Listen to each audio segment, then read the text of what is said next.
The Purgatorium, Volume 1. Written by Eva Pohler. Narrated by Coco Bell. Chapter 1. The Island. A morning fog was just beginning to thin in the sticky ocean breeze. Whether it was the sharp smell of dead fish or lingering anxiety from the plane ride, Daphne could not eat when Cam offered to buy her a snack at the stand in the harbor. He bought himself a baked pretzel, and then the two of them followed Dr. Hortense Gray up the ramp and onto the catamaran, pulling their bags behind them. They maneuvered through a crowd of school-aged children in matching yellow t-shirts. Of the 20 or so other passengers, most were men in their 30s and 40s. She and Cam were the only teenagers aboard. Daphne stood at the railing overlooking the water with Cam on one side of her and the doctor on the other. The wind whipped her brown hair around her face despite her efforts to tuck it behind her ears. She missed this beauty. She'd forgotten how breathtaking it was. Her parents used to take her and her brother and sister to the beach all the time. There was nothing like gazing at the ocean where it met the sky on the horizon. But the beauty could not stop her from trembling, could not stop the dread gripping her chest. Cam had said a wildlife refuge and a resort with pristine beaches. He hadn't said a thing about therapeutic exercises. She'd had to hear it from this strange doctor who had met them at the airport in Ventura. Was the doctor like a life coach? Would Daphne have to climb a rock wall or plunge down a zip line? She should have known her parents wouldn't let her go with Cam to a getaway resort just for fun. She should have been more suspicious. Tears pricked her eyes. She felt betrayed by her parents and her best friend. As the catamaran reached the open sea, a pod of dolphins leapt ahead of them, as if guiding them to their destination. "Look!" Cam pointed at the group of 4 leaping in turns from the water beside the boat. Daphne's cheeks stretched into a smile in spite of everything. The dolphins were amazing. "Just wait," Cam said, his blonde hair flattening against his head with the wind. "We might see a humpback whale. Keep your fingers crossed." She stood close to Cam's tall, wiry frame, as though the 2 years they had rarely spoken had never existed. She hadn't even so much as texted him a happy birthday wish last month when he had turned 18. For the millionth time, she wished she could go back to that night she had failed to get out of bed. An hour passed with no humpback sightings, but soon a great mound of rock could be seen, bald, solid, smooth like the skin of a whale, and round like a bowling ball. Daphne couldn't imagine how such a rocky place could hold any kind of paradise. Then a long, narrow pier became visible, and beside it a rocky beach. The boat docked at the end of the pier, and all but Daphne, Cam, the doctor, and the captain climbed out. Where were the pristine beaches?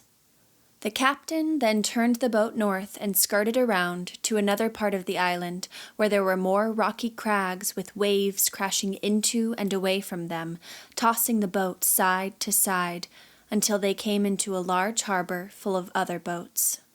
To Daphne's right were hundreds of pelicans roosting on a rocky beach of shale.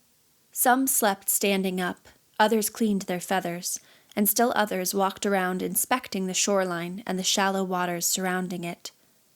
Kara would have liked this, she thought. "They're looking for sardines in the kelp beds," Cam said. Daphne used her hand as a visor. Look at them all. An even longer pier than the first shot out into the harbor, and they were now moving to it. "Prisoners' Harbor," Cam said. This side of the island was certainly more beautiful than the eastern point at Scorpion Anchorage, but Daphne still saw no evidence of pristine beaches. A wildlife refuge this island may be, but where was the resort? Once they docked, Daphne and Cam followed Dr. Gray up 5 rungs on a ladder to the pier, and then they dragged their luggage across the narrow row of boards toward several flights of steps. Descending from the steps ahead of them were 2 people, an African-American boy and girl in their teens. The girl was bald as the rock at Scorpion Anchorage, as though she had undergone chemotherapy. "Look at me," The girl growled at Dr. Gray, and Daphne thought perhaps they were related, having the same round dark eyes and high cheekbones. "Come along, Daphne," Dr. Gray said, ignoring the girl. The girl grabbed Daphne's wrist and started to say something, but Cam moved between them. "We don't want any trouble," he said. "Are you okay?" Daphne asked the girl, trying to see around Cam, but the bald teen turned away, scuttled down the pier, and quickly boarded the boat. "What's her deal?" Daphne asked Cam. "Don't know," he said, leading her onward. "That was odd." "Yeah, it was. Come on." The squawking of the pelicans could be heard from the several flights of wooden steps, but they were less visible until Daphne reached the summit near a dirt road, where a jeep and its driver waited. The driver was an older man, maybe in his 40s, with tan skin and a straw cowboy hat. He nodded at them as they approached. "Hello, Roger," Dr. Gray said. "Nice to have you back, Hortense," the driver said with a southern drawl. "The island ain't the same without you." From this point, Daphne looked out over the ocean, and although the view was spectacular, she frowned. This wasn't what she had expected. It wasn't like she hadn't asked a lot of questions. Cam had gone the summer before, and then, this summer, one rare evening while she'd sat in her tree in the backyard, the thick oak leaves forming a shield around her, he had told her about it. She hadn't seen him in the treehouse on the other side of the 6-foot wooden fence that separated their 2 yards. When he called out to her, she'd been crying again, and although she had wanted to scramble down the trunk and run inside and hide, he'd asked her a question that had made her pause. "If you could spend your final days anywhere in the whole wide world, where would it be?" "Are you drunk?" she had asked. "No, just curious." Then he added, "I miss you, Daph." "I'd spend my last days on a beach somewhere beautiful," she had said. "I know just the place." He had jumped from his treehouse, had bolted over the fence, and had landed at the base of her tree faster than she had been able to wipe her eyes. "I'm sorry you didn't get to see a humpback," Cam said beside her now. "Maybe on the way back." They drove by picnic tables, trees, a kayak rental, and an outhouse as the driver took them along a canyon ridge toward the center of the island. A few minutes later, they came up on 2 other buildings with solar panels turned toward the sun, a long wooden deck, and 2 greenhouses. To their right was a deeper valley with a stream running down the middle and pine trees. "Look there!" Hortense Gray pointed above the valley. "A bald eagle.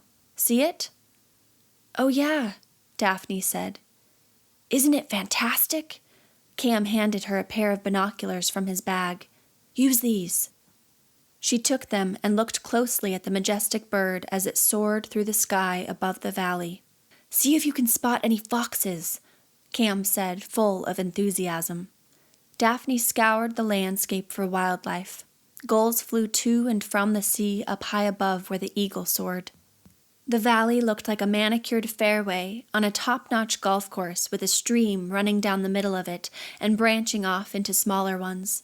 Along the sides of the fairway were pines and shrubs and grassy knolls. The spring ran heavily from the highland but narrowed in places where it gently rushed over rocks. A figure stepped into her view through the binoculars, but it was no fox. She watched it, focused the lenses. It was a person, a hiker? A girl with long black hair trailing behind her ran along the stream, turning back to look as though she were Just then, a man grabbed the girl by the hair and dragged her back up the hill and into a copse of trees. Daphne's stomach dropped. "Oh my God!" "What?" Dr. Gray asked. Daphne's tongue twisted in her mouth as she stammered, "A man! And a girl! He's hurting her!" The doctor took the binoculars and pointed them toward the valley. "Where? I don't see anything." "I swear they're out there," Daphne said, her stomach forming a knot. "I saw them. We have to do something." She gave Cam a pleading look and said again, We have to do something. Why wasn't he more alarmed? We have to go down there and help her. What are we waiting for? Roger, take us down into the valley, please, Dr. Gray said. The driver sped downhill. The road ended about 20 yards from the spring. Roger stopped the jeep, and all four climbed out. Daphne pointed to the ground insistently. They were here. I swear I saw them. He was pulling her by the hair. When the adults looked back at her blankly, she took off running through the nearby trees, her heart beating wildly. Why wasn't anyone taking her seriously? Panic had overtaken her, and she couldn't think. She couldn't think. Hello? She saw and heard no one. The others also called out and began to search the trees. After several minutes, they all met up again. Dr. Gray said, "Oh, this is no good." "What should we do?" Cam asked, out of breath. The doctor put a hand on Daphne's shoulder. "Please don't be offended by what I'm about to say." Daphne couldn't believe the patronizing look on the taller woman's face. "I didn't imagine it," she said, panting. "It's been a long, tiring trip, and islands are famous for their mirages, especially this one," Dr. Gray said. "Not mirages," Roger said. "Ghosts." "Please, Roger, don't start." Dr. Gray shook her head. "What ghosts?" Daphne asked. Even though she didn't believe in ghosts, goosebumps popped up along her arms. "Let's go on to the resort," Dr. Gray said. "I'll phone the Naval Guards when we get there and tell them what you saw." "What ghosts?" Daphne asked again in the jeep in the back seat beside Cam. She twisted back with her eyes held up to the binoculars, scanning the stream and nearby woods for signs of the girl and her attacker as the jeep climbed toward the canyon ridge. "We aren't going to talk about nonsense," the doctor said. "She has a right to know about the island's legends," Roger objected. "Is this the one about the Meesink?" Cam asked. "The guy who threw the men in the ocean and took the women on his rainbow bridge?" Hortense Gray turned from the front passenger seat. "The Chumash believed the first people grew from seeds planted on this island by the earth goddess Hutash. When the island became overpopulated with people, she sent down Meesink, the guardian of nature, to set things right. They say each year Meesink threw 6 young men into the ocean, where they turned into dolphins. That's why the Chumash consider the dolphins to be their brothers. Meesink also took 6 unmarried women and had them for himself. They say he took them into the sky by way of his rainbow bridge, and they were never seen alive again." "What does this have to do with ghosts?" Daphne put down the binoculars, the deep valley now out of view. Roger said, "People say Meesink comes for women about your age to take with him to the skies, and sometimes they come back and wander this here island." "Interesting legend, but you don't expect me to believe that was Meesink out there in the valley, do you?" Daphne smelled a setup. "Is this some kind of joke?" She expected one of them to say, "Bwahahaha," any minute now. Roger coughed and cleared his voice. Cam whispered, "Apparently Roger is a believer." "Like you can talk," she whispered back. Cam had made plenty of claims throughout their childhood of having seen his grandmother in his attic. Her brother, Joey, a year older than Cam, still believed Cam's grandmother spoke to him. Roger said, "I dare you to spend one night at that old Christie Ranch, and then you can laugh at me all you like." "What's Old Christie Ranch?" Daphne asked. "It's on the western end of the island," Roger said. "That there ranch house is haunted by the wife of a slave trader." "Have you seen her ghost?" Cam asked. "No, but I've heard the screaming." "What screaming?" Daphne asked. "Out on Haunted Bridge," Roger replied. "I've heard the screaming with my own ears. My pal and I searched all over in the morning and found no trace of anyone and no explanation for the screams." People say the wife of the slave trader was horrified when she learned what her husband done, and once, when he was headed back for more slaves, she sunk his ship with him and his crew aboard. They say she went crazy until she died. They say she's responsible for a lot of the ships that wreck in that there part of the sea. As they made their descent into the canyon, no one said more about the incident Daphne may or may not have seen. Daphne was tired and had eaten little. Maybe she had imagined the figures in the valley. Joey, her brother, saw people who weren't there all the time. Daphne worried one day she would begin to see them, too. No, she knew what she had seen. They'd been real, flesh and blood, living people. But something gave her the feeling that Dr. Gray and Roger were messing with her. Chapter 2. A New Friend. As the jeep topped the ridge, the resort came into view at the bottom of the canyon. It consisted of a swimming pool, tennis courts, and a large central building surrounded by 50 or so smaller, single cabanas, which reminded Daphne of tiki huts.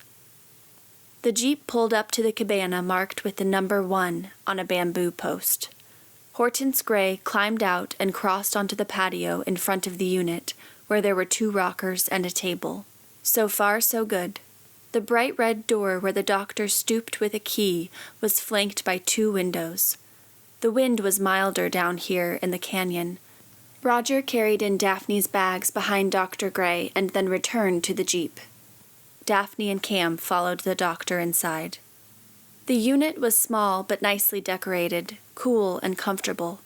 To the left was a queen bed with a rich red duvet that seemed to invite Daphne to crawl beneath it and rest. To the right were 2 upholstered chairs in stripes of red and gold with a coffee table in front of them. Perfect reading chairs, she thought. She had brought along 2 books that had always been on her bucket list, Gone with the Wind and To Kill a Mockingbird. Straight ahead was a wooden armoire, and above it was a painting of Hercules slaying the Hydra. A bit intense, but whatever. "Do you have any questions before we leave you to settle in?" Dr. Gray asked. "Do we get Wi-Fi out here?" "No, not yet," the doctor replied. "Cell reception?" "Sorry." "Television?" Dr. Gray smiled. "Yes, that we do have. I believe there are 41 channels." At least there was some connection to civilization, Daphne thought. "Oh, one more thing," Daphne said, and Hortense Gray turned from the front door to look at her again. "When do those therapeutic games you mentioned begin?" "Soon, dear." Before Daphne could ask more about them, the doctor added, "Now make yourself at home. I'll see you at dinner." With that, the doctor left the room. Daphne looked at Cam with narrowed eyes, but he kissed her cheek and said, "I'll be right back, just going to unpack." As upset as Daphne felt over Cam springing this surprise therapy on her, she hoped to carry out her plan within the next couple of days. She went to the kitchenette to open the drawers. Yes, there were knives. She hadn't seen kitchen knives in months. She took one from the drawer and brought it closer to her eyes, running a finger along the blade. When the time was right, this would do. When she returned the blade to its drawer, the hair on the back of her neck prickled as she heard someone whisper her name. "Daphne." She looked around the kitchen and the other rooms and saw no one. What the heck? She knew she was tired from the plane and boat rides and still freaked out about what had happened in the valley, and the wind was blowing a palm against her room. Maybe it was only the wind she had heard. After she found her bikini and purple bathing suit cover and dug out her small case so she could brush her teeth and comb her hair, the doorbell rang. "That was fast," she said, opening the door, but the guy standing on the other side was not Cam. "Oh," she said, stuffing her hands into her bathing suit cover pockets. "Sorry, I was expecting someone else." She felt the blood rush to her cheeks. The man grinned.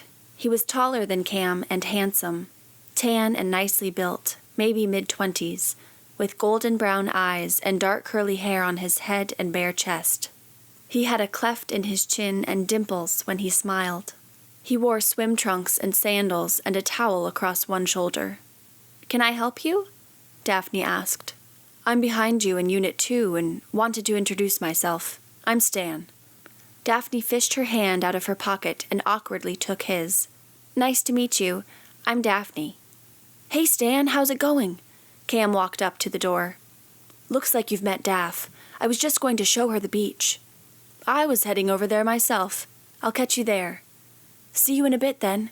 "See you," Daphne said. Cam came in and Daphne closed the door. She looked him over. She hadn't seen him in a bathing suit in years, and he'd filled out nicely.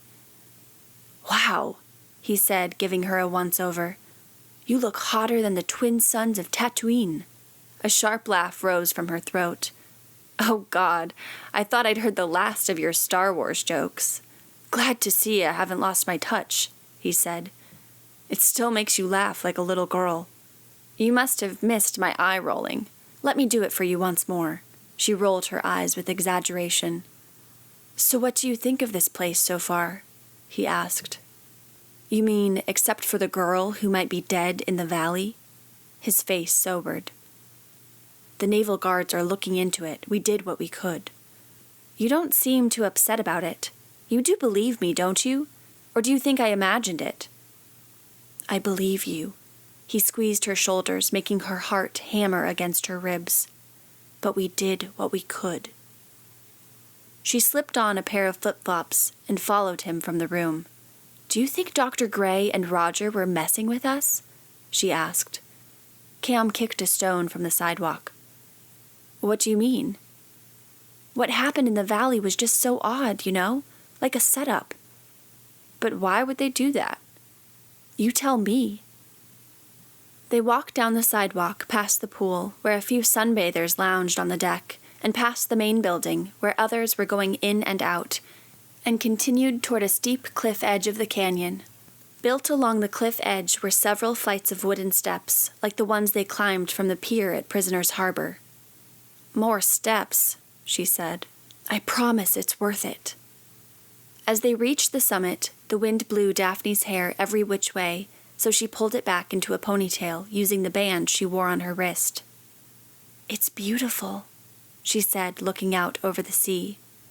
The beach below was indeed pristine, with soft white sand along the shoreline, foamy waves gently lapping up and back, gulls flying overhead, and as they made their way down a few more steps to a boardwalk, she couldn't stop saying, "It's so beautiful."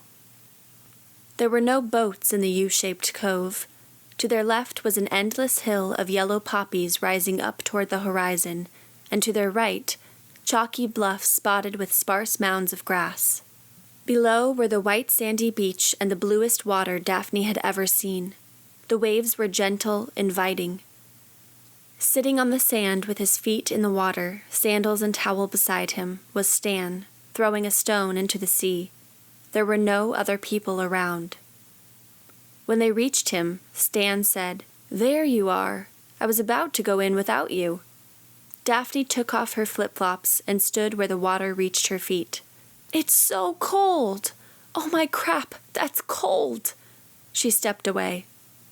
"It's refreshing," Stan said. "Exhilarating," Cam added. "I'm going in." Cam ran into the sea. Soon, he was far out and in deep to his chest, jumping up and down like a big ape, beckoning her in.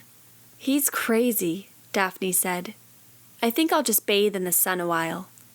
She pulled off her cover and sat in her bikini in the sand beside Stan. He climbed to his feet and said, "Oh no, you're not getting away with that." He picked her up in his arms despite her screams of protest and carried her into the water. "Stop! This is freezing!" She found herself hoping he wouldn't put her down. His arms, his chest, his chin and mouth so near hers were intoxicating. "Eee!" she squealed. Cam swam over to them, glistening in the sun with the water dripping down his hair, face, and shoulders. He looked like a golden god. "Hey, give her back!" Cam reached out for her, and every part of her skin touched by the two guys broke out in goosebumps. She was sandwiched between them and hyper-aware of their skin on hers when Cam ripped her from Stan's arms, lifted her, and tossed her into the icy water. She was laughing hysterically when she popped back up. She couldn't recall the last time she'd laughed. Really laughed. Interacting with people wasn't something she did much anymore, but this was okay, wasn't it? Kara wouldn't begrudge her one last hurrah before Daphne joined her in the afterlife. Before thoughts of Kara sobered her, she pushed them down and returned her focus to the boys. Stan splashed her, laughing, and then swam away. Cam picked her up and heaved her in the water, and when she resurfaced, his legs were pointing to the sky, making her laugh again. They used to do handstands in her backyard pool with Joey and Kara, and they'd make her mother judge. Her mother would sit on the white wrought iron chair in the shade with a book in her hand and her frosted hair pulled back in the headband she still wore every day of her life. Now, Daphne went down and pressed her hands against the cold sand, wobbling a bit as she worked to keep her legs together and point her toes. Before she'd mastered her form, she could feel Cam tickling the bottoms of her feet, and she was awash with childhood memories, happy ones. She came up laughing. Then she climbed onto Cam's shoulders like she used to for chicken fights, back when it was always Joey and Kara against her and Cam. Then Cam fell back and pulled her under with him. The joy surged through her. She was elated that her final days would be happy ones. Nothing mattered anymore. Nothing at all. There was just this moment, right now, and nothing else. No horrible past, no dreadful future. She felt free. They played for a while longer before Cam challenged her to a race back to shore, which he won. "If we were swimming, I'd have won hands down," she said. "That's why it was a foot race," he said. He took her hand. "Come on." They walked along the beach to the bluffs and back and then stretched out on the warm sand beneath the sun to dry. Daphne lay on her stomach on top of her swim cover. Stan later came and joined them, lying on his back beside Daphne, breathing heavily from his swim. She watched the rise and fall of his chest until it slowed down to normal. Then she closed her eyes. As nice as it felt lying between these two gorgeous guys, Daphne missed Brock. He was as tall as Stan but thicker, with hair as dark as his but not as curly, and he had the bluest eyes. His lips were soft, pouty, and thick. They were luscious when they swept across hers, and really sweet when he smiled. She turned over to watch the gulls and the waves, trying to forget. On their way back, the three of them went to the main building and played a game of pool. Daphne played on both teams, since she wasn't that good, until she and Stan won and gloated over Cam with their high fives. Then Stan left to rest before dinner, and she and Cam played ping-pong until two guys and a girl about their age came in to play billiards. Cam briefly introduced them, and then she and Cam decided to check out the pool. It was an Olympic-sized pool. At one end, it formed an L, where it bent to a deeper end with a diving board and water slide. 100 or so white loungers and chairs with tables were lined up along the deck, straight and orderly. Only 2 were occupied by sunbathers. The water in the pool was clean and, presently, empty. Cam took Daphne's hand and led her to the edge of the pool, gently at first, and then with force. "What are you up to?" she asked. "Trust me." He pulled her into his arms and tumbled the both of them over the edge. When she opened her eyes, she couldn't believe what she saw below her. A glass bottom revealing a sea cave with dozens of colorful fish and coral. Daphne swam up for a breath and then dove back down, overwhelmed by the beauty and the novelty of this aquarium-like pool. Cam took her hand and pointed at a moray eel wedged in the wall of the cave. Sea urchins waved their colorful tendrils as they fed from a bed of kelp.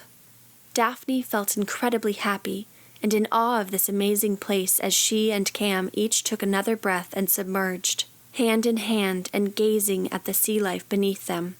They resurfaced and returned to the pool edge, holding onto the stone deck while their bodies dangled in the water. "It's incredible." She gulped air and dove down for one more look. Then she joined Cam on the deck loungers to dry in the sun. She turned to study him while his eyes were closed. Although he had filled out, she could still see the little boy that had been her friend for so long. She missed those days when her brother and sister and Cam and she shared carefree days together. Tears threatened to run down her cheeks, and before she could bat them away, Cam opened his eyes and saw her looking at him. "You okay?" She giggled and sniffed. "Just overwhelmed." She couldn't tell him the whole truth about the immense relief she felt over the fact that she would never have to face her parents' disappointed faces again. No more past, no more future. It was liberating. "This whole place is amazing. Thank you for telling me about it. I can't believe my parents let me come." "You're welcome." He gave her a sweet smile. "I'm glad you're here." She felt mixed emotions threatening to wash over her, and she didn't want to cry, so she asked, "So, what's the scoop on Stan?" "He's been here for a few weeks now, I think. Came from Arizona. He goes to a university there, studies history and anthropology, I think. Why? Do you like him?" She stood up and punched his arm. "Oh, shut up. Come on." She pulled him from the lounger. "Take me back to my room so I can get ready for dinner." As they walked along the sidewalk, hand in hand, she asked, "So when do the therapeutic games begin?" "How do you know they haven't already?" She squinted. "What's that supposed to mean? Was the incident in the valley a game?" "Nothing." He looked down at his feet. As they continued on to her unit, he said, "Just remember, no matter what happens here, no matter what you may think later, this is a good place." "Cam, you're scaring me." He sighed. "I'm trying to do the exact opposite. I'm asking you to trust me." Chapter 3. The Games. That evening, after a quick shower, Daphne dried her hair and lounged in her towel, waiting for Cam to call. While she waited, she opened her journal to add more lines to her new poem. "Since your voice can never be heard again, nor your touch felt, nor your eyes seen, I'll close my eyes and with one long sigh seek you in my final dream." Not long after, Cam phoned to say he would meet Daphne in the dining room because he'd promised Hortense he'd help set up an exercise. What kind of exercise? Now how much fun would it be if I ruined the surprise? I don't like surprises. Well, you're no fun. Come on, have a positive attitude. It's going to be great. She hung up the phone and then put on a soft cream blouse with a long lavender skirt and silver sandals, a new outfit her mother had bought her for the trip. Daphne looked at her reflection as she twisted her hair up into a clip. She hadn't worn makeup or jewelry in a long time, but tonight she wished she had brought some along. A few others entered the main building way ahead of her. Behind her, Stan called for her to wait up. She turned and gasped. In a button-down light blue shirt and khaki slacks, he looked every bit the male model. "Hey," she said. "Hey, you look nice." "Thanks, so do you." They followed the others into the main building. "This place is so beautiful," Daphne said. "Yeah, I've really enjoyed it here." "How long are you staying?" "Not sure. Kind of playing it by ear." People stood in front of the elevator waiting. Daphne's palms felt sweaty. It had been a while since she had last been in one. "Do you mind if we take the stairs?" Daphne asked at the last second, just as the doors opened to welcome them inside. "Not at all." She followed Stan down the hall, but the door to the stairwell had a sign posted, "Wet paint, do not enter." "Is there another stairwell?" Daphne asked. Her heart was racing now. "I would think so. Come on." He led her down another corridor. They passed the rec room, the spa, the bar and grill, and came to the shop. "Here we go." But on the door was the same message. "Oops. Looks like the elevator it is." They returned to the lobby and found one waiting. Daphne stepped inside with wobbly legs. As the elevator doors closed, Stan pushed number 3, and Daphne's heart pounded all the way up in her ears. She clutched the railing behind her and looked for her happy place, chastising herself for going so long without riding an elevator. Her doctor had warned her that the desensitizing therapy would wear off. Breathe in, 2, 3, 4, and out, 6, 7, 8. The doors opened on the 3rd floor. He led her through a foyer into the dining room. Daphne took another deep breath and slowly exhaled. About a dozen tables were occupied, and a dozen more were not. Daphne spotted Cam across the room, standing near a round table where Hortense and a few others in their 40s and 50s were seated. "You look great," Cam said, meeting her halfway.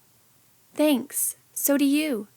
She liked his gray shirt and black trousers, and how they brought out the gold in his blue eyes and the highlights in his blonde hair, a nice distraction from her nerves.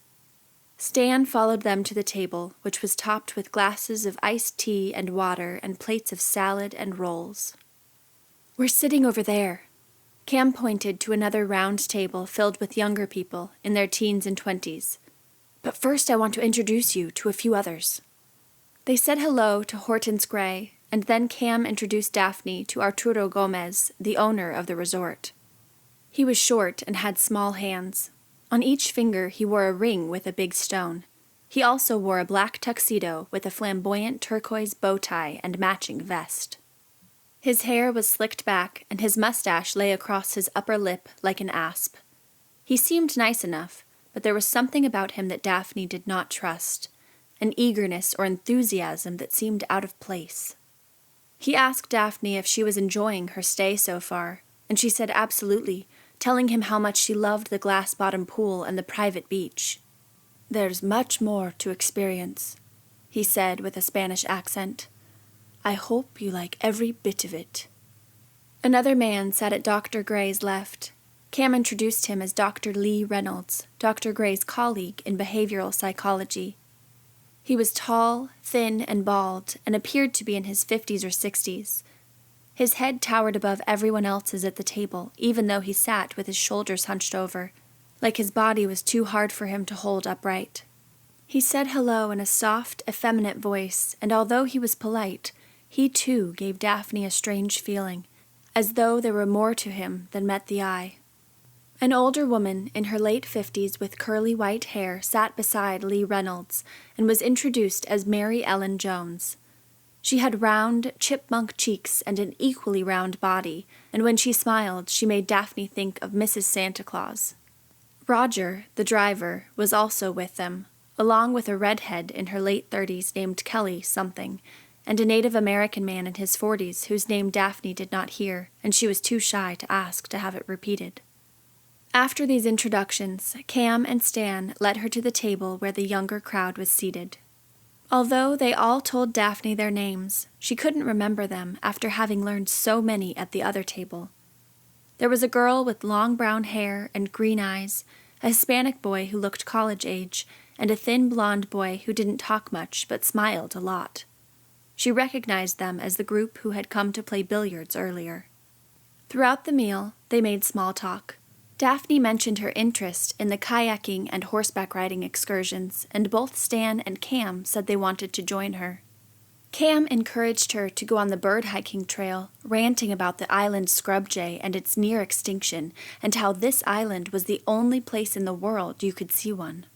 Stan told her she must do the island fox hunt. The creatures were fascinating, more like terriers than foxes, and you don't actually shoot them, just spot them. During dessert, Daphne noticed Mr. Gomez being summoned by one of the waiters. After some time, he returned, white-faced, to the microphone near the stage. "I hope everyone is enjoying their stay here at the Santa Cruz Island Resort." Mr. Gomez paused as everyone applauded. "Wonderful. Unfortunately, I have troubling news. The dead body of a young woman was discovered in the valley this evening." A gasp traveled through the room. "The authorities believe she was murdered." People turned to one another with looks of alarm. "Don't be afraid. I have 4 more security guards coming in from the mainland, and they'll arrive tonight. I only tell you this news so you will take extra precautions. Use common sense. Don't go anywhere alone. Stay near the resort at night. The Navy guards and employees of the Nature Conservancy are searching the grounds for the culprit. It's likely he is already gone from the island. Just be careful." Daphne wanted to say, "So it wasn't a mirage or ghosts," but she bit her lip because there was something strange about the whole situation that didn't sit right with her. She couldn't put her finger on it, but it seemed to her that they were all actors putting on a show. Mr. Gomez reminded her of Dumbledore when he tells the students at Hogwarts that there are places in the castle that are off limits. Nothing seemed authentic. But that made no sense. A whole ballroom full of people couldn't possibly be acting. She told Cam she wanted to go back to her room. He said he had to help Dr. Gray first and would meet her there shortly. She glanced across the room and then leaned closer to Cam. "But I'm really upset." Whether it was all a ruse or a girl really had been murdered, either scenario had sucked away the feelings of liberty that had been making Daphne unusually happy. "I'll walk you back," Stan offered. She waited for Cam to say, "No, that's okay, I'll take her." But he didn't. Hiding the hurt, she followed Stan to the elevator and stepped inside. Daphne breathed in, breathed out. Before they reached the main level, the elevator jerked and stopped. "What's going on?" Daphne asked as her brain fogged up with fear. The lights blinked off. They were enveloped in darkness. "You gotta be kidding me," Stan said. "What's happening?" She couldn't think. Her hands flapped beside her like the wings of a jarred moth. "It's okay, Daphne," he said in a soothing voice. "We're going to be fine. I'm trying to find the emergency switch. Someone will get us out of here soon." Tears ran down her face and her stomach dropped out from under her. She felt like she might be sick. Then it occurred to her that this might be the exercise Cam had agreed to set up for Hortense Gray. "This better not be an exercise. This isn't one of their exercises, is it?" She felt along the wall of the elevator for the rail, and when she found it, she held on tight. "What are you talking about?" "You know, therapeutic games? Cam knows I'm scared of elevators. It doesn't take a rocket scientist to figure out what's going on here. They're making me face my fear. Well, forget this. Do you hear me out there? I don't like this one bit." She hit her fist against the elevator wall. "Calm down, Daphne." "I thought therapeutic games would be like relay races and rock climbing. Scaring the crap out of me is not why I came." "What the hell are you talking about?" "I'm sorry, Stan. This isn't your fault. Oh, God. Oh, my crap. I can't breathe." She felt helpless, out of control, at the mercy of this stupid elevator and the way it was closing in on her, stifling her oxygen, trapping her, not letting her out. "Let me out!" "Come here." He pulled her into his arms with a tight grip, forcing her to hold still. "Relax.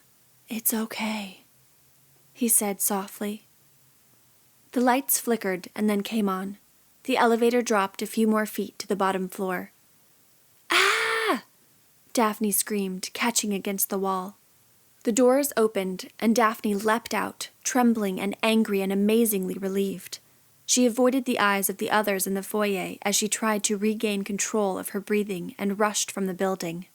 Stan caught up to her and put a hand on her shoulder just outside the main building. "You okay?" She caught her breath and then said, "No." "Let's head back to the rooms." He slid a hand behind her back and nudged her down the sidewalk. "So, are they scaring the hell out of you, too?" she asked, after her breathing had returned to normal. "Any games as crazy as that?" "What do you mean? What games?" "Isn't Dr. Gray putting you through therapeutic games?" "I'm here studying the Chumash Indian ruins and archaeological sites for a paper I'm writing." Daphne stopped on the sidewalk near the pool, where the underwater lights had turned on, making the water glow in the dusk falling around them. "I don't understand." Stan put an arm around her waist and pulled her onward. "If you ask me, Cam's just teasing you. No, Dr. Gray said so too. Therapeutic games? What does that even mean? Daphne shrugged. I don't intend to stay and find out. They reached her unit. You just got here and made my trip 100% better. I hate to see you leave. Daphne blushed. That's sweet. Maybe she just needed to draw a line for Cam. Thanks. Maybe if I talk to Cam and the doctor... There you go. She unlocked her door. Well, good night. Good night. Daphne turned on the television, still shaken from the elevator. She reminded herself that she wasn't afraid of death. It was the pain she feared, and Cam wouldn't put her through any real pain or danger. She changed into her nightshirt and hung up her clothes. She was folding the sheet back on the bed when the doorbell rang. She peeked through the window to see who was there, but the window didn't give her a full view. Who is it? She asked. When there was no reply, she asked again. The doorbell rang. Cam? She returned to the window and this time was met by a strange, ghostly face looking back at her. Ah! Daphne jumped back. A young woman with 2 long braids and skin white as a ghost and blood-red eyes looked in at her. Daphne didn't know what to think or what to do, muttering, What in the hell is going on? Once she recovered from the shock, since she didn't believe in ghosts, and since she was pissed and wasn't about to let on that they had gotten to her with the elevator, she waved. She was about to say, How do you do? With amusement when the door to her unit opened and the ghastly figure stood in the doorway. Daphne froze. Hadn't she locked the door? The girl was covered in white powder and had bizarre red eyes. Red stuff dripped from them and from her blue lips. She wore a short black dress, torn in places. Are you one of the living or the dead? The ghost carried an enormous shotgun. What? Before Daphne could react, the ghost girl pointed the gun and pulled the trigger. A spray of fine white powder shot out. Daphne closed her eyes to keep the powder from getting into them as the ghost girl ran out. Daphne rushed to the door and closed it, locked it, and leaned her back against it just in case. The ghost girl put her face to the window and screamed, You are one of the dead. You hear me, Daphne Janus? You are not living. You are one of the dead. Daphne pulled at the curtain to block out the hideous face, but soon there were other faces, equally gruesome, peering in at her. Together they said, You are not living. You are one of the dead. The curtain panels wouldn't close over the entire window. There was a 3-inch gap between them, through which Daphne could still see the white faces and the red eyes and blue lips dripping with blood. Fake blood, she reminded herself. You are not living. You are one of the dead. Daphne ran into the bathroom and closed the door. She stood there shaking. What in the world had just happened? She looked at herself in the mirror. Baby powder. She was covered in baby powder. She might have laughed if she weren't so upset. In the bathroom, she used her towel to wipe herself clean. Then she poked her head through the bathroom door. The faces at the window were gone. She checked the lock on the door and dragged one of the striped chairs in front of it, just to be sure. Then she phoned Cam, ready to give him an earful, ready to demand he take her home on the first boat, but he didn't answer. So she called the courtesy desk to leave messages for him and for Hortense Gray. She turned on the television for a while, too keyed up for sleep. She waited for Cam for over an hour, checking the window now and then for those horrible faces. She took out her journal and tried to write, but nothing came to her. She just doodled all over the back of one page, making circles, then caterpillars, then leaves. At 10 o'clock, she called Cam's room, but there was still no answer. At some point, with the TV on, as she allowed herself to think of her sister Kara and her brother Joey, and then of sweet, sweet Brock, and all they might have had together, and as the tears slid down the corners of her eyes, she fell asleep. Chapter 4. A change of heart. Daphne woke up early and peered out the window. One of the girls she met at dinner was sunbathing by the pool, eyes closed. A few other people walked on the sidewalks, going to and coming from the main building and the beach. Daphne was peeved that Cam hadn't returned her call. She was anxious to see the look on his face when she told him about what had happened last night. She called him, but once again there was no answer. She took her bag from the closet and started packing. When she had finished, she went to the window and scanned the pool and sidewalks. People walked past, and a few more were on loungers. A man swam laps in the pool. Seeing no sign of the ghost girls, Daphne put on her bathing suit to swim laps too. Swimming had always calmed her. Plus, she wanted one more look at the underwater aquarium before demanding to be taken off the island. Swimming on top of all that beautiful marine life was magnificent. She felt as though she were in the ocean as she navigated over the coral and sea urchins and colorful anemone, easier to see clearly now with her goggles. As she made her turn to continue freestyle to the other side, the moray eel poked out of the wall of the cave and snatched the silver flash of fish. Other fish darted away in the same direction as she, a whole school, and she was swimming with them, one with them, a part of the universe. She climbed out of the pool and slipped on her cover, a silky yellow one with buttons. A few people she recognized from dinner were walking toward the main building for breakfast. Daphne preferred to have toast or muffins in her own room. She would never enter that elevator again. But first, she wanted to take another look at the beach. As she climbed the steps up the canyon wall, the wind knocked against her, adding to her overall feeling of rejuvenation. From the summit, the view was as spectacular as she had remembered it, with the yellow poppies dancing in the breeze to her left, and the chalky bluff, an impenetrable fortress, to her right. Circling above the bluff was a pair of bald eagles. Before she took her eyes away, they soared down toward the valley and were gone. Below her were the empty white beach and the gentle, foamy waves, and a handful of gulls calling to her. She was about to turn and head back to her room when a figure on the chalky bluff caught her attention. Someone was standing there, looking out over the sea, and before she could make out whether it was a man or a woman, the figure flung itself over the edge and into the raging water below. Daphne drew in air and stood there at a loss. Was the person crazy? Did whoever it was want to die? She couldn't decide whether she should run down to the beach and wait to see if the person made it to shore or run for help. Several agonizing seconds passed before she decided to go for the beach, in spite of Arturo Gomez's warning to avoid going places alone. On her way down the steep boardwalk, she saw the person resurface and climb back up the chalky bluff, as though he or she were a starfish scaling along the side of a cave. When she reached the beach, the figure jumped once more. Daphne took off her flip-flops and jogged along the beach to the bottom of the bluff and waited for the person to resurface. 20 feet away, a dark, curly head emerged. "Stan!" He turned in mid-climb, grasping the base of the bluff. He waved, lowered himself back into the water, and swam up until he hit the shallow sand bed, where he climbed to his feet.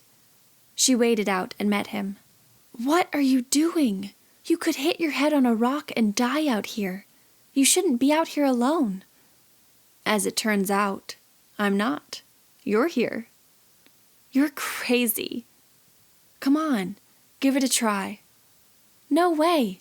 You scared me to death." The thought of her bones crunching against the sharp rocks below sent a shiver down her neck. He gave her a charming smile. "I was about to head back. Have you eaten?" "Not yet." She put on her flip-flops. The sand was hot. "I'm going to eat in my room." "You're the one who's crazy. They have the best breakfast buffet here." They climbed the steps of the boardwalk. "Looks like you went for a swim too." Not a crazy cliff-diving swim, but yes, laps in the glass-bottom pool. "Yeah, Nothing like it in the whole world. It's amazing. I saw a moray eel grabbing its breakfast. You sound happier today. Are you still planning on leaving? Maybe. I don't know. Seeing Stan and having a normal conversation with him made her question her decision to leave. She waited for him to comment, and when he didn't, she asked, "Are you going kayaking this afternoon?"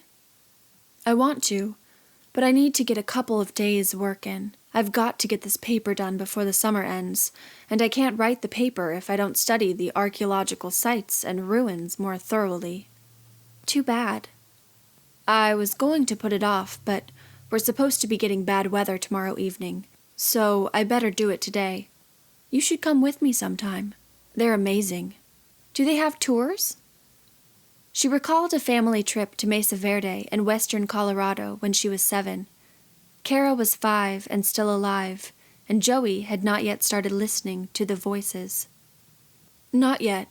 Someday they will, but now it's all still primitive on that side of the island." They made their descent down the wooden steps, the wind railing against them. Daphne asked, "So did you have any visitors last night?" He bent his brows. "Visitors?" "Ghosts." "You were visited by ghosts last night? What a night you had." "Not real ghosts. I don't believe in real ghosts." "Thank God. For a moment you had me worried." She quickly skipped down the remaining steps, and he followed behind her. "So, what kind of ghosts were they then?" he asked. "People in costume, I guess. They didn't come to your door last night?" "Not that I'm aware of. I didn't hear anyone." They passed the pool and reached his unit. "This is me. Want to come in while I change?" "No, I'm going to eat in my room." "Goodbye, then." She left Stan's unit to return to her own. While in the shower, she decided to stay and carry out her original plan. She might not have another chance like this for a very long time. "Have you ever considered the possibility that there might not be a heaven?" the voice inside her head asked. "Yes, in fact, I have." She found muffins and fruit and juice in the kitchenette and brewed a mug of coffee and was finishing up when Cam rang at the door. She opened it. "I missed you last night," she said, keeping her distance, unsure whether she wanted him to know how hurt and angry she was. "I had a late night with Dr. Gray. Sorry." She stepped away from the door to let him in. "So, you didn't get my message?" "No. You left a message?" "Last night. I was thinking of leaving today, but I've changed my mind." "Leaving? Are you serious? Why? Don't tell me the game with the ghost scared you. It was supposed to be a fun kind of scary, you know?" She moved to a striped chair and crossed her feet on the coffee table. "The elevator." "The elevator?" She studied his face but found only confusion as she told him what had happened. "I underestimated Stan," he said. "What a jerk." "What? Jerk? No, Stan helped me. I was scared to death." "Sure he helped you. He stopped the elevator himself to frighten you into his arms." "Impossible. I would have noticed. Plus, the lights went out." She could feel the heat on her face. Did Cam really think Stan liked her in that way? "They probably shut off when you shut down the elevator." "It wasn't Stan. I thought it was you and Hortense Gray." Cam's jaw dropped. "What? How? We were still at dinner. How could we have done it, and why?" "It wasn't one of your exercises?" He crossed his arms. "The exercise was the ghosts. I thought you would like it. The same thing was done to me on my first night, and I loved it. By then, I was too upset from the elevator." "You've got to believe me, Daph. I had nothing to do with the elevator. Maybe Stan didn't either. Maybe it just got stuck." "Has that ever happened before?" "I don't know. Not to me." He plopped in the other chair beside her.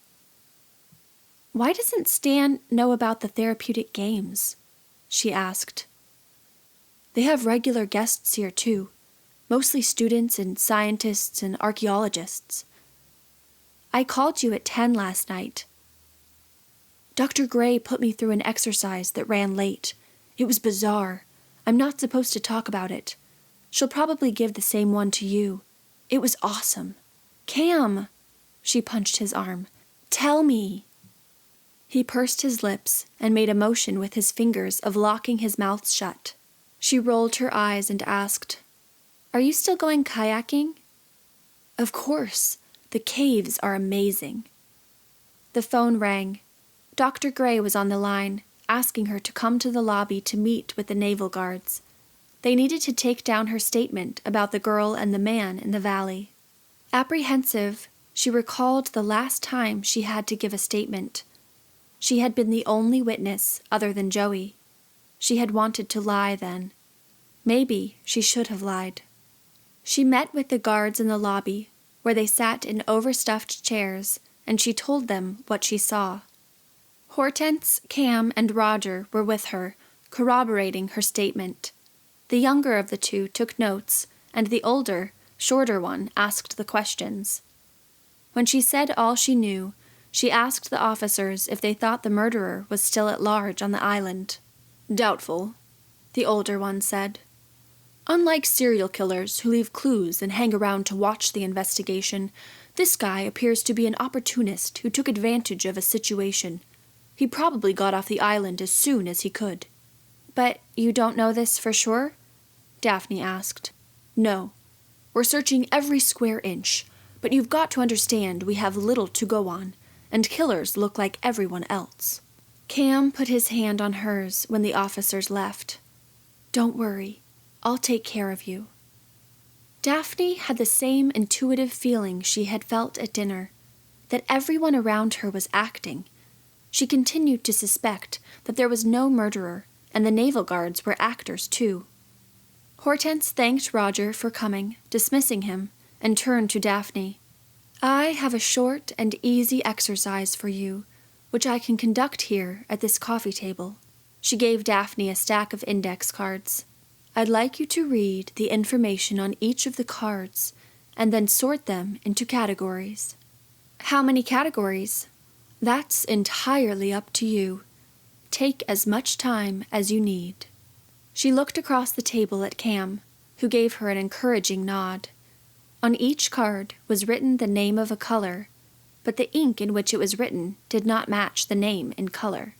Should she put the index cards with the word red in one pile, or the index cards in which red ink was used in one pile? Daphne went with the former. When she finished, Hortense gave her another stack of index cards. Once more, please. Daphne wondered how these exercises could be considered therapeutic. Maybe the doctor was gathering information about Daphne so she could design better games for her. This time, each card had a description of a death. The first read, A boy is accidentally run down by a drunken driver. Another read, A bank robber kills an uncooperative bank employee during a robbery. Daphne put the deaths into categories. Unavoidable accidental deaths. A man is killed by lightning. Avoidable accidental deaths. An unsupervised child drowns in a swimming pool. Intentional deaths without premeditation. A store clerk is killed when he tries to disarm a robber. And intentional deaths with premeditation. An adulterous woman is killed by her husband. Daphne was moving right along, systematically placing the index cards, rather pleased with her speed, though she did not know if speed was a concern of the experiment. She had been told to take her time, when she came upon this on the very last card. A mentally ill boy strangles his sister to death. Daphne looked from the card to Dr. Gray. Who was this woman? She narrowed her eyes at Cam, who couldn't see the writing on the card. Are you okay, Daphne? The doctor asked. Is something wrong? With trembling hands, Daphne placed the card in the avoidable accidental deaths pile. Fine, finished. Are we done? Yes. Thank you. I'll see you at dinner tonight. Daphne and Cam got up and left the main building. Daphne unable to hide her shaking hands. She squinted in the bright sun. You okay? Cam asked. You seem upset. She stopped and turned to face him. What did you tell her? I thought you were my friend. He reached out to her, but she pulled away and continued walking in front of him. She'd go back to her room and finish packing her bags. She had to get away from this place. Daph, wait. She kept walking. I want to go home. Hold on. He caught up to her and took her arm. Please, listen to me. She stopped and glared at him. Well, I'll take you home in the morning if you still want to go. There's no boat till then. Oh, geez. I saw hundreds at Scorpion Anchorage. The boats connected with the resort dock only at Prisoner's Harbor. Just great. He took her hand. For now, try and relax. Let's go get a massage. That should help. What did you tell her? Daphne demanded. I told her what happened to Kara. Why?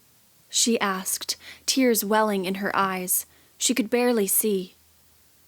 I don't know. I'm sorry. I had no idea it would come up. Daphne turned toward her cabana. Maybe she would move her plans up to tonight. So no massage? No. I'm going back to my room. Daph, I'm sorry. She closed the door in his face and plopped on the bed in a heap of tears. She hadn't allowed herself to really cry out loud like this in a long time. The tightness in her throat and the burning in her chest felt good. You mean you heard and did nothing?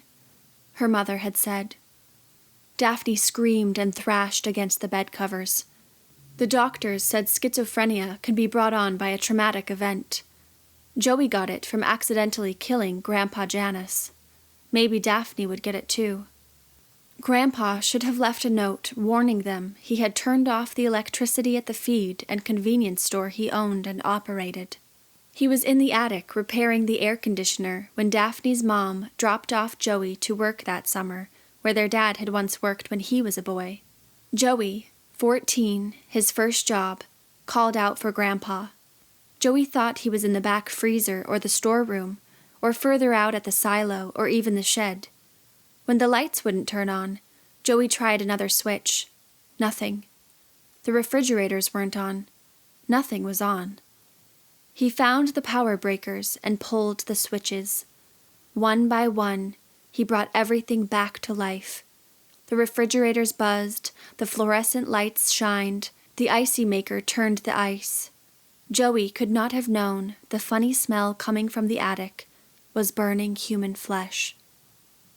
Later, Cam called and begged her to go on the kayak excursion with him. She was exhausted, but she decided to bite the bullet and go. Although she was angry that he'd told Hortense Gray about Kara, there was nothing he could do to deserve what she was going to do to him tonight. A group gathered in a clearing where 4 jeeps were parked in the glaring sun. Daphne and Cam climbed in the hot, cracked vinyl seat behind Roger and an older man, early 30s, they didn't know. They exchanged greetings. His name was Philip, from Northern California. Roger drove them back to Prisoner's Harbor, and they met their cave guide at the kayak rental. Daphne had expected the guide to be more like a blonde California surfer, but instead, he was a heavy Native American with long black hair pulled into a ponytail. His bathing trousers were too large and sagged like the baggy jeans of an urban kid, revealing the top of his crack. The t-shirt had holes and stains and was too short, allowing the hairy and protruding belly full exposure. I'm Larry, he said, shaking their hands. Hairy Larry, Daphne thought. Then she recognized him from Hortense's dinner table. 2 other guys showed up in another jeep, Vince and Dave. They had sat with Daphne with the younger crowd at dinner. They were college-age boys. Vince was thin, blonde, and pale, same color as Cam. He didn't talk much, and when he did, Daphne could barely hear what he was saying. Dave was the opposite. He was short, Hispanic, with a head of thick curly hair and a loud, rambunctious voice. He laughed a lot, and half the time, Daphne didn't understand his jokes. Larry helped them each choose the right kayak and life vest according to height and weight. He also gave them each a water bottle and a whistle. As they carried their kayaks to the harbor, Larry told them a few basic instructions.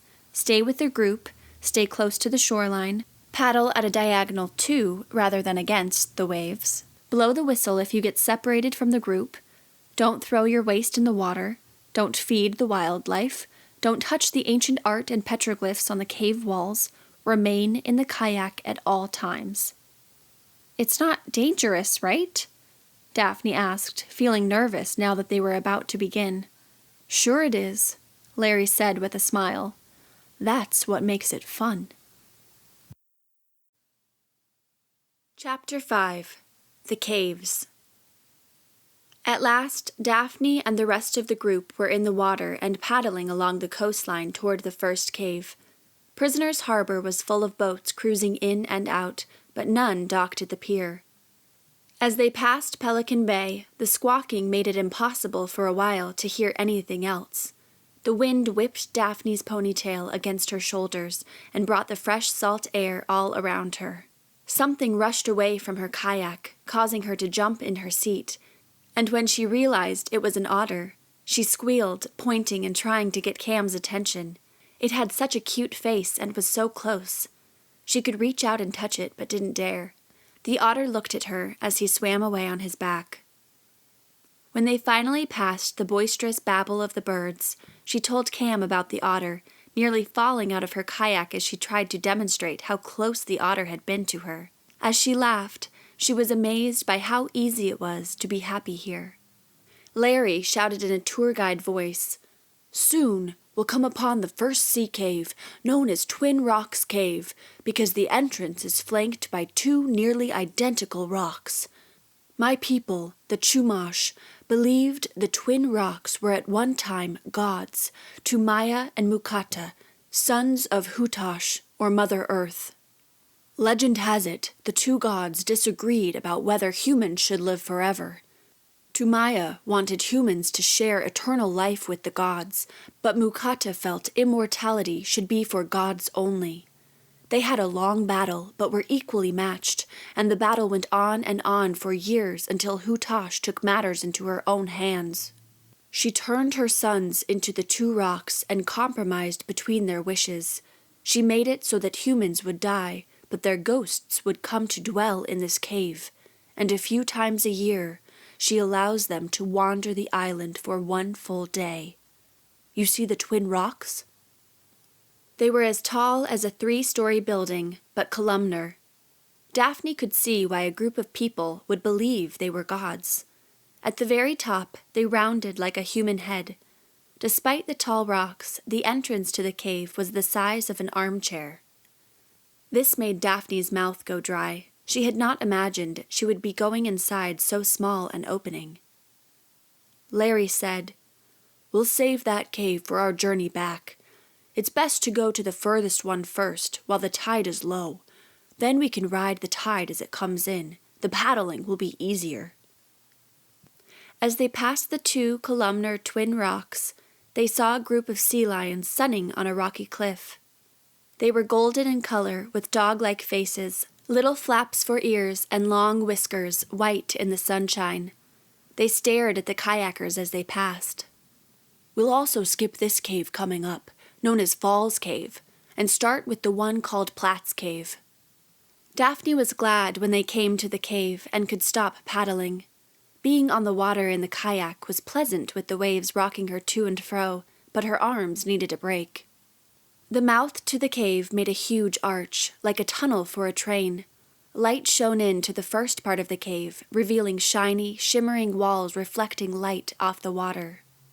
Larry pointed his flashlight to shelves all along the side walls and explained they were used for storage by the Chumash. On the ceiling were carved figures of dolphins, sea lions, whales, pelicans, gulls, and foxes. Cam splashed Daphne with his paddle, laughing. "Having fun yet?" Well, I was until you splashed me. She splashed him back. Hey, Echo! Dave shouted, his voice emanating throughout the cave. He laughed. Echo! This time, a bat scurried past Daphne and out into the bright light. Way to go, Dave, Cam said with sarcasm. Oops, Dave laughed at himself. Sorry, little bat. They turned from the cave at Platt's Harbor and headed back in the direction they came, toward the east. Larry had been right about paddling with the tide. It was much easier and faster going east. Daphne had been ignoring the urge to use the restroom since they started, but now she could no longer hold it. Full of embarrassment, she told Larry, We'll have to pull up onto the next bank. There aren't restrooms. Just find a private place and go. She followed him to the next beach, rocky, unlike the sandy one by the resort. They stepped from the kayaks and pulled them ashore. The guys turned to the water and pissed. There really was no good place for a girl to go. Everything here was rocky, without trees and wide open. Daphne searched around, thinking she wouldn't be able to go after all. Finally, she found a grotto on the underside of a cliff. As she climbed down, she caught a glimpse of someone dodging by. Hello? She called out. No one answered. Daphne hiked beneath the cliff edge and around to the other side, in the direction of the other person. As she rounded the corner, she heard the shuffle of running footsteps against gravel. She raced up the hill, only to catch the back of a girl with long red hair running away from her. Then the girl disappeared behind another boulder. That was odd. Maybe she was seeing things. She didn't believe in ghosts. Could it have been a mirage? Daphne climbed back down beneath the cliff edge, her heart hammering in her chest. Her shorts were wet and hard to pull down. Plus, her hands were shaking. This island gave her the creeps. Why would a girl be running around by herself out here? She finished her business and made her way back to shore, and they waded out from the shallows and helped one another into their kayaks. She decided not to mention what she thought she saw. She'd say something later to Cam when they were alone. The middle cave also had carvings along the ceiling, but even more spectacular was the waterfall spilling down from a hole in the center. The rushing water roared and created an echo effect in the cave, making it difficult to communicate inside. They each paddled around the falling water, allowing it to splash icily on a hand or a foot. Daphne held out her hand and shivered from the cold. Although the water had gotten into the bottom of her kayak, it wasn't nearly as cold as the falling water in the middle of the dim, sparkly cave. Larry led them from Falls Cave back to the first, Twin Rocks Cave. The opening seemed even smaller than it had on the first pass. Although the mouth was narrow, the cave itself curved high overhead. Carvings in the ceiling of dolphins and pelicans sparkled in the dim light. Larry took out his flashlight and shone it on the more visible carvings. A shaft of light shone in from the crack above and bore down on a rocky ledge of figures toward the back of the cave. These weren't carved or painted, but sculpted objects made of bone and shiny shells. The shells of their eyes sparkled in the light. The Chumash believe those figures were made by our ancestors a long time ago to represent our forefathers, Larry explained. They may look scary, but the Chumash see them as guardians of the dead, like the animals carved above us, and the twin gods at the mouth. They hovered together in their kayaks with their backs to the mouth of the cave, staring at the strange figures on the back wall above them. The figure in the middle stared directly at Daphne, and she had the strange sensation of rising up toward it and of the walls closing in on her, the cave getting smaller by the minute. Then a flutter near her kayak caused her to jump and squeal. A school of stingrays, Larry said.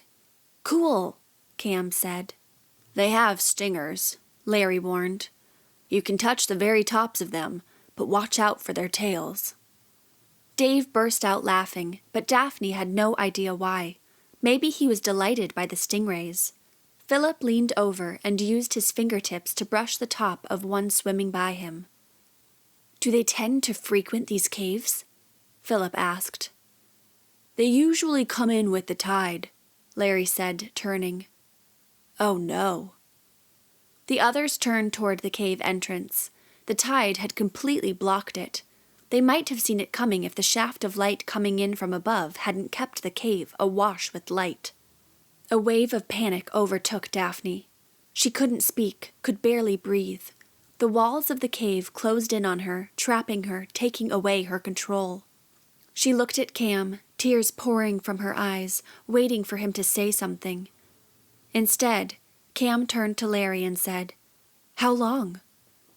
"Well, there's roughly 6 hours between high and low tide, but within 2-3 tops, we should have a big enough hole to get back out."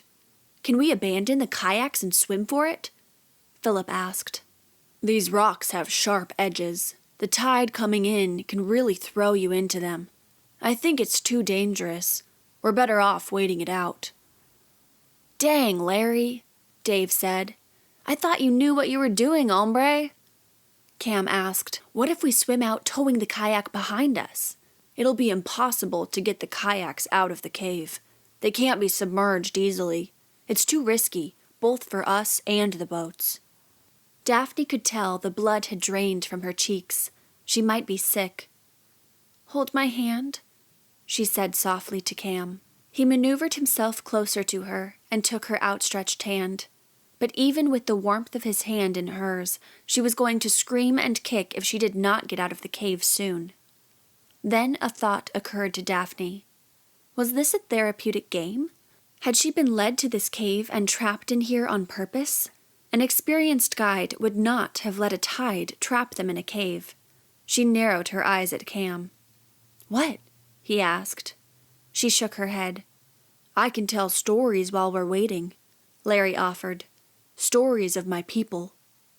Larry then told them the same story Hortense Gray had told Daphne on the jeep ride into the resort, about Chumash sending Meesink, the guardian of nature, to come down and control the population of people, turning some of the men into dolphins and taking some of the young women on his rainbow bridge to be his brides. He said, "Here's another legend. Although humans were not given immortality as Tumaya wished, one person was brought back from the dead by Hutash's orders. A young woman named Limu, the same name they gave the island. Limu means in the sea. The young woman, Limu, was very sad for many days, and one day she ate a poisonous herb to kill herself so she could leave the sadness. But Hutash was not yet ready for Limu to die, so she came to the leaders of the tribe in dreams and instructed them to take Limu's body and shave off all the hair. They were then to wrap her body in cloth dipped in the oil of a native herb called joitza. Hutash gave the people words to use while they waited for the oil to soak into the body. After the words were repeated 3 times, Limu opened her eyes, at first angry for what they had done. She had wanted to die, but after some time, she was grateful for another chance at life. Then, without warning, the light from the top of the cave went dark. Pitch black surrounded them. "Don't panic," Larry said. "Let me find my flashlight." "This is ridiculous," Philip said. Cam squeezed Daphne's hand. "It's going to be okay." "The sun must have moved behind a cloud," Larry said. "It will come back. Be patient. I'll find my light. Where did it go? I can't even see right in front of my face." Someone, Dave, she soon realized, said, "It's kind of spooky." Then he added, "Wah-ha-ha-ha-ha." Daphne wanted to scream. She hyperventilated. She felt something slimy touch her leg. "Ah!" Cam massaged her hand. "It's okay. Nothing bad is going to happen." If she could speak, she would say it already had. "I'm right here," Cam said. "Talk to me." She could not catch her breath. "Daphne, talk to me." "I'm okay." It was just a game. She could endure this. Cam said, "If you think about it, it's kind of cool being in a dark sea cave." Someone, probably Philip, snorted. Cam added, "If nothing else, being frightened makes you appreciate life. Don't you agree?" "No." She could hear the others whispering about her, but she didn't care. Let them laugh. She wanted out. If you didn't appreciate life, you wouldn't be afraid. You wouldn't care what happened to you, Cam reasoned. You could still fear pain. The slimy thing touched her again. Eee! But you aren't in pain, are you? You're not helping. Cam squeezed Daphne's hand and asked again, Are you okay? Stupid, stupid question. She refused to answer it. The light moved back through the crack in the ceiling, allowing the stifling darkness to dissipate. She searched her kayak near her legs and found a strand of seaweed. Sighing, she concentrated again on her breathing exercises. Ah, here it is, Larry said, turning on his light. How much longer? Daphne asked. Miss, we haven't even been in here an hour. At least one more hour must pass before we can get the kayaks through. What if we sing? Cam asked. Then he broke out in song. 99 bottles of beer on the wall, 99 bottles of beer. Take one down, pass it around, 98 bottles of beer on the wall. Soon, all the guys were singing the song loudly and cheerfully, even Vince, who rarely seemed to speak. Daphne had to admit this helped. She gave Cam a smile of gratitude in the dim light of Larry's flashlight as he continued singing in his boisterous voice. They took turns singing other songs. Cam started humming the Imperial March from Star Wars, and the others joined in. Except for Daphne. She focused on her breathing and fixed her eyes on the mouth of the cave. After what seemed like an eternity, the tide moved down and they were able to crouch into their kayaks and maneuver safely out.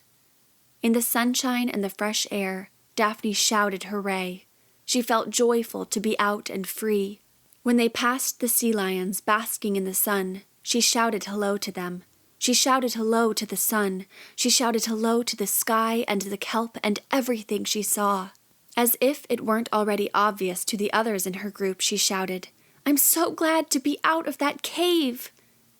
Back in her room, alone, in the warm and pleasant jet streams of the shower, Daphne knew it had all been a game. She had wanted to call Cam out on it, but hadn't. Why hadn't she?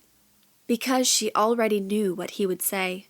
He would deny it just as he had denied his knowledge of the elevator getting stuck. She couldn't trust him. He was part of the mysterious nature of this strange therapy of Dr. Gray's. This thought made her sad, and her eyes filled with tears. Cam was her only friend, and she couldn't trust him. Not for the first time, she wondered if she had it in her to continue. What other exercises did the game makers have in store for her? Luckily, the stairs were dry Sunday night when Cam escorted Daphne up to the dining hall. Stan was not at dinner, but was camped on the west end of the island by the Chumash ruins. Daphne found herself missing his company, feeling like he was the only person who was normal and trustworthy on the entire island. After dinner, she told Cam she wasn't going on any more outings and that she planned to stay in her room until they left in the morning. He continued to act like the incident in the cave had been nothing but an accident, but he didn't push her to leave the room. Instead, they watched a movie together, The Amazing Spider-Man, one of their favorites. Afterward, she asked him to stay the night. I don't want to be alone, she said. She didn't think she could go through with her plan if she were by herself. They were sitting in the striped chairs with their feet on the coffee table. He said, I usually don't just sleep when I stay the night with girls, Daphne Janus. Well, I'm not any old girl, Cameron Turner. Do you talk to Brock? Daphne closed her eyes and sighed. You know I don't. So it's safe to say it's been a while since you... He whistled. She glared at him. Shut up. You think... His eyes widened. What, never? Would you stop? She kicked him, but not hard. Maybe you need a friend with benefits. That's all I'm saying. He was too cute to be mad at. You lost that chance when you brought me to this creepy island under false pretenses. So there was a chance? She shook her head and smirked. You're my best friend. I never want to screw that up. A lump rose to her throat as she considered the possibility of having sex before she died. Perhaps it was an experience no one should live without. She studied his golden blue eyes, his thin lips, the sweet curve of his neck. She wouldn't mind pressing herself against his solid chest and losing herself in his arms. It could truly be her last hurrah, her only one of that kind. No, that would only make what she was about to do to Cam that much crueler. Seriously, please stop. I'm sorry, really. He gave her a penitent smile. I'll stay, and I'll be good. Why did you bring me here? It's not what I was expecting. I wish you would trust me, Daph. He reached for her hand. I had the most amazing experience here last summer. Life-changing. Dr. Gray is the best. Just give it a chance. She narrowed her eyes, but didn't say anything. How about a game of chess? Like the old days? She brightened. Yeah. What do you say? I've got a board back in my room. I'll be right back. Promise? She didn't want him to go. Nothing weird's gonna happen? I promise. She was uneasy until he returned with the chessboard. When she was about to beat him for the second time, she said, You better not be letting me win. How insulting. Quit rubbing it in. He gave her a hurt look. Just checking. I haven't played in forever. Neither have I. She felt awkward after what he had said earlier, when they decided to call it quits and go to sleep. She left the TV on, needing the background noise. Although she was conscious of Cam lying on the bed beside her, it took less than 60 seconds for her thoughts to wander to Brock. As soon as Cam's breathing became shallow and regular, she slipped from the covers and crept to the kitchenette. She took one of the knives and went to the bathroom, where she closed and locked the door and turned on the light. It was no kind of life having to face the ones you hurt day in and day out. She couldn't stand to look her parents in the eye and see their pain reflecting back at her. They blamed her. Her mother had even said so. That terrible morning when Daphne had realized what had happened to Kara, she had screamed and fallen in a heap on the floor. It was Joey, Daphne had said. I heard him go in Kara's room. I heard banging. Her mother's face had stretched into almost comical proportions, her eyes wide as she had asked, You mean you heard and did nothing? Daphne just now had this thought. Extreme responses to comedy and tragedy look the same. Daphne had fallen in a heap on the floor and had wanted to curl up and die, too. You mean you heard and did nothing? Her mother had said. The words played over and over in Daphne's mind. You mean you heard and did nothing? Kara would be alive if Daphne had gotten out of bed that night, and Joey probably wouldn't have gotten so sick. Everyone's lives were ruined because she had done nothing to save them. But she'd been happy for the first time in 2 years here on the island. She thought the happiness came from knowing she would finally leave behind her miserable life and spare herself the pain of looking into her parents' eyes. And yet, now she wondered if there had been something more to it than that. She saw her mother's wide mouth and her wide eyes looking at Daphne with utter disbelief. You mean you heard and did nothing? Her mother blamed her for Kara's death, even if she tried to pretend otherwise later. Kara was gone because Daphne had been too lazy to get out of bed. A silent scream pressed against the walls of Daphne's skull. She was the scream, and she wanted out. She took the steel blade of the knife and held it to her wrist. From her internet research, she knew the jugular would be quicker, but she'd have to look in the mirror to get it right, and she was afraid to see her own face looking back at her. This way, she could lie on the floor and not have to fall and hurt herself. The pain would be brief, according to the research. Soon, she'd go into shock and feel nothing. Chapter 6. The Amphitheater. As Daphne held the knife to her skin, she heard a commotion in her room, and then Cam was at the bathroom door, knocking. Daph, I need to pee. Let me in. Really? As she stood up and hid the knife in the drawer, she became aware of how fast her heart was beating, and of how badly her hands were trembling, which was weird, because she had thought she was so calm. I'm going to piss on myself if you don't open this door. Okay, okay. She opened it and flew by him, heading straight for the bed.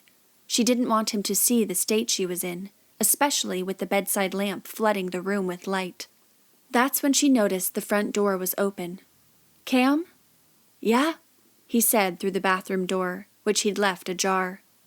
She stepped backwards toward him, keeping her eyes on the open front door. Why is the door open? She heard the toilet flush. Huh? He stepped into the room. Oh, I thought I was going to have to take a whiz outside. He closed the front door and locked it. Sorry, desperate times and all that, you know. She narrowed her eyes again. Look at you, he said. You look like a ghost. You keep saying that.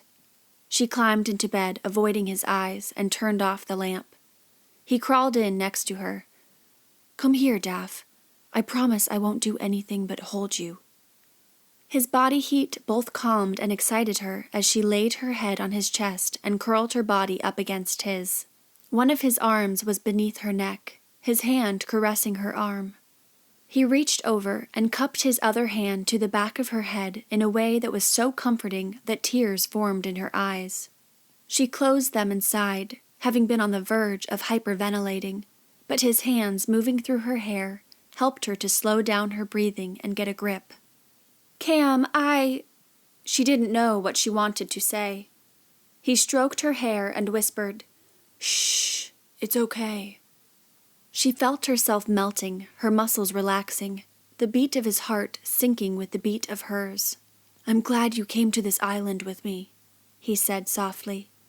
It's supposed to be fun. I'm sorry it hasn't been.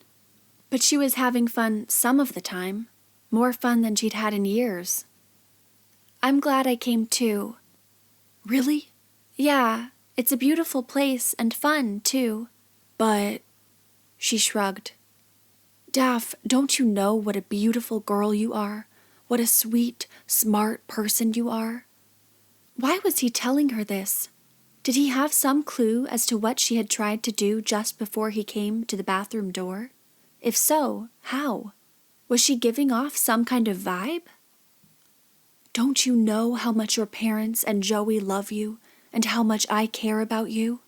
She stiffened, not sure what to say, but mortified by the thought that he somehow knew. Why else would he say these things? Quit getting all mushy. If you're trying to seduce me, it's not working. He laughed and pulled her close against him. Oh, Daph. She kept her head on his chest, catching with one hand the tears that poured from her eyes. They were quiet for a while, and then Cam said, No matter how much you cook a Wookiee steak, it always comes out chewy. She slapped his chest. That's terrible. Made you laugh. And it had. Daphne felt something poking her. She brushed it away. Daphne, wake up. Huh? She opened her eyes to see Cam dressed and leaning over her. There's no boat out today, he said. I'm sorry. I thought they came and went every morning, but apparently they only come twice a week. She stretched and stifled a yawn. So when's the next one due? Tomorrow. She looked at the clock by the bed. It was almost noon. I gotta pee. She got up and went to the bathroom. After she finished using the toilet, she washed her hands and looked at herself in the mirror. She dried her hands and opened the drawer where she had hidden the knife. It wasn't there. She reached her hand into the drawer and felt all around. The knife was gone. The heat left her bones. Maybe Cam had known. I'm hungry, she said as she crossed the room to the kitchenette. I can take you for lunch. She opened the silverware drawer to find all of the knives had been removed. Cam? Yeah? Did you do something with the kitchen knives? What? Why? She didn't answer. So you want to grab a bite? She didn't feel like putting on a happy face in front of other people. I'll just fix a sandwich here. He came up behind her and turned her to face him. He had a strange look in his eyes, like he was afraid. What's wrong? She asked. He gave her a hug and muttered, Nothing. But before he released her, He stuffed a folded piece of paper into her hand and whispered, "Shh, we're being watched." "What?" Her mouth dropped open. "Shh, don't react." He pulled away. Then he said in a normal volume, "I'll call you later. You okay hanging out here till dinner?" "Where are you going?" "I'm wanted by Dr. Gray." "You sure you're okay?" Daphne didn't like the look on his face. "I gotta go. I'll come by around 5 to take you to the show." "What show?" "There's a show at the amphitheater this evening." "You don't seem happy about going." He took her in his arms once more and whispered, "They're listening. I can't talk now." He pulled away, gave her a desperate look, and then ran off toward the main building. She wanted to call out to him, but was afraid. What in the world was going on? She closed and locked her door, her heart beating fast. When she opened the paper he'd slipped in her hand, the first lines read, "Take this with you into the bathroom. It's the only place in the room they don't have surveillance." She looked around before hastening to the bathroom and closing the door. They've been watching her this whole time? She quickly read the rest of the note. "There's something you need to know. My mom sent me here last summer to try and help me through a difficult time. It worked. I loved it. I'm a volunteer this summer. Your parents sent you here because my mom told them about my experience. I need you to know that Dr. Gray wants to turn you against me as part of your therapy, so you'll be less dependent on me. They think I'm falling in love with you, and maybe I am, and maybe I've sort of always loved you, and that's not good for the program. I'm sorry I lied to you. I hope this place helps you like it did me. But things get bad before they get better. Love, Cam." Daphne read the letter again, overwhelmed with conflicting emotions. Maybe he loved her? Her parents had sent her here? Cam may have meant to clue her in, but his letter further confused her about everything. But things get bad before they get better. This was a warning. She couldn't hide out in the bathroom all day, so she eventually tore up the note and flushed it before returning to the striped chair to sip on a soda, self-conscious about her every action. The fact that she was being watched made it impossible for her to relax. Her eyes fell on Hercules slaying the Hydra. So her mother and father had sent her here, she thought again. She had wanted to die last New Year's Eve night, when she had swallowed all the Prozac, and the Tylenol, just to be sure. Brock had given up on her, had said that maybe they needed a break. She hadn't blamed him, really. She couldn't stand to look at him because she was so ashamed. So ghastly ashamed. How could she live a happy life with Brock when her sister was dead and her brother plagued by voices? It wasn't fair, and it was all her fault, and Brock deserved someone who was allowed to be happy. When Kara died, her mother had said to Daphne, "You mean you heard and did nothing?" She immediately apologized to Daphne, but the damage had already been done. Mothers can be so cruel. Daphne wondered whether her mother had sent her to this resort for therapy or punishment. It had to have been her mother's idea. Her father would never have sent her here. But since Kara's death, her father had pretty much been a robot, doing whatever her mother said. If her mother and father were behind this, then maybe she could endure whatever lay ahead. Maybe this was a chance for her to atone for her sins. Then she could die absolved. By the time Cam called, Daphne had changed into a light summer dress and sandals, another new outfit from her mother. She still didn't feel like being around others, especially with this new revelation, but she would force herself to carry on. It was time to pay the piper. As soon as she saw Cam's face, she knew she was not to refer to the note. So obvious was the warning in his eyes. She kissed him on the cheek to reassure him. She would not allow whoever was watching them to suspect Cam of breaking any rules. Then she recalled what he'd written about loving her, and she felt her face get hot. "You look beautiful, as always," he said solemnly. "You too." And he was beautiful, she realized again. One of the most beautiful people she knew. And she was grateful that he was trying to help her, even though this bizarre place creeped her out. She knew he cared for her, and she felt warm and comforted by that knowledge. Together they walked past the pool and tennis courts in the opposite direction of the beach, past the long string of cabanas and the clearing where the jeeps were parked. Below them stretched 20 rows of stadium-style seats carved in the rocky slope of the canyon. Further down was a platform with the other side of the canyon wall as its backdrop. The entire amphitheater looked about 50 yards in diameter, half the size of a football field. Daphne recognized the 20 or so people already seated in the audience. Hortense Gray sat with Arturo Gomez, Lee Reynolds, Mary Ellen, and Philip closer to the top of the stadium, but Cam and Daphne didn't stop to say hello. In the middle were others she recognized, including Roger and some of the waiters from the banquet hall. She was surprised none of the younger crowd was there. Cam led her to the center front, where the stage was eye level. "You sure you want to sit this close?" Daphne asked. "It's not a splash zone or anything. This isn't SeaWorld." Daphne could tell Cam was still upset, and this made her more frightened of what lay ahead. As they sat on the warm concrete seat with the hot sun beaming down on them, Daphne began to sweat from more than the heat. Shortly, 3 people appeared at the right of the stage to the soft, slow chords of string instruments or a recording offstage. The actors wore hooded white cloaks concealing their identities. Their feet were bare, and Daphne immediately thought of a cult. As the music escalated, the performers made their way to the center of the stage, their backs to the audience. In the center back of the stage, an altar rose from the platform, probably by some hidden mechanical means. When the altar reached its full height, the music abruptly stopped with one swift boom of a bass drum. The 3 performers turned to face the audience. The middle actor sang a song of love and loss to the sound of a piano. Again, Daphne couldn't tell if it was a recording or a live performance, but she recognized the voice.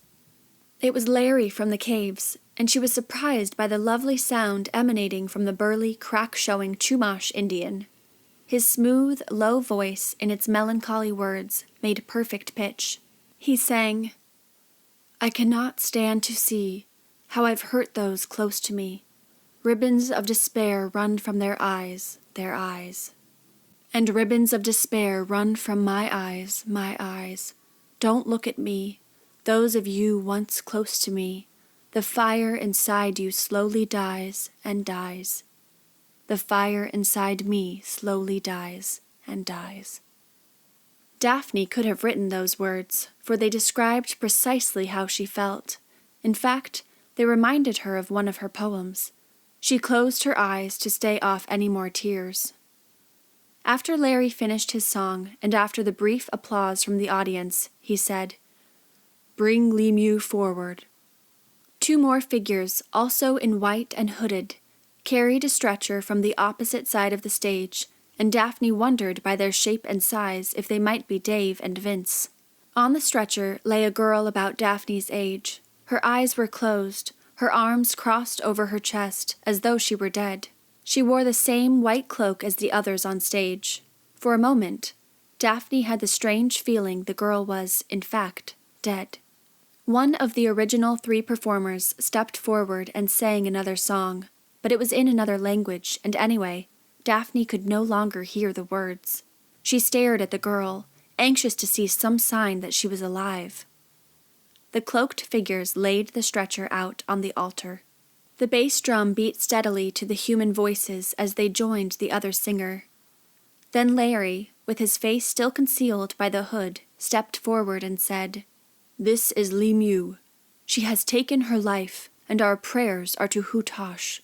Chumash agrees it is not yet Lemieux's time. She has given us a ritual to bring Lemieux back to life." Daphne was shocked to see the 5 performers each pull a pair of scissors from their robes and cut the bright red hair of the girl on the altar. They cut it down to her scalp and then used electric razors to shave her head, arms, and legs. Surely the girl on the altar was an actress and a willing part of the performance, and not the girl Daphne had seen running near the grotto. As the string instruments played a slow and haunting melody, the 5 cloaked performers rubbed oil and laid long strips of white cloth on her body and sang a second song in Chumash. Toward the end of the song, the girl opened her eyes. She sat up, stared in horror at the audience, rubbed her bald head, and shrieked, "My hair! What have you done?" The 5 actors knelt in front of her as she stood from the altar. Then Larry said, "Lemieux has risen from the dead. You were dead, and now you are alive again." A new melody rang through the amphitheater, this time uplifting, but the woman playing Lemieux continued to look confused. Thinking she was either an excellent actress or a victim of a strange ritual, Daphne shivered in the blazing sun and began to feel faint. When the melody ended, the 5 figures each put a hand on Lemieux, and the members of the audience applauded. Many of them gave a standing ovation, and nearly all had tears in their eyes.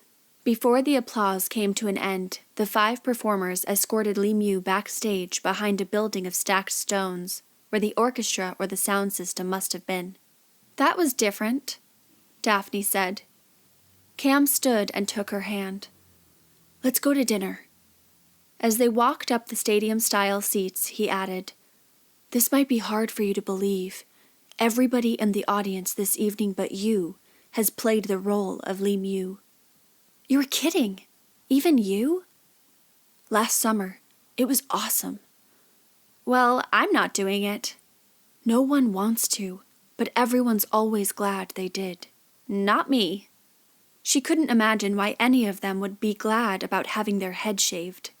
Then a chill made goosebumps appear on her arms as she recalled the bald woman on the pier at Prisoners' Harbor. Maybe it hadn't been chemotherapy. Maybe she had been Lemieux. And maybe the way she had grabbed Daphne's wrist and had given Daphne that strange look had been an attempt to warn her. Daphne crossed her arms in front of her chest as Cam led her away from the amphitheater. They reached the canyon ridge and followed the narrow steps back down to the main part of the resort. As they passed the jeeps, Cam said, "Some of the others are doing an exercise with Lemieux right now. It's the best part. I'm supposed to be there too, but I didn't want to leave you alone." "Why can't I go with you?" "First, you have to be Lemieux." "That's not happening. Cam, seriously. How could getting your body hair shaved off be a rewarding experience?" "You'll see." "Not in this lifetime." When Cam said nothing more, she asked, "They won't force me, will they?" "I don't think so. They don't do it until the end of—" He stopped, looking past her. "We'll talk later." Daphne looked around, but saw no one close enough to overhear them. Then she realized, as they walked through the grounds, that there could be surveillance cameras hidden in the nearby buildings. After an uneventful dinner, Cam asked her to walk down to the beach with him. Far off to their right, the sun was setting, and at the top of the wooden steps, Daphne stopped to take in the beauty. Whatever else the resort was for people who came here, it was first and foremost a beautiful place that brought much pleasure. Daphne suspected this was an important part of the resort's therapeutic qualities. She and Cam followed the boardwalk down to the sand, where they abandoned their shoes and strolled to the edge of the water. One other couple sat together in the sand by the hill of poppies, and a lone woman stood at the top of the chalky bluffs gazing out to the sea. "They can still see us down here, but they can't hear what we're saying." Cam faced the sea. The sun nearly touched the horizon and sank further by the minute. Orange hues reflected on the graceful waves. The wind was less violent down here near the water than it had been on the boardwalk. "So my mother put me up to this? She set me up, and my dad?" Cam nodded. "They've been worried about you." Daphne hadn't looked her parents in the eye in months. It had been just like the words in Larry's song. "How did you find out about this place?" "My mom knows someone who knows someone who knows Dr. Gray. I'm sorry I lied to you. I was told it was necessary to your therapy." "I don't see how lying can ever be a good thing." Cam said nothing. As they continued down the beach toward the sunset and the chalky bluffs, Daphne asked, "So what was your rough time? Did you try to, "No, but I came close. I guess I wasn't as brave as you." Daphne sucked in her lips. It hadn't been bravery. "I wasn't dealt as tough a hand as you," he said. "I never told you this, but I got into drugs and failed my first semester of college. My stepdad cut me off, even though the money comes from my mom. She supported his decision. I had nothing, No one, no friends, no job, no life. What about me? Kara had just died the year before. I didn't want to bring you down again. Cam. Anyway, it was a hard time. I finally agreed to go to rehab. This place was part of it. It made me realize how much I wanted to live, and how great life can be if you let it. I knew it! Getting trapped in the elevator and the cave, those things were therapeutic exercises, weren't they? He nodded, then he faced her. You have to admit they were exhilarating, like a roller coaster ride. It had all been creepy, but now that she knew for sure that she'd never been in any real danger, she was filled with relief. I'm not much into roller coasters. She gave him a smile. But if this place helped you, then it can't be all bad. Then you're not angry at me? She shook her head. The whole bit in the valley with the woman being raped and killed was part of it too. Daphne knew it. It had been a cruel trick, but she was glad it hadn't been real. His smile quickly became a frown. After tonight, Dr. Gray doesn't want me to interfere with your progress. She's putting distance between us. I don't like that. She grabbed his hand and filled with anxiety. What are they going to do to me? Trust me, Daph. Do you trust me? She nodded. It's going to be okay. You'll see. Then she asked, was Stan in on the elevator incident? No. He doesn't know it yet, but someone has sent him here too. Who? I don't know. So Stan was a patient like her. I suppose it has been fun, she said, which wasn't a lie. This was a major gesture on her parents' part. A lump formed in her throat.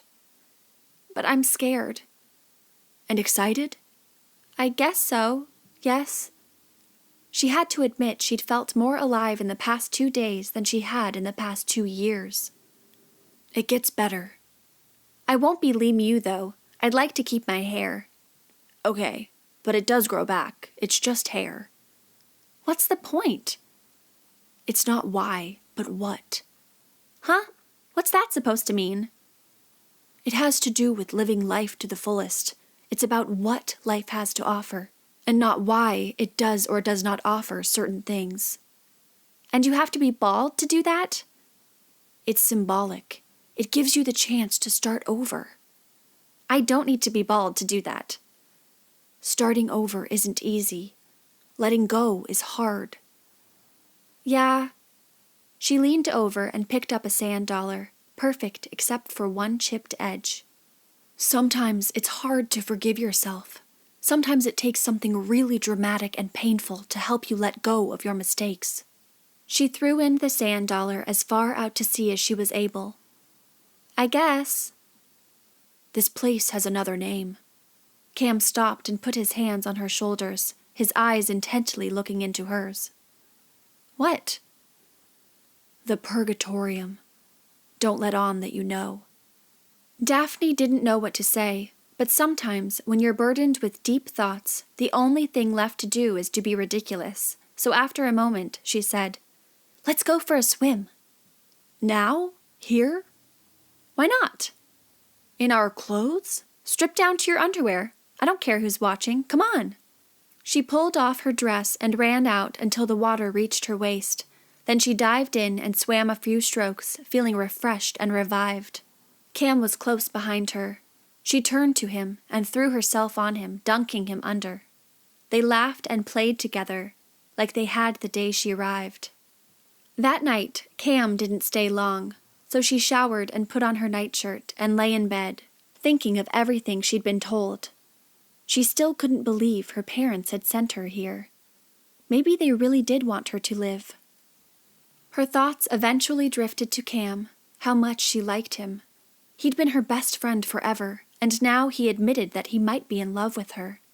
Could she ever feel the same way about him? As soon as she considered the possibility, her heart longed for Brock. The first time she and Brock kissed was the week after his mother died. His mother had fought a 5-year-long battle with breast cancer and lost. Brock was an only child and was close to his mother. His father had left before the cancer, had moved to Philadelphia, and had started another life that didn't include Brock.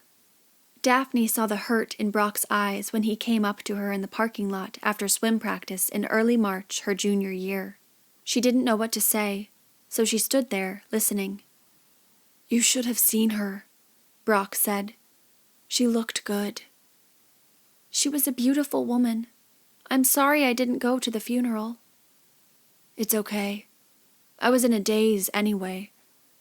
"How are you now?" "Still in a daze."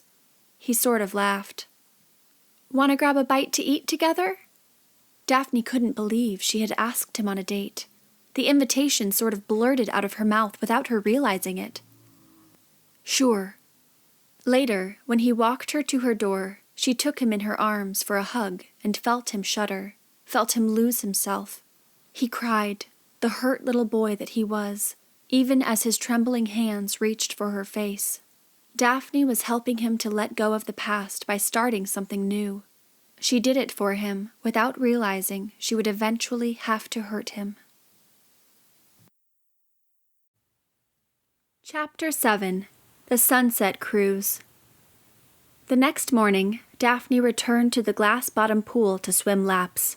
At one time, she swam a mile daily.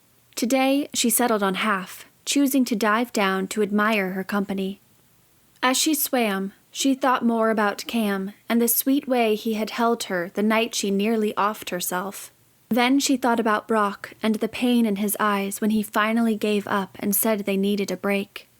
3 schools of fish swam in different directions over the colorful coral, sponges, and sea anemone lining the reef. The yellow and white striped fish were the largest in number, but the electric blue were bigger and took up about as much room. Above them floated 4 tiny creatures Daphne believed to be jellyfish. There was no sign of the moray eel, but another creature slithered along the very bottom of the reef, rust-colored and odd-looking. Before Daphne could get a better look, a silky flash of silver darted into view and took the odd creature in its mouth. The silver flash came from a small shark. It circled the perimeter of the reef cave, and then left as quickly as it had come. After a shower and a bite of breakfast alone in her room, Daphne tried to reach Cam, and even knocked on the door to his room, but he didn't answer. Next, she tried Stan's room, but found no answer there either. So, having nothing better to do, and knowing there wasn't a murderer roaming the island dragging unsuspecting victims by the hair, she took a walk on the beach to enjoy the rising sun.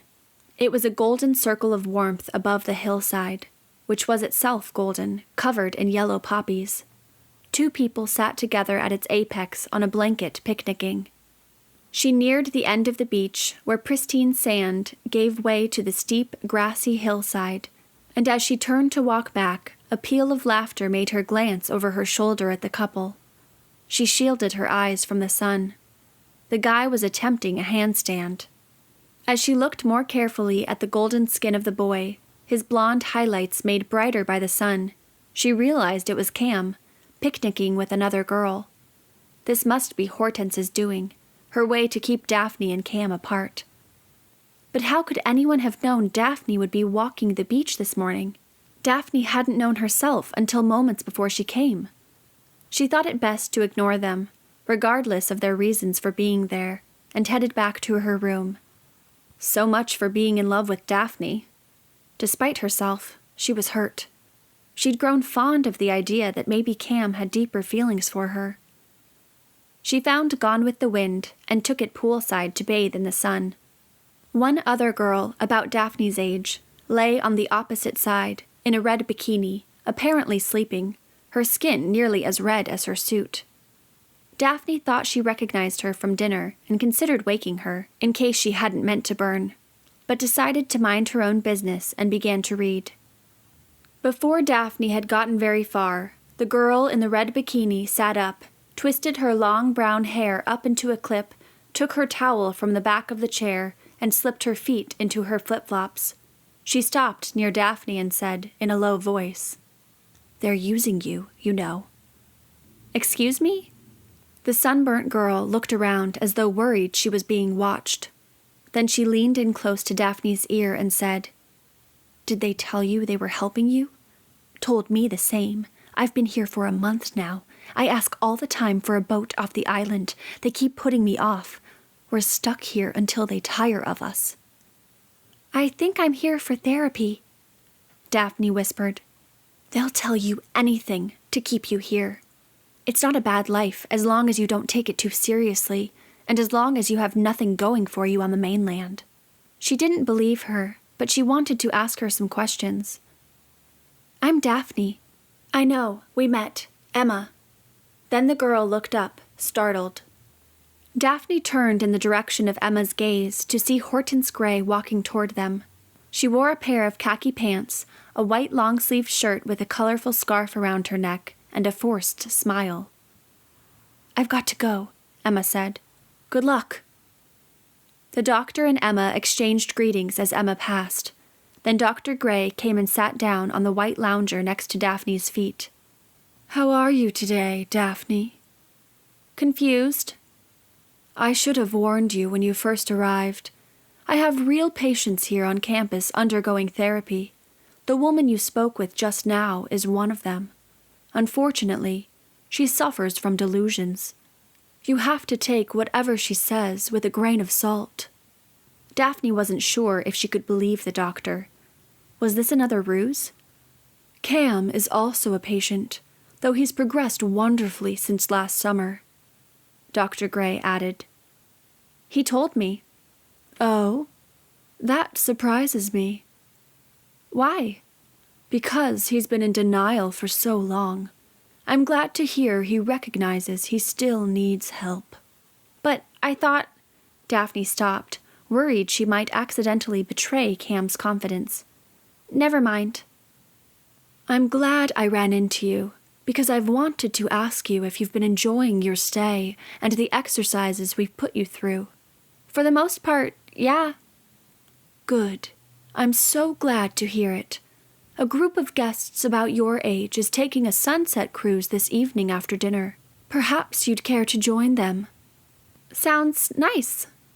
"Meet up at the Jeeps around 7:30, and you'll be taken out to the dock from Willow's Anchorage, our own private pier."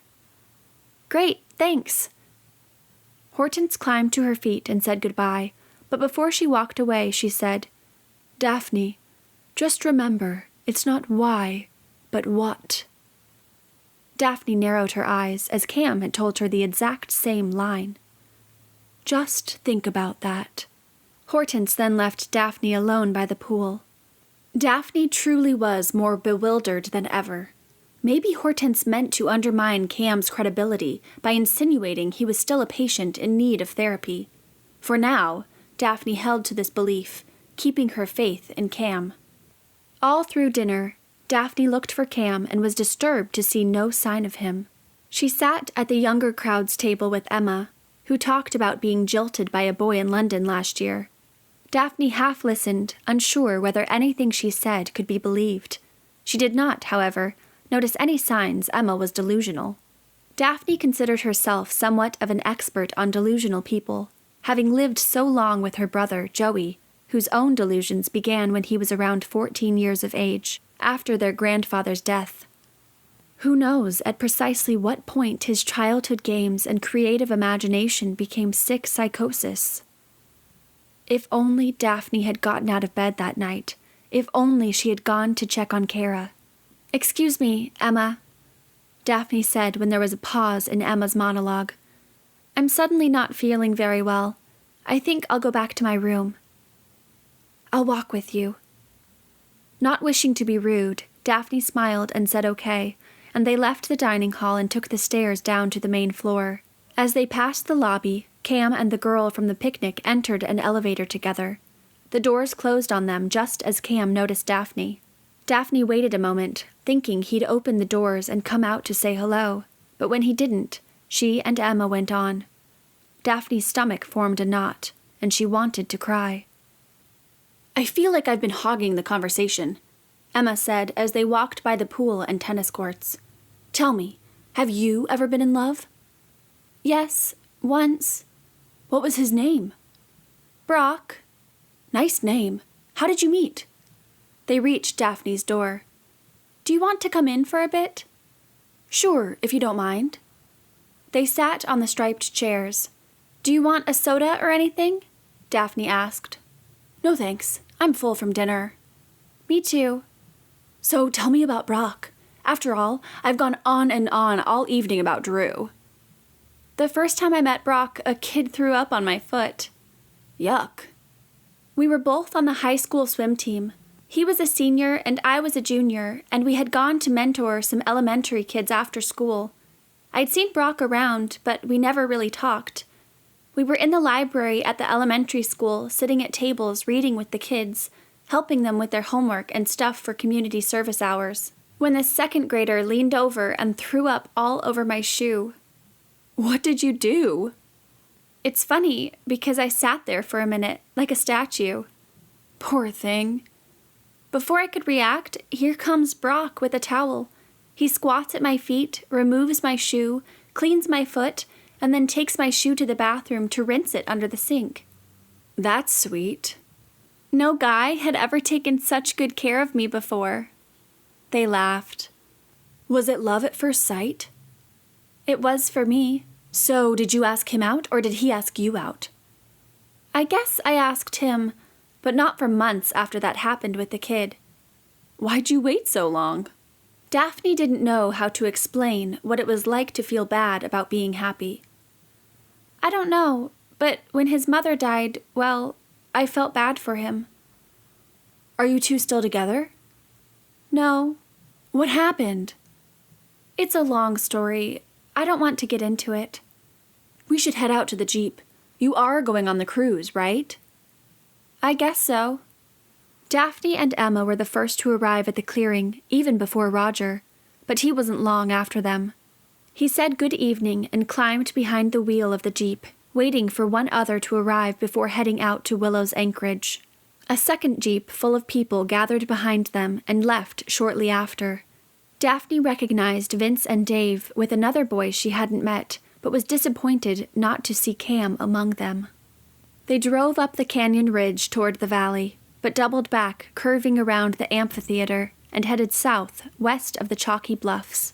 The air was muggy this evening, but there were no clouds in the sky, and the sun baked them. Sweat pooled around her hairline, and she wiped it with the back of her hand. Willow's anchorage was a short dock, half the size of Scorpion Anchorage and a quarter of the pier at Prisoner's Harbor. Sparse blades of grass grew between the rocks along the trail. One boat, a catamaran, drifted in the harbor, and as the party neared the dock, the boat moved toward them. The first to board was the new boy. He had black, kinky hair and black eyes, and his skin was the color of weak coffee. He held out his hand and helped each of them onto the boat, giving them a charming smile. "Gregory Gray," he said to Daphne as he helped her board. "Nice to meet you." "Daphne Janus. Are you—" "Yes, Hortense is my mother." As the boat pulled from the dock, two more ran down the trail from the jeeps, calling out to the boat, "Wait for us!" Cam held the hand of the girl from the picnic, as blonde and tall as he, clinging to her sun hat, her slim legs visible through the thin cloth of her sundress. She had beautiful lips and a small mole on her right cheek. "This is Bridget," he said when more introductions were made. Daphne expected Cam to say something to her, something to indicate he was her best friend, and when he didn't, she assumed he couldn't because he was told to keep a strict distance from her. Although she couldn't blame him for following the doctor's orders, it bothered her that he was so friendly with Bridget, and she hated herself for it. Daphne stood between Emma and Gregory, striking up a conversation with the latter. "How come I haven't seen you before?" Daphne asked. "I only arrived this evening. Have you been here long?" "A few days. Do you work for the resort?" "No, just visiting. And you? Are you a guest or an employee?" "A guest." She wanted to say prisoner, but she held her tongue. "I hope you enjoy your stay." His eyes were like chocolate pudding, deep and sweet. She instantly liked him and felt he was nothing like his mother.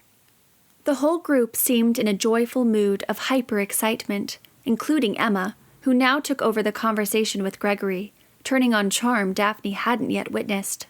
Daphne couldn't resist taking the opportunity to steal surreptitious glances at Cam, who continued to give Bridget his full attention.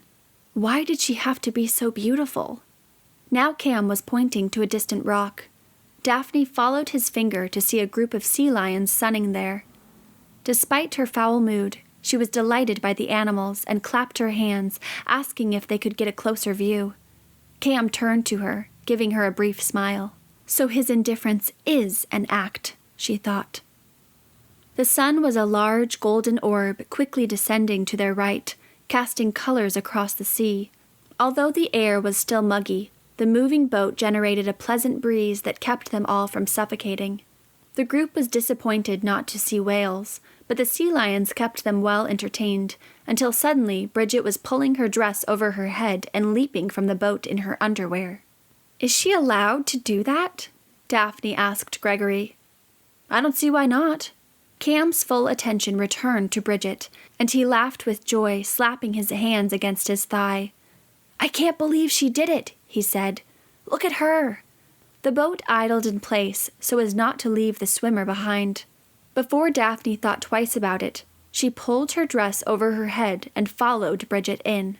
"I'm such a child," she thought, tugging her bra strap back to her shoulder, ashamed of herself, but she had to admit the water felt great. And, surprisingly, the sea lions hadn't left their rock. They looked at her with curiosity. She swam closer to them, leaving Bridget in her wake. The others were shouting at her, but she couldn't tell what they were saying. She suspected they were cheering her on, and she was happy she had stolen the show, if even for a moment, from Bridget. She was determined to get closer to the sea lions. When she looked back at the boat, she saw Bridget being helped back in, and the rest of the group shouting toward her. They were pointing, probably at the sea lions. Daphne gave them a thumbs up as the boat moved toward her. She looked again at the sea lions when something hit her on the head. It was a life buoy. She turned to the boat to see the entire group leaning over the rail, screaming at her, pointing. At the sea lions? Then Daphne saw the dorsal fins of the sharks about 10 feet away. There were 3 of them. Her mouth fell open, and she stopped kicking. She imagined the jaws chomping her body in half, or worse, taking her limbs one by one with her mind still conscious. What a way to go. So many times she had fantasized about her death, but being pulled apart by sharks hadn't crossed her mind. Now, faced with that possibility, she felt the air leave her body, a vice grip in her throat, and the scream, lodged there, stifled. She was going to die. But first, she was going to have to endure extreme torture. She held on to the buoy and realized Cam and Gregory were pulling her in with all their strength as the captain sped away from the sharks with the boat. She was spinning through the water, in a blind and panicky delirium, unable to see or hear or think. It wasn't until she was safely on the deck of the pier, down on her knees sucking in air and trembling, that it occurred to her the sharks might not have been real. They could have been divers with fins strapped to their backs, actors in yet another terrifying game. She was given a towel and a great deal of sympathy and helped by Gregory and Cam from the pier to the jeep. The slight smile on Cam's face as he left her to join Bridget reinforced her suspicion that it had been a game, and Bridget had been one of the actors, in on it from the beginning. Daphne wondered how it all would have played out if she hadn't gone in the water. Perhaps someone would have pushed her in, unless the sharks were meant for Bridget. Daphne suspected she had reacted predictably to Cam and Bridget's behavior. Was she really so easy to manipulate? Chapter 8. Hortense Gray. After a sleepless night alone, Cam had answered none of her calls and had seemed to vanish from the island. Daphne received a phone call from the girl at the courtesy desk asking her to come in a half hour to Dr. Gray's office on the 2nd floor of the main building, room 200. Daphne hadn't planned on going to breakfast. There was still plenty of fruit and things in her room, but now she quickly showered and dressed, wondering what this was all about. She supposed she could refuse to go, but she had to admit she was curious to know why the doctor wanted to see her. She slipped on another one of the sundresses her mother bought her for the trip, put on her sandals, and headed over to the main building. The pool was full of swimmers and sunbathers, including Gregory Gray and the others from yesterday's sunset cruise, all but Cam. She avoided making eye contact with any of them as she shuffled by, quickly hoping they wouldn't notice. She wasn't in the mood to be around people. She climbed the stairs to room 200. She lifted her hand to knock, but hesitated when she heard opera music coming from the other side of the door. In a low vibrato and in a language that sounded like Latin, Hortense Gray's voice rang out, and it was not good. Daphne covered her smile with her hand and listened until the music stopped, and then she raised her hand and rapped on the door. "Enter." Daphne gasped before she had even crossed the threshold, because the doctor's office wasn't anything like what she had expected. Every square inch of wall space was covered with either bookcases overflowing with books or with paintings from many different eras and styles, looking gaudy and crammed together. In the middle of the room were sculptures, 3 freestanding, life-sized ones, and 2 smaller busts on pedestals. A loom sat in one corner, with threads and a half-woven tapestry, and stuffed in another corner was an upright piano, covered in sheet music, some of which had fallen to the floor. The doctor stood behind her desk, wearing a large purple hat and purple velvet suit, which looked ridiculous. She lifted the needle from an old-fashioned record player, plunked on one corner of her messy desk, and removed a record and slipped it into a paper sleeve as she said, "Well, don't just stand there. Come in and have a seat." Daphne had to weave around the many pieces of art to reach the green chenille chair in front of Dr. Gray's desk, and before she could sit on it, she had to remove a painting. "Oh, just put that over there on the piano bench. I haven't decided where I'm going to hang that one. Do you like it? It's a pre-Raphaelite imitation, a recent gift from a patient." The painting was of a woman in a beautiful dress lying in a stream on her back with flowers all around her. She only had to lay her head back to be completely submerged. "Is the woman going to drown herself?" Daphne asked as she carefully sat the painting on the piano bench. "I guess we'll never know. That's the thing about paintings. They're frozen." After Daphne had taken her seat, the doctor asked, "Do you like my costume?" Daphne was relieved that it was a costume. She hadn't been sure how to take the purple hat and suit and white bow tie. "Yes, I'm the Mad Hatter. Can you tell? We're having a costume party in the ballroom next week, and I've been trying to decide how to dress. I think this one suits me." "Yes," Daphne agreed. "It does." Hortense Gray removed the purple hat from her head and tossed it on the floor behind her desk. "Well now." She sat down and opened a manila folder on the top of a heap of folders. "Thank you for meeting with me. I wanted to discuss a few things with you. First of all, I wanted to tell you how sorry I am about what happened yesterday evening during the cruise. Gregory told me. You must have been terrified." Dr. Gray wore a strange smile that made her words seem insincere. Daphne shrugged and asked, "So why am I here?" "Interesting question, and one we all ask from time to time, don't you think? But as I like to say, it's not why, but what. For life's meaning isn't something assigned to us, but rather made. Therefore, it's not why we are here, but what we do with our lives that matters." "What? I mean, why did you ask me to your office?" "Oh, yes, of course." She removed the bow tie from her neck. "You and I haven't had much time to chat. I want to make sure you understand a few things about my domain." "Your domain?" Hortense laughed. "That's my little inside joke. I like to think of myself as Prospero. Are you familiar with Shakespeare's The Tempest?" Daphne shook her head. "Well, it's very good. You should read it.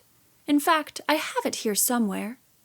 Hortense crossed the room to one of her bookcases, ran her finger along the spines of several books, and then stopped on one and pulled it into her hands. "You see, I've created a place where science, art, and even religion come together in one cause."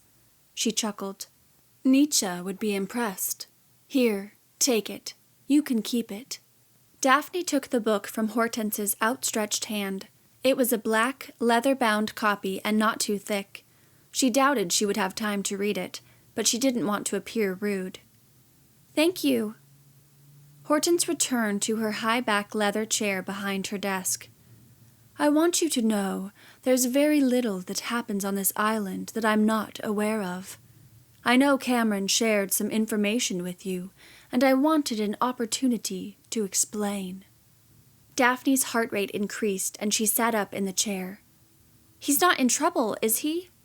"Of course not. This isn't a school, and he a pupil. Do you see me as a strict principal? How interesting. No, maybe you see this as a prison, and I the warden? Cameron's a volunteer. This is a therapeutic retreat. Relax." Daphne sat back in her chair. "I want you to understand that I come from generations of psychologists. My father was a great psychologist, and his father before him, and so on. Have you heard of the Stanley Milgram experiment?" Daphne shook her head. "What about Philip Zimbardo's Stanford prison experiment?" "No, sorry." Hortense shook her head in disgust. "What do they teach kids in school these days? That's a shame. Well, my father, Malcolm Gray, was one of a great generation of psychologists back in the 60s and 70s who discovered important insights into human behavior. Stanley Milgram's shock experiment." "Wait, he shocked people?" Daphne asked.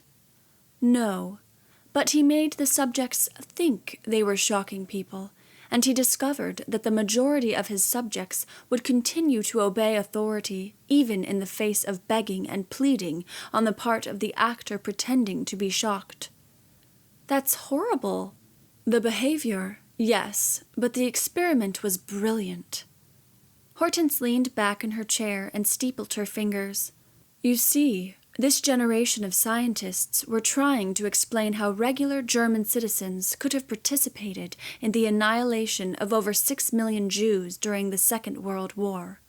You are familiar with the Holocaust?" "We learned about it in school." Plus, Daphne had read several novels on her own, such as The Boy in Striped Pajamas and The Book Thief, and Number the Stars. She shuddered. "It doesn't seem real." "Yes, but it was real, and so psychologists wanted to study how such atrocities could be committed by everyday people. Zimbardo was another of my father's colleagues who created a remarkable experiment by simulating a prison at Stanford University. He assigned some of his subjects with the role of warden and others with that of prisoner. He and my father and their team watched in astonishment as the wardens, regular university students, committed barbaric and atrocious acts against the prisoners, their fellow classmates." Daphne shifted nervously in her seat. "That was allowed?" "Well, Zimbardo made the decision to end the experiment early, against my father's wishes." Hortense leaned forward on her messy desk. "It's unfortunate. We might have learned a great deal more." "At the expense of the subjects?" Daphne wondered. She frowned.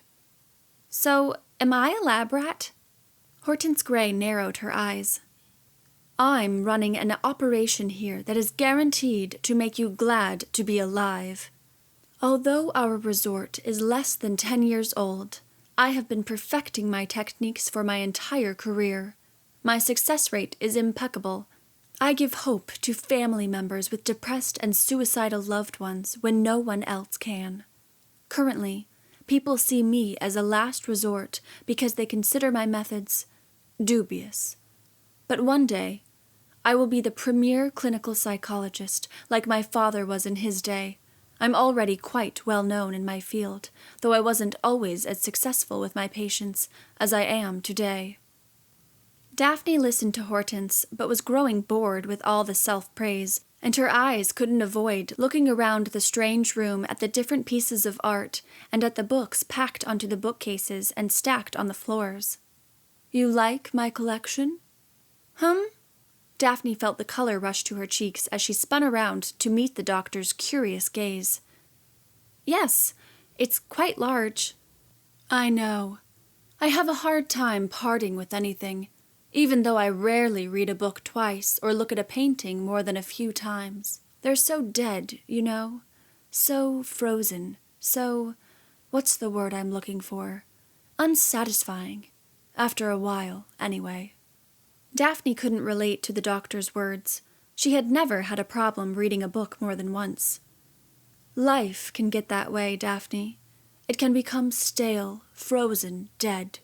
We can get stuck, and sometimes it takes something truly profound to bring us back to life. So you scare the crap out of people to wake them up? Not exactly, though terror is definitely an impetus for awakening one's soul. I prefer to think of my domain as living art and a place where science and art come together. Here at this resort, you have the rare opportunity of stepping into a painting or a musical composition or a book and of bringing it to life as you resurrect your own stale, frozen, dead self. Daphne didn't get what the doctor was trying to say, but she didn't like all this talk of death and resurrection. Truth be told, Hortense Gray sounded crazy, and Daphne just wanted the hell out. She would stay, though, because it was what her parents wanted. And Arturo Gomez knows what you're doing here at his resort? He's okay with it? Dr. Gray smiled and flapped a hand in Daphne's direction, like she was swatting a fly. Arturo Gomez was one of my first patients. He adores me. I saved his life, and now he is my Ariel. Your what? In The Tempest, Prospero frees a spirit from a tree, where the spirit had been imprisoned by a witch for many years. The spirit, Ariel, made Prospero's domain possible. He gave him the magic Prospero needed to orchestrate his world. So you see, Arturo, who is wealthy beyond imagination, is my Ariel. I freed him, and he gave me his magic. Daphne nodded, thinking, how nice for you both, but kept her thoughts to herself. Then Daphne gasped. As Dr. Gray removed her purple velvet jacket and laid it across one side of the desk, one of her arms, usually covered by long sleeves, was briefly exposed. Daphne caught sight of a number of scars where long gashes must have once appeared. The doctor noticed and quickly pushed the wrinkled sleeve back down across her arm. Daphne wondered how the doctor got the scars, but was too afraid to ask. Hortense Gray cleared her throat and said, I know more about you than you might have assumed, Daphne. I have a complete file on you, and there's something about your case, a piece of the puzzle, I don't think you've noticed is missing. Daphne felt her neck and back go limp and wobbly, so she grabbed the arms of her chair. She wasn't prepared to discuss her case. According to my records, your brother, Joey, exhibited symptoms of paranoid schizophrenia by age 16 and was diagnosed at age 17, but your parents opted not to put him on medication until much later. Is that correct? Daphne nodded, her mouth too dry to speak. And he was 19 when he attacked and killed your sister, Kara. Daphne waited. What was the doctor's point? Your mother shared with me what she said to you the morning she discovered Kara's body. Daphne stared at the floor as sweat tickled the back of her neck and the inside of her palms. She wanted out. She thinks she's the reason you tried to take your life. Daphne's mouth dropped open. She couldn't believe what the doctor was saying. Her mother blamed herself? But that's not true. She made you feel like it was your fault. It was. You don't know the whole story. Daphne's heart pounded. But if your parents had gotten proper treatment for your brother... Stop! It wasn't their fault! Daphne stood from the chair. Why was the doctor saying such things? Was this part of her crazy therapy? Time to lie and blame others? So maybe this is about your need to believe in your parents? Daphne stared back at the doctor in shock. She heard a pounding in her head. I don't know what you mean, but you don't know everything. Look at me, Daphne. Hortense Gray also stood. Kara's death was not your fault. But she was wrong. The doctor didn't know what had happened that night. Again, Dr. Gray said, "Kara's death was not your fault." Tears flooded Daphne's eyes, and since she couldn't speak, she ran from the room. She heard Dr. Gray calling after her, but she took the stairs to the bottom floor and ran from the building. The other kids were still at the pool, most of them lying on loungers. She avoided them again, feeling numb and weak. As she reached the door, Cam appeared around the corner of her cabana. "Daph?" His smile faded. "What's wrong?" She ran inside and flung herself on her bed. "Nothing." He followed her inside and closed the door. "Aren't you supposed to stay away from me?" she asked accusingly. He stretched out on the bed beside her, on his back. "I don't care. Talk to me." "I'm tired of talking." She couldn't look at him, didn't want to look at another person again. She wanted to crawl into a hole and die. He turned to her and wrapped his arms around her and held her, stroking her hair, not saying anything until, at some point, she must have fallen asleep. When she awakened, entangled in arms and legs, in that twilight between sleep and wakefulness, she looked at the boy beside her, expecting to see Brock. Her heart skipped a beat when she saw it was Cam. Then he awoke with a start. "What time is it?" She glanced at the clock. 11. "Are you hungry for lunch?" "I've got to go. Promise me you'll go horseback riding?" "Is Bridget going?" She felt petty for asking, especially when she knew her heart still belonged to Brock. He smiled and said, "No, she doesn't like horses." "Okay then. 3 o'clock?" Cam nodded before kissing the top of her head and walked out the door. Lying beside Daphne was the book Hortense had given her, The Tempest. She picked it up and carried it across the room to one of the striped chairs. The book fell open to a page that was marked with a folded piece of paper, a clipped, yellowed newspaper article. May 1994. Harvard professor fired for unethical practices, New York. Dr. Hortense Gray, Harvard professor of psychology, was recently relieved of her duties by the Harvard School of Psychology when her paper, Using Pain to Stimulate Pleasure in the Clinically Depressed, was submitted to and rejected by the American Journal of Psychology. The paper was rejected because it revealed methods the journal and the university deemed unethical.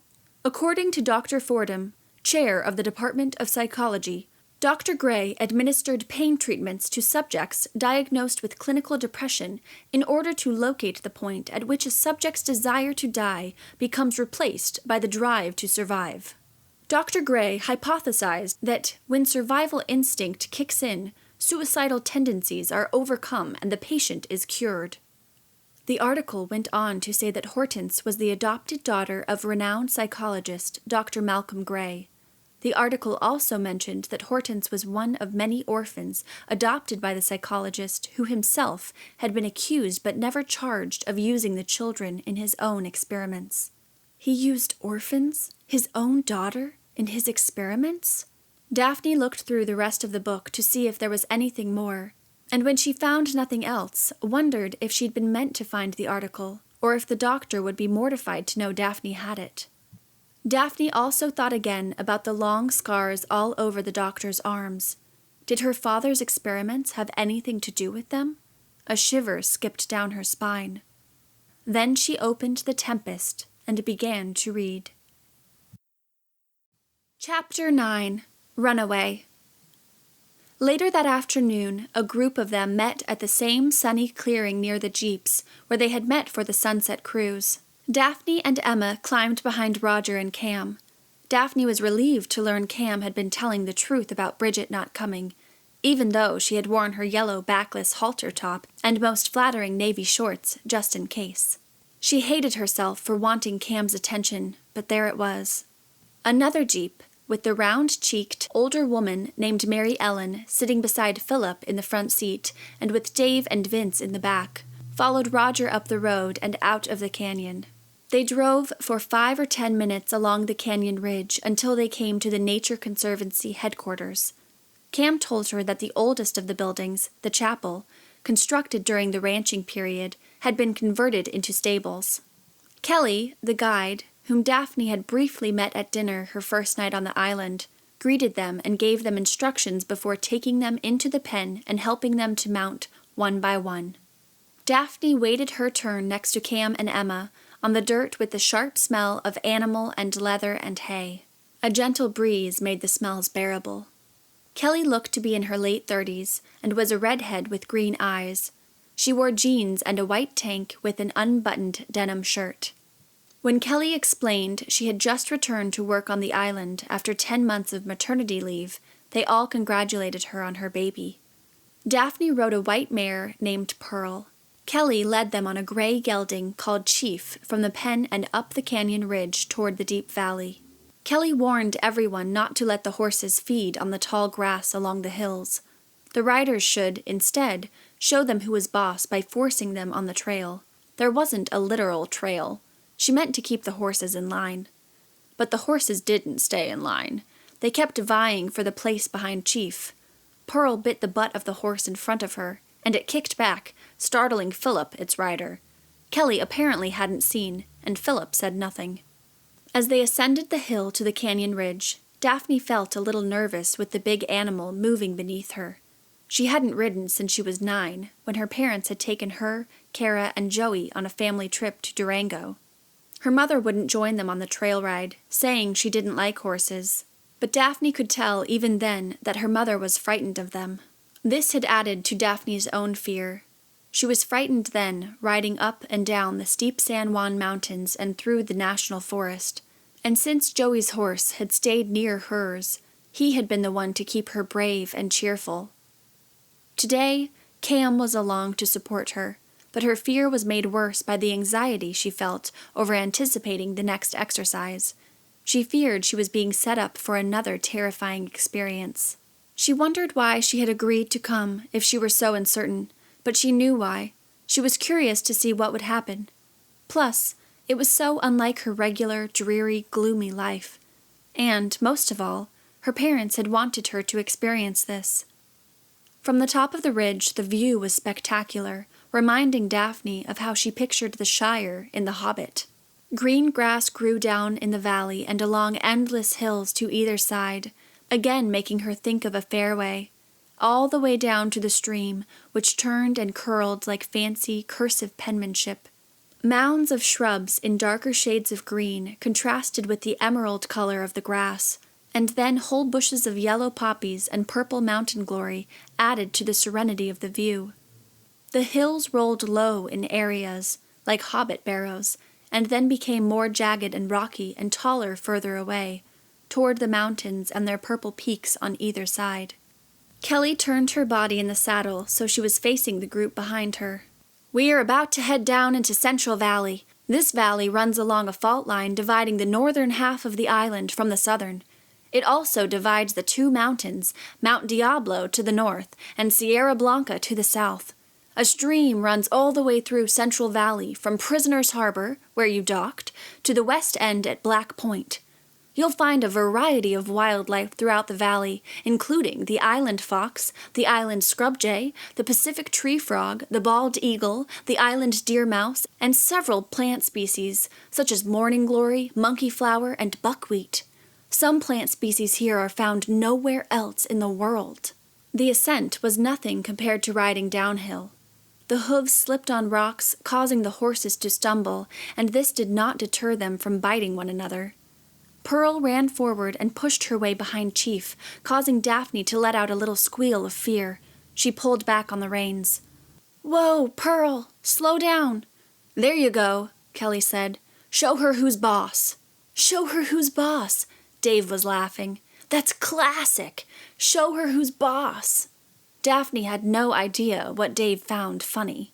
Pearl kicked at Philip's horse with her hind legs and then came down and reared back, nearly throwing Daphne off. Daphne's heart beat fast and she couldn't speak. Kelly turned Chief around. "Whoa, Pearl! Whoa, girl!" Daphne didn't think it did any good as she caught her breath and tried to slow down her heart. If the horses had at one time considered Kelly their leader, they no longer remembered it. She was like any other rider to them now. Emma called out, "You okay, Daphne?" Yeah, I'm okay. Her heart still raced, and she couldn't breathe as she clutched the reins. She glanced at Cam, who looked at her, white-faced. Sure? He asked. Daphne nodded, still breathless. She followed Kelly and the chief further into the valley. After several yards, Kelly gave them more information about the area. There are some other interesting plants, such as the native Jimson weed that Chumash used as a ceremonial hallucinogen, and the non-native African ice plants and European milk thistle. There's milk thistle over there, Kelly said, probably aware but not willing to acknowledge her lost authority over the horses. The milk thistle resembled a medieval flail with its thick green stem topped with a green spiked head. A few purple blooms on its tip might have been blood. We'll take the horses down to the stream for a drink. They'll go right to it. You don't have to do a thing. The horses scattered in a trot despite the commands of their riders, but when they reached the stream, they stopped and drank and seemed ready to submit again. Okay, everybody, Kelly said. If you'll notice the leather pouches near your knees, you'll find plastic water bottles. Each rider has 2, one for the ride out and one for the ride in. If you'd like to dismount and taste the spring water, go right ahead. It's delicious. Philip and Emma climbed down and bent over the stream as Kelly continued to talk. From here, we'll follow the stream down further into the valley. Although there aren't many trees, keep your eye out for occasional low branches and use your reins to steer clear of them. I'll lead you to the top of Mount Diablo, which is on the northern side of the island, and also the higher of the 2 mountains at 2,450 feet above sea level. On clear days, you can see the California coast from here, and at this time of year, there's a good chance we'll spot whales. This solicited excitement among the riders. Oh, yay! Emma said. I hope so, Dave shouted in his rowdy voice. We didn't see any last time we came, did we, Vince? Vince shook his head in his usual mute way. How long is this trip round trip? Philip asked. 2 hours. It's roughly 3 miles to the base of the mountain and another mile to the top, Kelly replied. The water is delicious, Emma said as she climbed up in her saddle. Good, Kelly said. Let's get started. Kelly led them to a narrow part of the stream where the horses could easily jump across, but as soon as Pearl landed, she took off at a canter in front of Chief. Daphne pulled back on the reins. Whoa, whoa, Pearl! Pearl reared back, again nearly throwing Daphne. Kelly caught up to her.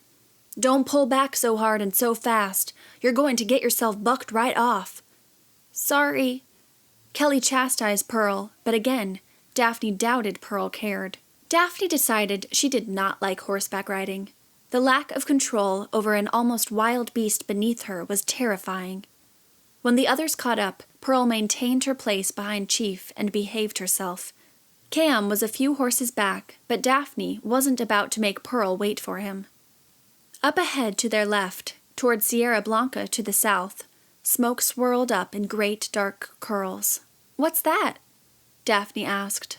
Kelly spoke loudly so the others further back could hear her. A contained fire. Don't worry. It's a standard procedure used by the Nature Conservancy.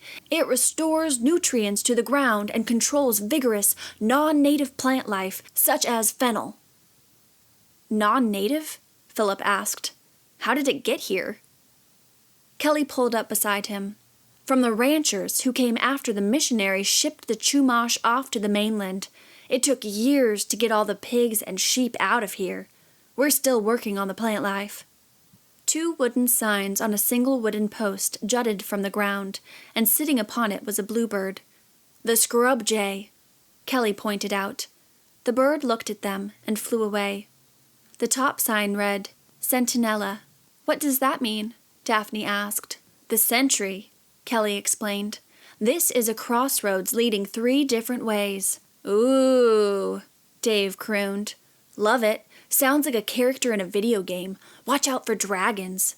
He laughed at his own joke, but no one else did. The bottom sign pointed forward to Christie, West End, to the left to Ridge Road, and to the right to Diablo. Kelly led the group to the right. If we went straight, we would come to the western side of the island, where you would see the old Christie Ranch. It's also where most of the Chumash ruins and archaeological sites are located. No one is allowed on that side without a permit from the Nature Conservancy, not only because the sites are under its protection, but also because the western side of the island is more difficult to navigate. Some say it's haunted, Dave said. Yes, that's what they say, Kelly said. Haunted Bridge divides the old Christie Ranch from the Chumash ruins, and people say they've seen and heard weird things. Have you? Mary Ellen asked. I don't go to that side of the island. You don't actually believe the stories, though, do you? Daphne asked. I don't know what to think of them, to tell you the truth. After a while, Kelly resumed her guided tour speech. If I would have led you to the left from the Sentinella sign toward Ridge Road, we would have crossed to the south to the place called Laguna Point, which is not far from the resort and just east of Sierra Blanca. Gradually, the terrain became steeper and rockier, and the sun blasted down on them without relief. Fingers of sweat ran down Daphne's neck and back and tickled her forehead. She reached into one of the 2 leather pouches and took several gulps from the water bottle, grateful when they climbed out of the valley and up into the wind. Pearl jumped forward. Daphne turned. Philip's horse bit and nudged Pearl's rump. Pearl kicked back but lost her footing and slid backward several feet. Daphne's breath caught as she held tightly to the reins. Shoot, shoot, shoot! What the heck am I doing? Steady, girl! Her voice sounded soft and weak. Steady, she said more loudly. Philip's horse took the position behind Chief, and before Pearl could maneuver herself behind it, a red mare moved in line, snorting at Pearl. Pearl fell in behind the red mare, biting and pushing. Daphne took the reins and steered Pearl out of line, hoping to get in behind Chief. They neared the top of the mountain, forming more of a clump than a line, so Daphne allowed Pearl to choose her spot as they gazed out at the great blue sea ahead of them. Wow, Philip said. Hey, Daph. Cam moved beside her on his brown gelding. What do you think? The magnificent view had an immediate calming effect. It's beautiful. Absolutely gorgeous. She gave Cam a smile. The wind cooled them beneath the sun's rays. Although clouds were gathering to the west, the northern skies remained starkly blue as the sea. To the east, Daphne could make out along the gray horizon the shape of the California coastline, its lights, smoke, and highest buildings. Over there, Kelly pointed, I see a pair of humpbacks. Wait for it, you'll see them in a minute. Where? Emma asked. Everyone followed Kelly's finger. Just there, see them? 2 giant whales rolled over the surface of the water side by side. Then one leapt into the air, spinning like a football before falling beneath the surface. Oh, wow! Brilliant! The second whale also leapt behind the first, and then turned and lifted its tail to make a big splash toward the onlookers, as though putting on a show for them. The whale hit the water with its tail 2 more times. Daphne couldn't believe how majestic they appeared, and how close and visible they were. Amazing! She cried, forgetting everything else but the vision of the magnificent creatures in the sea. She wished she had brought her cell phone along so she could take a picture. Philip and Mary Ellen promised to get her email address later and send their photos to her. After the whales were gone, the group made its descent with Kelly in the lead. Daphne failed to get Pearl behind Chief, and so she was anxious. Pearl bit and kicked and slipped on rocks. Daphne pulled her out of the line a few times. Now Pearl ambled over to the right of the group and chomped on tall grass. Come on, Pearl, Daphne commanded, kicking the horse's side and gently tugging at the reins. Come on, let's go. The rest of the group continued down the mountain, apparently unaware they were leaving Daphne behind. Go, Pearl! Daphne kicked hard with desperation along the horse's sides, but instead of turning to follow the others, Pearl reared up and ran to the west, at a full canter down the steep slope of the mountain. Crap! Where were the others? Help! Help! This way! Daphne screamed and hollered, but now, more importantly, she focused on staying on the horse. Pearl continued to run, slipping and sliding and leaping over larger rocks. Whoa! Oh my God! She pulled back to no avail. Daphne could no longer hear herself screaming, but her throat burned and her mouth was open. Tree branches scraped her arm and thigh as Pearl ran past, leaping over fallen logs and shrubs of poppies, and slowing only to evade large boulders. There weren't many trees on this island, but Pearl managed to assault her rider with them. The terrain was rocky here and hilly, unlike the smooth grass of Central Valley. Pearl slipped on a cluster of rocks, reared back, and though Daphne hugged the body of the horse with her legs and clung to the reins, she was thrown off onto the hard ground below. Pearl! The mare trotted off, past more boulders and out of sight. Daphne's bare back had taken the brunt of the fall, and as she tried to stand, she gasped with pain. Her left leg was also sore and cut. Against the painful protest of her body, she climbed onto the tallest rock and shouted, "I'm over here! Anybody? Can you hear me? I'm over here!" Feeling dizzy, she sat on the boulder and tried to get her bearings. Which way was north? If only she had a compass. She sat for a few minutes, putting pressure on her wounded leg and hoping the others were already on their way. Surely this was not a game. She could have died when she was thrown off that horse. Unlike the elevator and the cave, where she had company and was safe, being thrown and lost wasn't some new therapy doctors could control. This was an accident, plain and simple, and soon she would be found. As she sat waiting for civilization to find her, Daphne thought of every terrible thing in her miserable life. Grandpa's death, Joey's sickness, Kara's death, Brock's sadness. Tears filled her eyes as she recalled the anguish that had crossed Brock's face when she told him she could never be happy. She should have gotten out of bed. Even now, it felt wrong to call it anything but her fault. She had killed Kara. "Let's take a break," Brock had said when she could no longer look at him.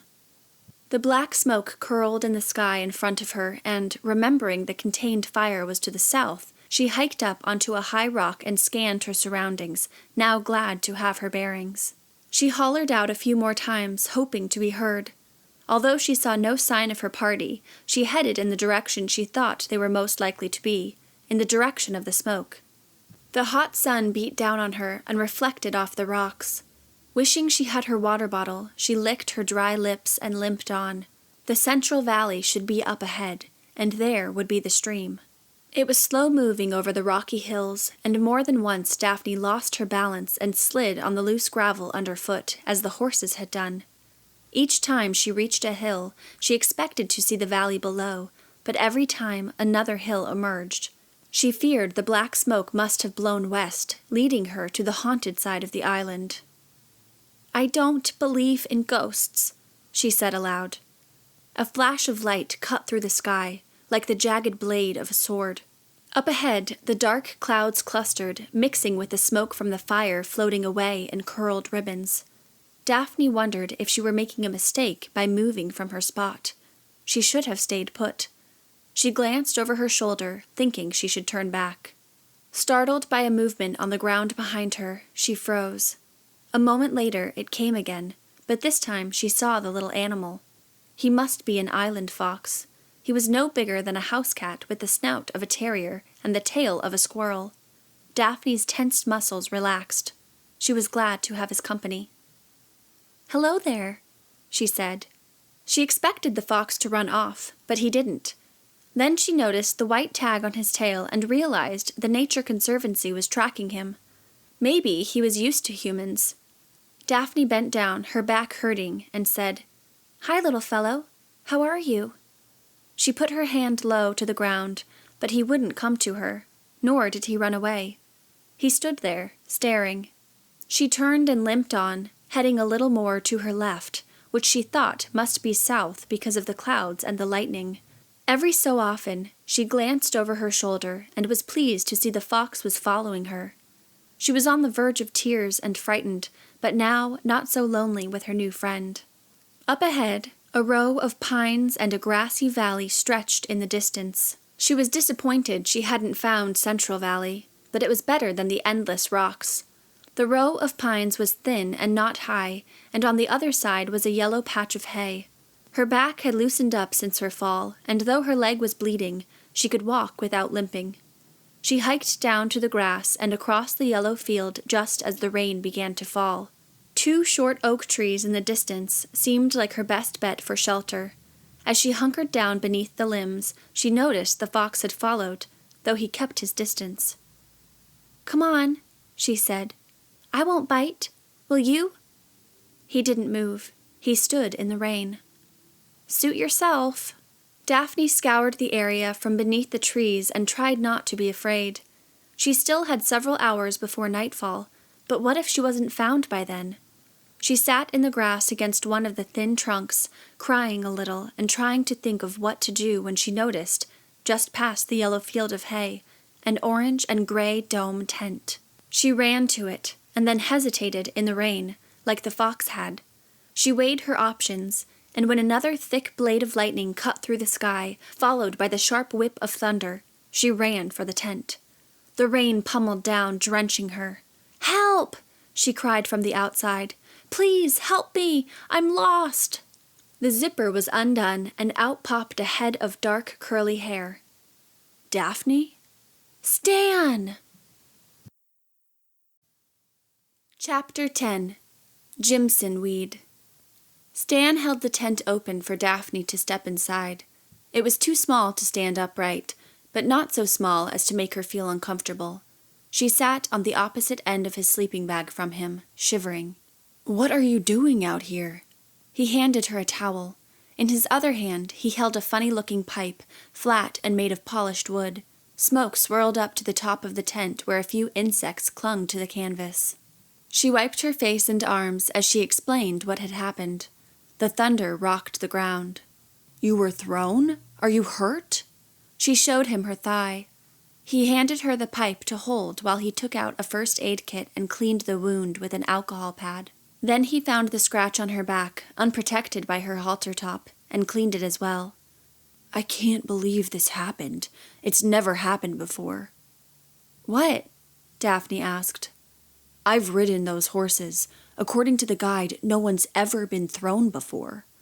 "I don't suppose you have any water?" He handed her a canteen. "Have as much as you like. I have more." He dabbed ointment on the open skin in both places. "I still can't believe this. You could have been killed."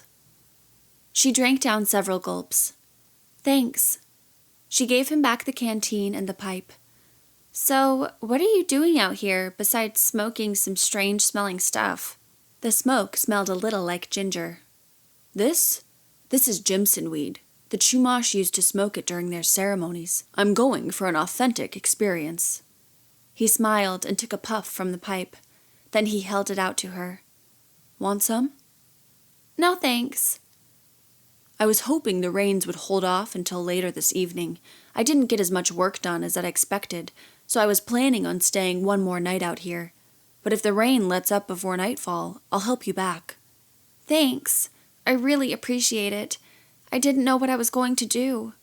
"This island's not that big. I'm sure they're searching for you. Maybe they'll find you and I won't have to take you. Not that I'd mind." "I really appreciate it," she said again, feeling a little woozy from the smoke. She blinked hard. "You don't need a drag off the pipe to feel the effects of the Jimson weed. There's enough smoke here to get you high. Do you feel it?" "A little. I'm just tired, sleepy." The Chumash used to smoke this and tell their stories about the ghosts of their women wandering the island. But this plant causes hallucinations. They were probably seeing things." He laughed. "The horse guide seems to believe in ghosts, and Roger, the driver, does too." Another crack of thunder made her jump. The rain beat at the tent, sounding like dozens of snare drums. "They say weird shit happens on this side of the island." "What kind of weird shit?" "People see things. Strange lights and shadows, a woman in white, figures chasing them. Once, I thought something was chasing me, but it was nothing." "Were you smoking then?" she teased. Stan laughed again. "No, actually. But people also hear screams coming from Haunted Bridge." He told her more about the slave trader's wife, adding to what Roger had told her. She didn't know what her husband had been up to. When she found out, she sank his ship before it could collect more slaves. Since then, lots of sunken boats in the area have been credited to her ghost. She reminded herself that she didn't believe in ghosts. "I'm getting sleepy," Daphne said. "Me too. You okay?" He snuffed out the pipe. Her lids felt heavy. "Okay, relaxed." Her surroundings disappeared, and there was only this one spot in front of her where her legs crossed. "A little sad." "Sad?" "I'm usually better at blocking out memories. I think I'm going to cry." "Don't cry." He patted her shoulder. "Don't be sad. Shit happens, you know? Bad stuff happens to everyone." "I miss Brock." Was there a bowling alley nearby? "Who's Brock?" "My old boyfriend. We were going to get married one day and open a private swim school. Is someone bowling?" "No, that's Thunder. I thought Cam was your boyfriend." "Cam's my best friend. At least he was. I don't know anymore." "What happened to Brock?" "I wrecked everything. It was all my fault." "We all make mistakes." Daphne closed her eyes as the tears fell down her cheeks. She felt the need to write a poem. If she had her journal, she'd write, "You and I were meant to be one another's destiny, but my mistake got in the way, and this is just another day." "How are you doing?" Stan asked after a while. "Sleepy." "Let's take a nap. We'll sleep through the storm, and then, if it's still light, we'll head back." The thunder cracked again. He unzipped the sleeping bag and folded it so it made a bigger mat for the two of them, and side by side on their backs they fell asleep. Daphne is lying in her bed at her parents' house, worried about her advanced placement world history test. She's studied, but she's heard these tests are killers. She has just awakened from a dream in which she is taking the test and her pen runs out of ink, then her pencil lead breaks and the tube of lipstick she uses bleeds all over the page. And soon, she is bleeding all over the desk and floor of the classroom. The teacher glares at her and tells her to stop such nonsense. When she awakens, she lies in bed thinking of the test. Then she hears the thudding of Kara's headboard against the wall between their two rooms. Maybe Kara is having a nightmare, she thinks. Or maybe Kara is doing sit-ups because she feels guilty about the seconds she ate at supper. Maybe she is listening to her iPod and dancing on her bed. Should she go check? After several minutes, the thudding stops. Then she hears Joey walking in the hall. Is he going in or out of Kara's room? Should she go check? She rolls over and tries to sleep, worried about the history test. In the morning, she's awakened by her mother's screams. It takes her a minute to realize the screams are coming from Kara's room. She jumps from her bed to the room next door, and it is her turn to scream. Kara is blue and dead. Daphne opened her eyes to find Stan sitting up beside her in the orange and gray dome tent. "You all right?"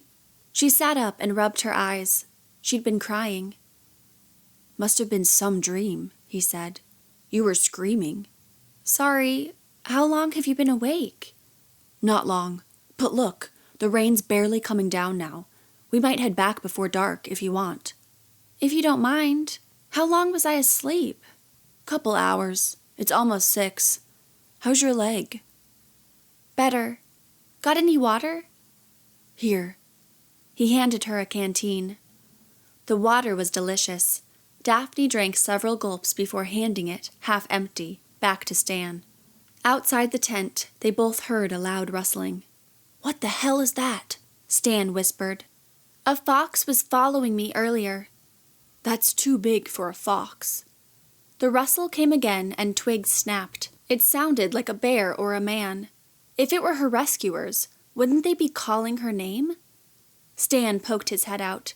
Then he climbed to his feet and stepped from the tent. "Stan? What the hell?" "Stan?" She poked her head out in time to see Stan run across the field, hurtling over rocks, past a structure of stacked stones and into a thick wood. She climbed out of the tent into the sprinkling rain. The little fox was a few yards away, but Stan was no longer in sight. She hollered out his name a few more times, unsure whether she should search for him or wait in the tent. The fox showed the same indecision. As she was about to run across the field, she saw Stan running toward her, and he didn't look happy. "What a sick bastard!" he shouted, diving into the tent. Daphne rushed to his side. "What happened? Oh my crap, your head is bleeding!" He had a gash across his forehead. He found a rag and applied it to the gash. "I saw a horse and rider, so I assumed he was part of your rescue team, but when I ran after him and got his attention, he charged at me." "Why? Why would he do that?" "Hell if I know. Let's get out of here." He rolled up his sleeping bag and stuffed it into his backpack. He gathered other items and stuffed them in too. Daphne stopped. "Tell me the truth. Is this a game?" "A game?" "You know, a therapeutic exercise?" "If this is, I'll be pissed. Someone will have some answering to do. You could have been killed. My head hurts like hell." "So you're really not in on it all?" "I'm a grad student, an anthropologist. I don't know anything about any therapeutic or whatever." She stared into his eyes, wanting to believe him. Maybe he was another patient, as Cam had said. "Do you think that man who attacked you is coming back?" "I don't want to stay and find out." "What about the tent?" "It's easy to take down." Stan slid the poles from the canvas loops and folded them with Daphne's help, though her hands were trembling so much she probably slowed him down. Stan rolled the tent around the poles and stuck it in a second bag, which he strapped onto the backpack. "Let's get the hell out of here," he said. Chapter 11. Christie Ranch. Daphne jogged behind Stan down a hill covered in grass and yellow asters in the sprinkling rain. Down below were 2 white buildings separated by 100 yards. Near the smaller and closer of the 2 buildings was a deep ravine with a bridge stretched across it.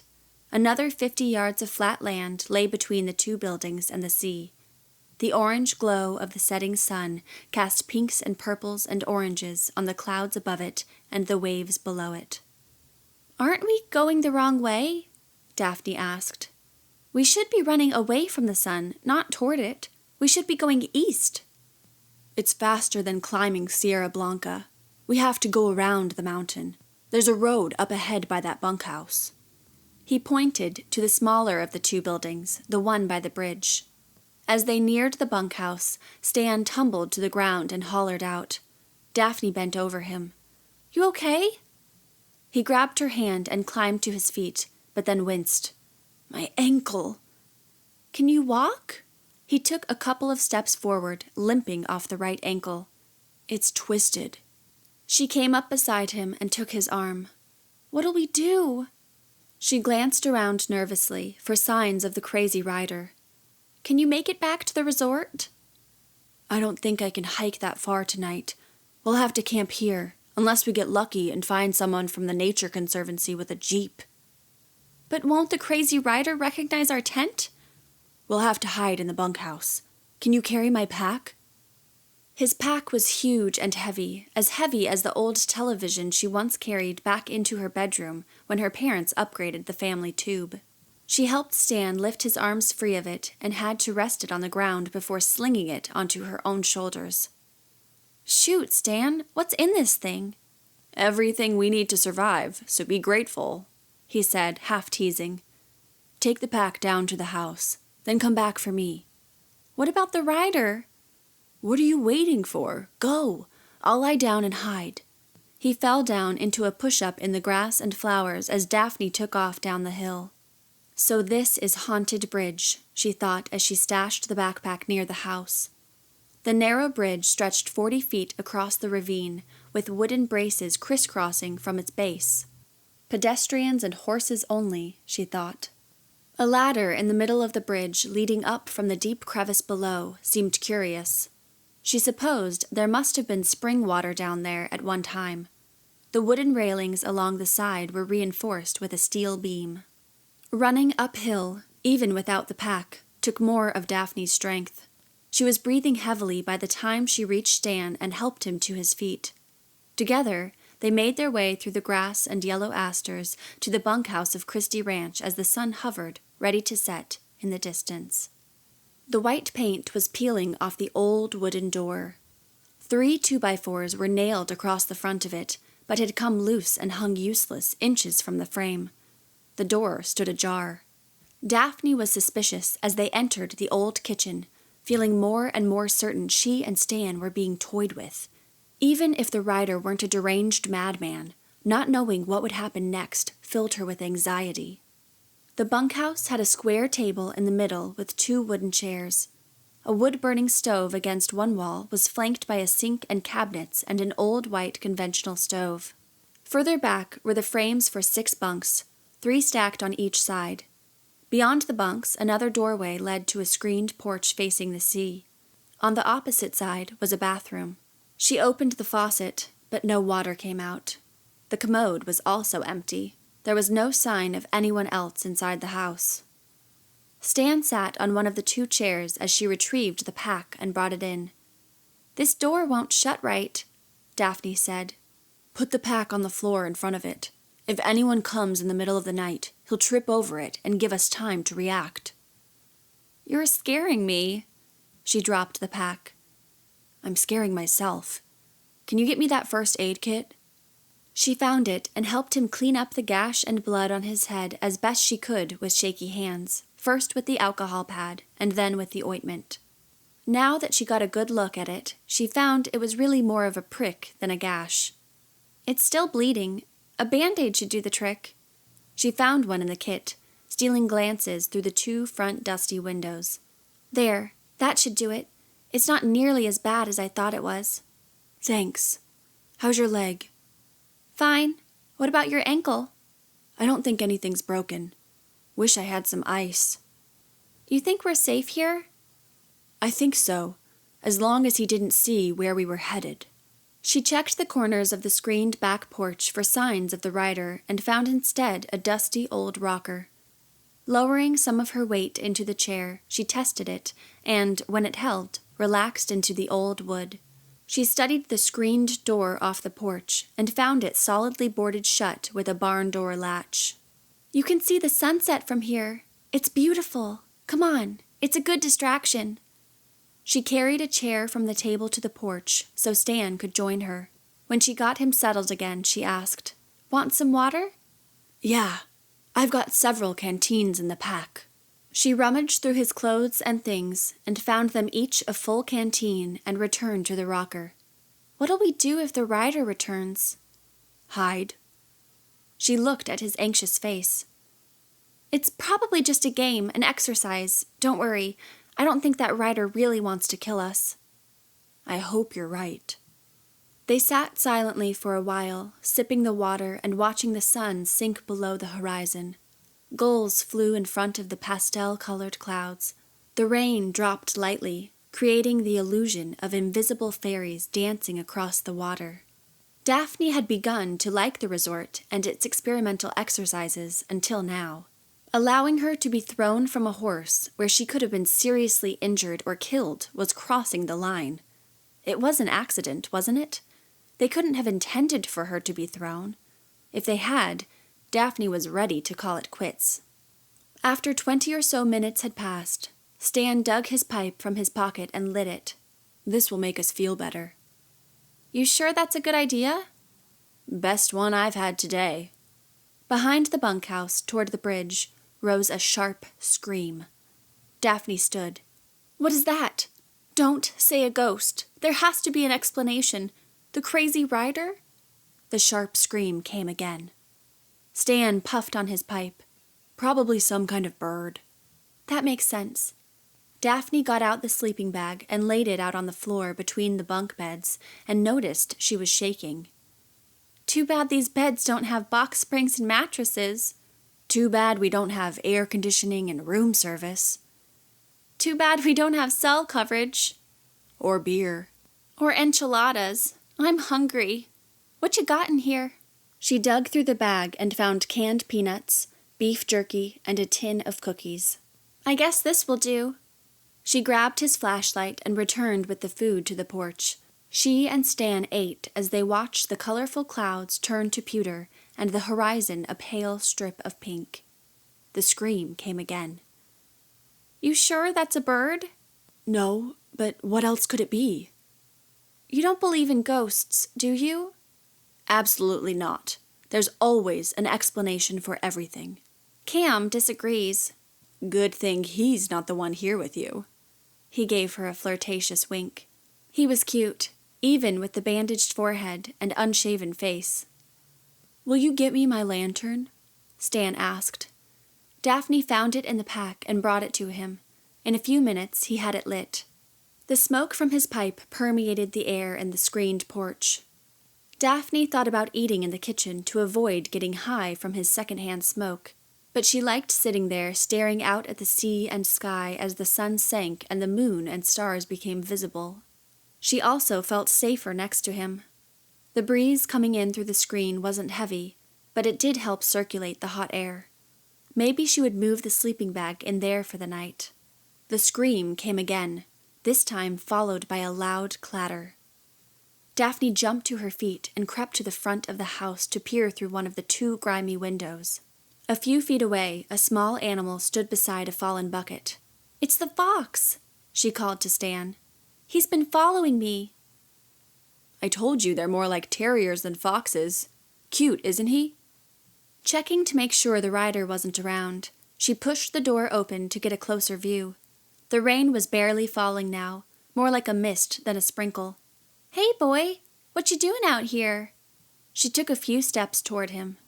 The fox didn't move, but to her left, toward the bridge, she caught a blur of white. She turned to see a woman in a long white dress running away from her across the bridge. Daphne dashed through the house to the back screened porch to Stan. "I saw someone, a woman in white, crossing the bridge." "If you're trying to scare me, it's working." He put out the pipe. "I'm serious." The scream came again, but further away. "It's the woman," Daphne said. "It must be their game. They're trying to scare us." It had to be a game, hadn't it? The woman couldn't really be an actual ghost. Daphne was no longer certain. "Do you know how crazy that sounds?" he asked. "Crazier than, there's a ghost out there?" A scratching sound came from the front door. Daphne turned to see a man with a white beard in one of the windows. "Oh my crap!" She moved closer to Stan. "There's someone out there! What do we do? I think he saw me." Her heart raced. She could barely think. They couldn't be ghosts, could they? Could the therapeutic games of the resort really reach this far? Go this far? "There's a gun in my pack. Front pocket. The one with the zipper." Clearly, Stan didn't think they were ghosts, unless he thought you could kill them again with a gun. "I'm not going back in the kitchen." "Then run for it. Follow the road back to the resort. Leave me here. Leave through this back door." "No way!" She peeked toward the kitchen and the front window. Then she sprang across the bunkhouse, over the opened sleeping bag, grabbed the pack, and dragged it back to the porch. She tried to unzip the pocket, but couldn't grasp the zipper with her trembling fingers. "Bring it here." Stan reached over and unzipped it, dug around, and pulled out the pistol. "Get behind me." Daphne cowered behind Stan. Hair stood on the back of her neck. Someone was coming. Something was out there. She shivered, waiting for the man in the window or the woman in white from the bridge. Then she worried Stan would shoot the gun. What if he shot an innocent person? If they were actors, they wouldn't know he had a gun. The sun had set, but the moon and Stan's lantern kept the bunkhouse lit. The scream came again, closer now. "What exactly did you see?" Stan whispered. "A woman in white on the bridge, a man at the window." "Are you sure the island's legends aren't getting to you?" "I didn't imagine them." "The weed, it's made you see things." "No, I know what I saw." But even now her eyelids felt heavy again, and she wanted to go to sleep. They stood there quietly listening, eyes on the front room.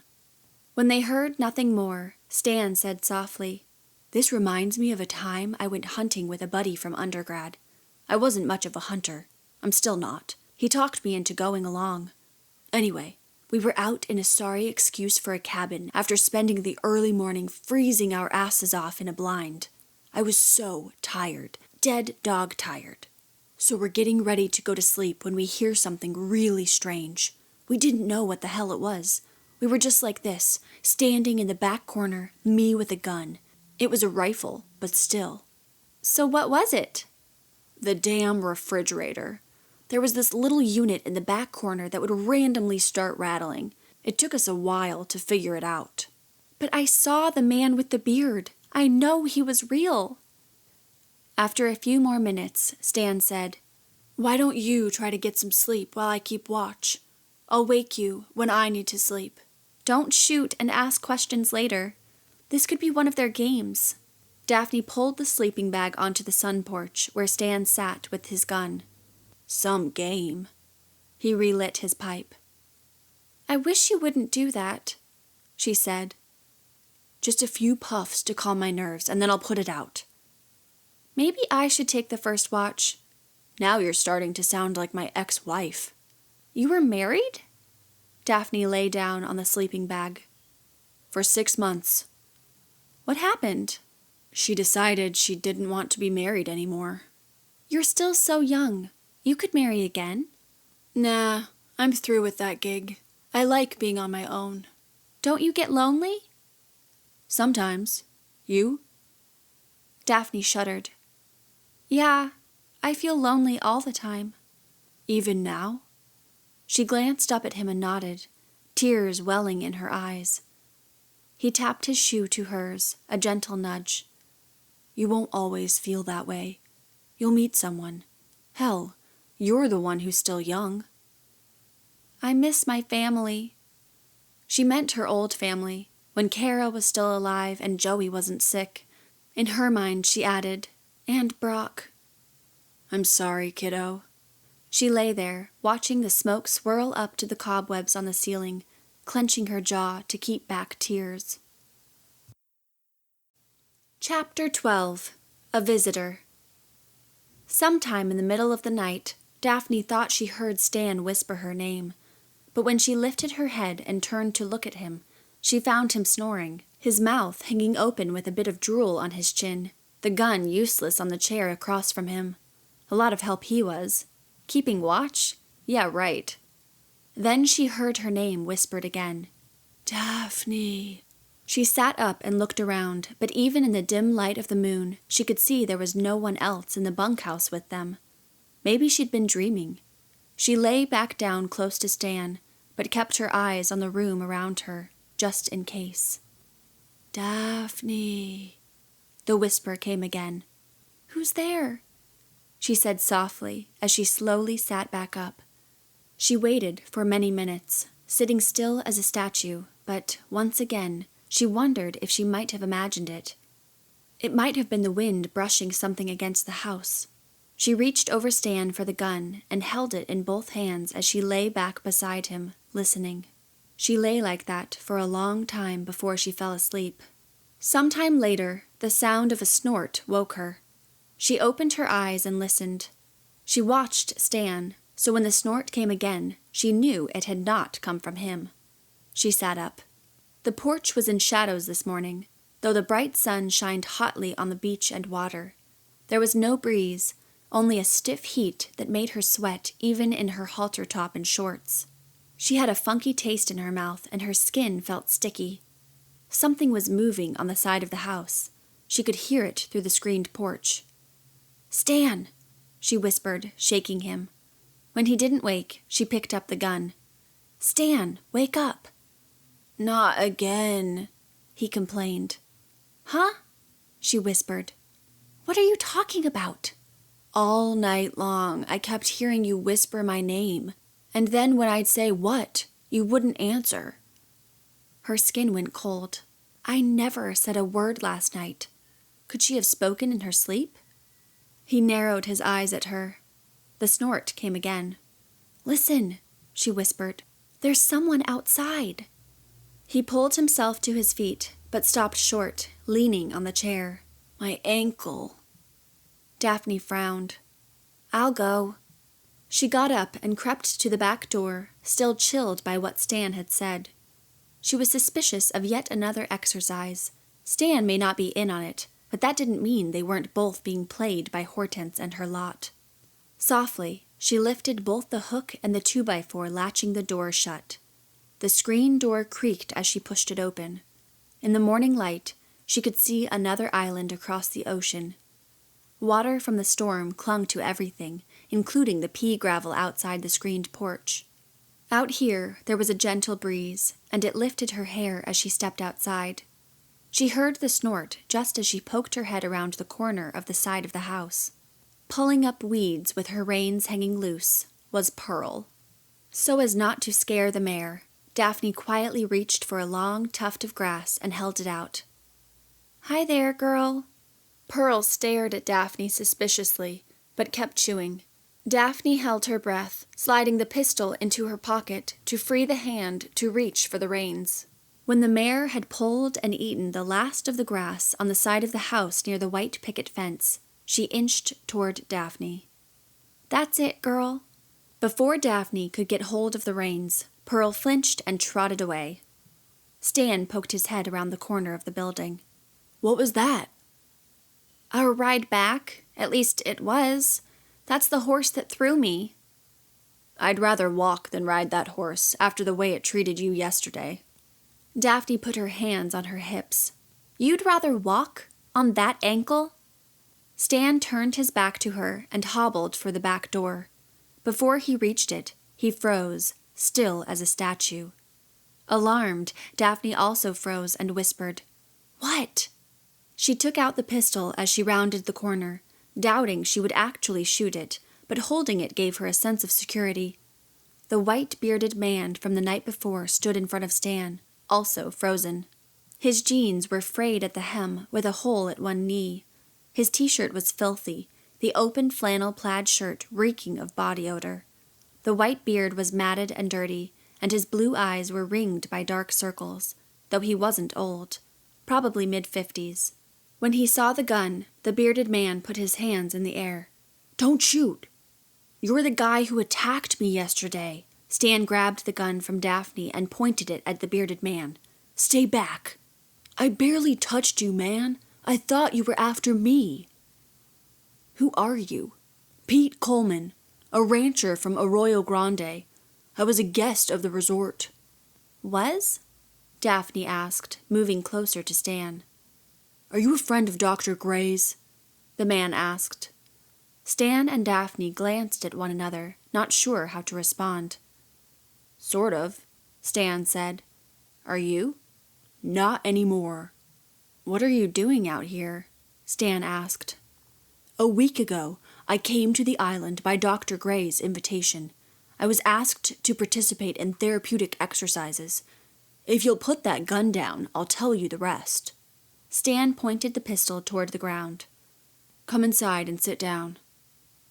Daphne brought another chair from the kitchen table onto the screened porch, and all three sat down, Stan and Daphne on the opposite side of the room from Smelly Pete.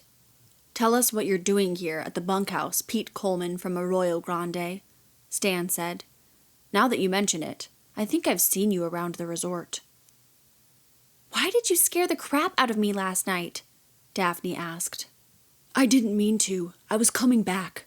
This is where I've been hiding out for the past few days. And I'm starving. Got any food?" "Why did you leave?" Daphne asked. Stan rummaged around in his pack and brought out a can of nuts and lobbed it across the room to Pete. "Thanks," Pete said, cracking the lid and stuffing his mouth with a handful. "Those people are insane. As soon as I could, I grabbed me a horse and hightailed it out of there. I've been trying to get off the island. The first 2 mornings, I rode out to Kinton Point, just west of here, hoping a boat would come, too scared to cross the island to some of the more popular points. I hung out at Kinton all day both days until nightfall, starving to death, but no boat came.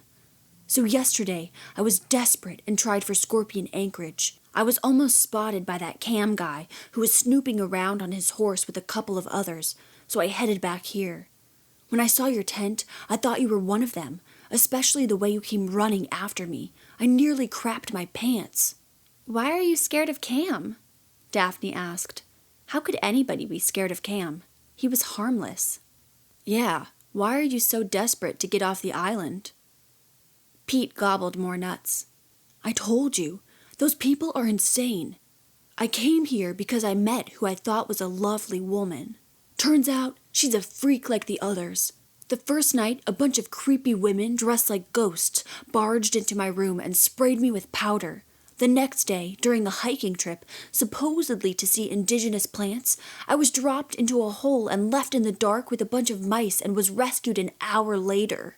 The next day, we went kayaking and were trapped by the tide in one of the caves, and my guide was attacked by a snake. I thought we was just having bad luck, until that night we was dressed up in the ballroom and some terrorist types took us hostage at gunpoint. I suspected I was being toyed with, but I was terrified the whole thing was real. The next morning, the supposed terrorists surrendered to this team of naval officers and we were freed. But nobody can have that much bad luck. I told Dr. Gray I wanted to leave.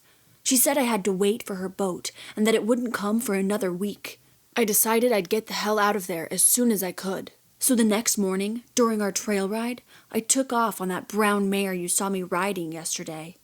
He finished the last of the can. "Sorry, I ate 'em all." "Where's the mare now?"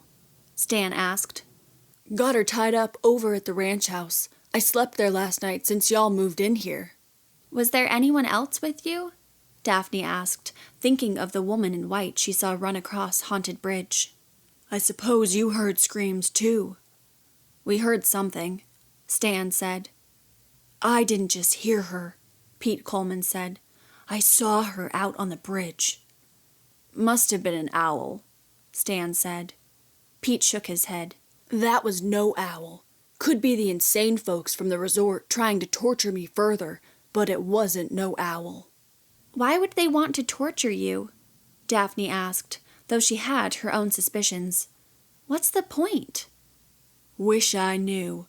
I couldn't help but think it's a weird form of entertainment for them, like a reality show, but in the flesh, you know.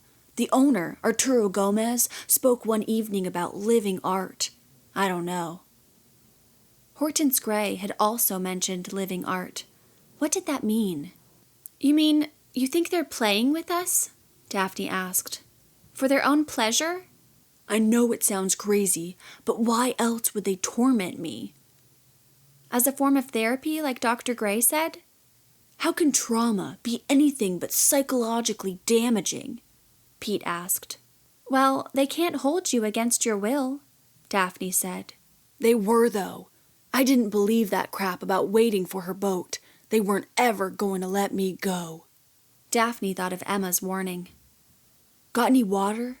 Stan handed over a canteen. "Thanks." Pete swallowed down several gulps. "So what's your story?" he asked the two of them. Daphne told how she had come to the resort with Cam to get away. She told about getting stuck in the elevator and trapped in a cave and attacked by sharks.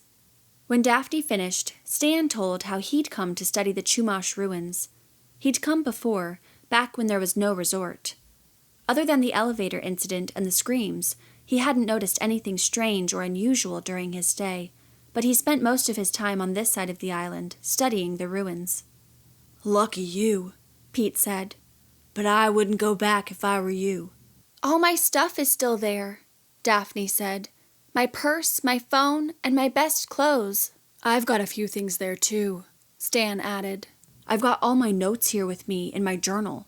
I suppose I don't need the rest." Daphne turned to Stan. "Are you thinking of leaving the island, then?" "What do you want to do?" Stan asked. "Go back to the resort?" "I don't know. Surely Cam wouldn't let anything seriously bad happen to her, though being thrown by Pearl could have been deadly. What if he had lied to her and her parents hadn't really sent her here? Do you really think Hortense Gray won't let you leave?" Pete stood up. "I know she won't, and unless you try to stop me, I'm heading over to Scorpion Anchorage again today. I think it's my only chance of getting off this island. You're welcome to come along. To tell you the truth, I wouldn't mind the company." "He can't walk on his ankle." He can ride my horse. I wouldn't mind having an armed friend with food and water come along, even if I have to walk." "What if we go with you as far as the outskirts of the resort?" Stan asked. "We can decide then whether we'll go with you to Scorpion Anchorage." "I was planning on staying to the north by way of Mount Diablo. I don't want to go anywhere near that resort." "But that's where they'd be searching for me," Daphne said. "I'm sure they're all over that mountain." "Yeah, best to go around Sierra Blanca to the south. There's a road that will be easy on the horse, and there are a couple of harbors along the way, Morse Point and Punta Arena, where boats cruise with tourists to show them the sea lions and harbor seals." "I don't know," Pete said. "I'd hate to be out in the open like that." "There are plenty of bluffs and boulders for hiding. If we hear a jeep on the road, we hide." Pete looked at Daphne and then back at Stan. "Damn. I guess it's better than doing it alone. All right, we'll do this your way. I'll go get my horse." Daphne followed Pete out the back door and watched him amble across the gravel, around the picket fence and through the high grass toward Haunted Bridge. Gulls flew overhead, crying out above the sea, but none of them sounded like the screams from last night. A noise to her right caught her attention, and when she turned, she saw the little island fox that had followed her yesterday. He stood about 10 yards away, near the front of the house. She shielded her eyes from the sun and called out to him. "Good morning. It's nice to see a friendly face." He stood staring at her and then took a few steps toward her. She squatted down and put an open hand on the wet ground. "Come on, then." He stopped, sniffing the air. "What are you doing out there?" Stan asked through the screened window, without getting up from his chair. "Saying hello to the fox. I also wanted to see if Pete really was doing what he'd said." "You don't trust him?" "I don't know." The fox turned back and sat beneath a short, scraggly tree. Daphne stood and scanned the bridge toward the ranch house. She felt sticky and stinky and wished she could take a shower and brush her teeth. She gazed back at the ocean, and its gentle lapping waves invited her. She needed to pee. "I'm going to bathe in the ocean," she said. "Be right back." She walked in her sneakers across the gravel to the sand, which was grassy in places, until she reached the pristine area washed smooth by the tides. Leaving her sneakers and socks on a rock, she walked in her bare feet, fully clothed, to the water, the sun warming her back. The cold water lapped over her feet, calming her. She decided the wind must have been playing tricks on her and Stan, but another part of her knew it was too unlikely that both of them would have heard their names whispered to them in the dark. "I don't believe in ghosts." She looked toward the house and, seeing no sign of Pete and his horse, continued on till the gentle waves reached her waist. Then she knelt on the soft sand, pulled down her shorts and underwear, and relieved herself. She strolled further out in the rolling waves. After a while, as she rinsed her gritty arms and face, her memories of Joey and Kara at Santa Barbara Beach with their parents flooded her, and she stood, shaking them off, only to see Brock lifting her hair to kiss her shoulder, her neck. Daphne dived into the water and swam out to sea several yards, too deep to touch bottom. She turned on her back and floated, allowing the ocean to carry her back toward the shore, stealing glances back at the house for Pete and his horse. When she saw them coming across the bridge, she swam back and met them near the house. "How was the water?" Pete asked. "Nice, clean. There wasn't a lot of seaweed or shells like I expected." "I suppose I could use a dip myself." Pete tied his horse to the white fence spanning the side of the house and followed Daphne into the bunkhouse, where Stan had already rolled up the sleeping bag and packed everything in his backpack. "Ready then?" Stan asked when they entered. "Ready as I'll ever be," Pete said. "Though I never did get y'all's names." They each introduced themselves. Then Stan took up his pack and hobbled to the mare, where Pete helped him mount. With Pete holding the horse's lead and Daphne walking beside him, wringing out her hair, they headed toward the south side of the island. Chapter 13. The Man at Punta Arena. As they walked up the hill from the bunkhouse toward the road, Daphne combed her long hair with her fingers, drying it in the gentle breeze, all the while looking about for people from the Purgatorium and wondering what her parents would think when they found out what was going on. At the top of the hill, the wind grew stronger, whipping her hair round her face. She fought with it until it was nearly dry, then she fastened the band in back to make a ponytail. The road was not paved and was rocky and muddy and as wide as a single car lane. From the top of the hill, it leveled off onto a headland that dropped sharply to the water below.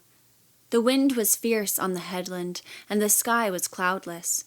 In a short while, Daphne's clothes were dry except for the thin padding of her strapless bra. The water below was much more volatile on this side of the island, crashing against the bluffs with such force that Daphne was sure the ground was trembling beneath her feet. As high as they were, Sierra Blanca was still higher, blocking her view of the rest of the island, its grassy knolls and streams much different from this endless rock. Sparse, tall grass grew along the side of the road, occasionally tickling Daphne's arms and legs as it danced in the wind. There wasn't a tree in sight as they trudged a mile or so across the headland. Daphne felt her shoulders getting burned. Kara would have enjoyed this hike.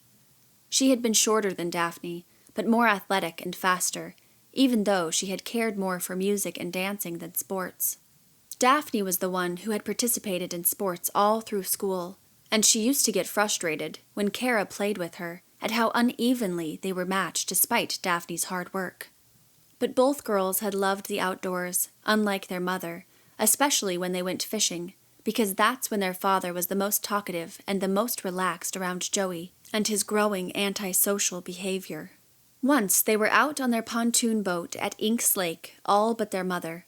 Joey, 15, sat quietly, as he had been doing lately, slumped on the sofa seat. "Don't you want to fish?" their dad asked him. Joey didn't reply. Daphne punched his shoulder. She would have been 12 or 13. "Fish with us! Let's see who can catch the first one." "What's the point?" he asked. Then he whispered over and over, "What's the point? What's the point? What's the point?" "Just for fun," said 9-year-old Kara. "It's better than sitting there." "That's all right," their dad said. "Sit there and enjoy the lake." Her mother didn't usually go along because she wasn't the outdoorsy type, and because she was busy. Although she didn't work, she was involved in activities that kept her stressed and uptight. She was a board member of their homeowners association, led a book club, volunteered as a mentor at the elementary school, belonged to a bunco club, and, when Kara was still alive, studied to become a master gardener. She could be the most giving person in the world. The gifts at Christmas were over the top, and there were often little surprises waiting for all 3 kids on their beds when they got home from school, like a new book or a poster or brand new markers. In spite of her tendency to be giving and loving, Daphne's mother spoke out in anger without thinking, always regretting her words and making apologies, but the stinger of her words penetrated Daphne's skin and could not be removed. She should have gotten out of bed that night she heard the banging when Joey went to Kara's room. He couldn't help himself. It was Daphne's fault. She gazed at the ocean full of longing and regret over a mistake she couldn't undo, no matter how badly she wished it. She could sail through the air and into the sea right now and end her agony. Daphne stared longingly at the ocean and might have made a run for it had Stan not spoken. "Damn, it's hot." Daphne was shivering, cold as ice. The road turned down the headland toward a gravelly beach below. As they descended, the sun moved in front of them. Behind her, up on the headland, was the little island fox. Pete said, "I have a daughter about your age." "Really?" "Yeah, Stephanie. She's 18. "I will be, in August." "My son's 25, but I never see him. He lives with his new wife in Costa Rica. They have a baby girl I've never met." "Why don't you visit them?" He held out one hand and then dropped it to his side. "I will, someday." "Why not as soon as possible?" "Oh, it's complicated. My son doesn't want to see me." Daphne crossed her arms at her chest and, without thinking, asked, "What happened?" "To make a long story short, His mother died, and he doesn't want me to go on with my life. Maybe he just needs time. Maybe.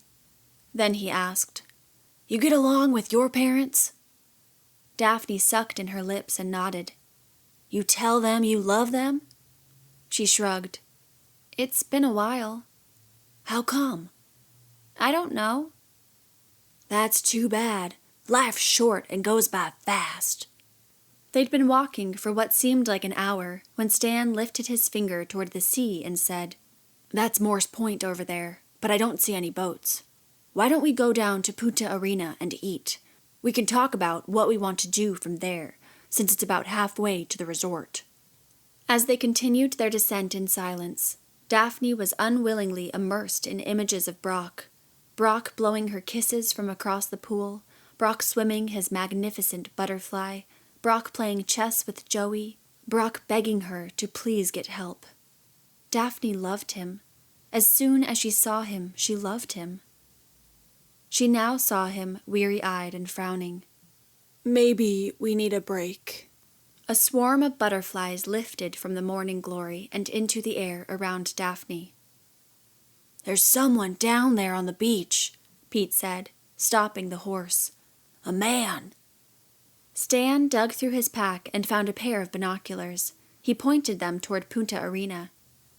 I've seen that man before. He works for the resort. Let me see. Daphne took the binoculars from Stan. The man below was pulling a kayak onto the beach, his oversized bathing suit hanging low over his fleshy, bulky form. A long ponytail whipped in the wind. That's Larry. Hairy Larry. What's he doing? Pete asked. Daphne handed him the binoculars. He's alone, Pete said. Thank God there are no others. But they could be close by, Daphne said, searching for me. And me, Pete said. Let's sneak up on him, Daphne suggested. Maybe we can get information out of him. I think we should avoid him, Stan said.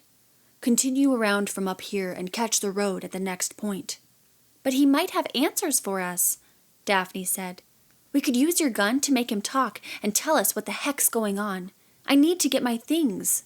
My purse has all my money and my ID. How can I get home without it? But I'm scared to death to go back there. I want to know what Cam and Dr. Gray and the others are really up to. I agree, Pete said. If nothing else, we could take his kayak and one of us could go to the mainland for help. No way anyone's getting to the mainland in a kayak, Stan said. The waves are too strong to make it that far. You could get lost at sea. Or come upon a boat, Pete said. I'm willing to take my chances. Come on, Stan, Daphne said. Pete's right. This could be a chance for us to get help. I hear you, kiddo, but I don't think I can do much sneaking with a bum ankle. I'll go alone, Pete said. Give me the gun. That's not happening, Stan said. No offense, I don't know you. I'll go. You trust me, don't you? If he wrestles that gun away from you, kiddo, we're screwed, Stan said. I won't let him get close enough. Come on, I can do this. We'll be right behind her, man. I have a bad feeling about this. Stan took the pistol from his pack and handed it over to Daphne. Is the safety on? She asked. He showed her how to turn it off if she needed to, a button right by the trigger, like the reverse button on her dad's drill. But for God's sake, don't turn it off unless you're absolutely sure you can shoot it. Got it. Pete led the horse behind a large boulder to wait while Daphne crept down the hill alone. She carried the pistol in her shorts pocket so as not to alarm Larry if he happened to see her coming. She had never felt so singularly focused. She wasn't a soldier going into battle, but it occurred to her this is what it felt like as the adrenaline pumped through her and she floated slightly above her own body. The earth could have trembled, a tidal wave could be threatening in the distance, and the only thing she would see was the man she knew as Larry on the beach of Punta Arena. She was about 20 yards away when he spotted her and waved. Over here, he shouted. When she got closer, he said, "Man, everyone has been worried about you." She took out the gun and pointed it at him, hands trembling so much more than she had anticipated. "Wait right there." "What? What are you doing? Where did you get that gun?" He came toward her. She took a few steps back. "I'm not alone." She called out for Stan and Pete, and they showed themselves. "Let's go. You first." Stan had dismounted by the time Daphne and Larry reached him near the boulder. Daphne was glad to be rid of the gun when she handed it back to Stan and let him do the talking. She'd never felt so much power over another individual, and she did not like it, afraid she could be responsible for another tragedy like Kara's.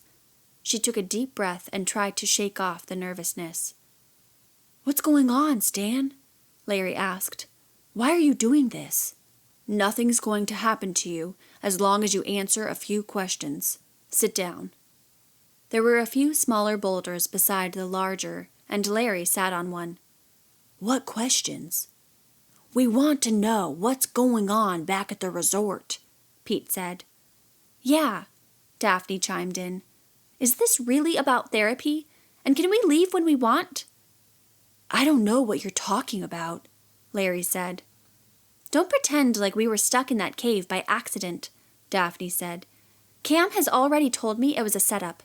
What was the point? To get me to face my fears?" "I didn't like being in that dark hole with the mice," Pete said. "That was cruel and unusual punishment and grounds for a lawsuit if you ask me. And those terrorist types, you folks crazy?" "Look, I don't call the shots, and I'll lose my job if anyone finds out I talked to you." "What exactly is your job?" Stan asked. "I give the cave tours, buddy. You know that." Larry got up. "And you and I both know you aren't going to shoot me, so I'm out of here." Larry turned for the beach, but Pete tackled him to the rocky ground. "You son of a gun better start talking or I'll beat the living daylights out of you." Stan pointed the gun at Pete. "Enough. Get off him." The two men pushed each other and sat on the rocks, glaring at Stan. "You guys got this all wrong," Larry whispered, rubbing his sore elbows. "The therapy isn't for you. It's for them." Daphne leaned in. "Who?"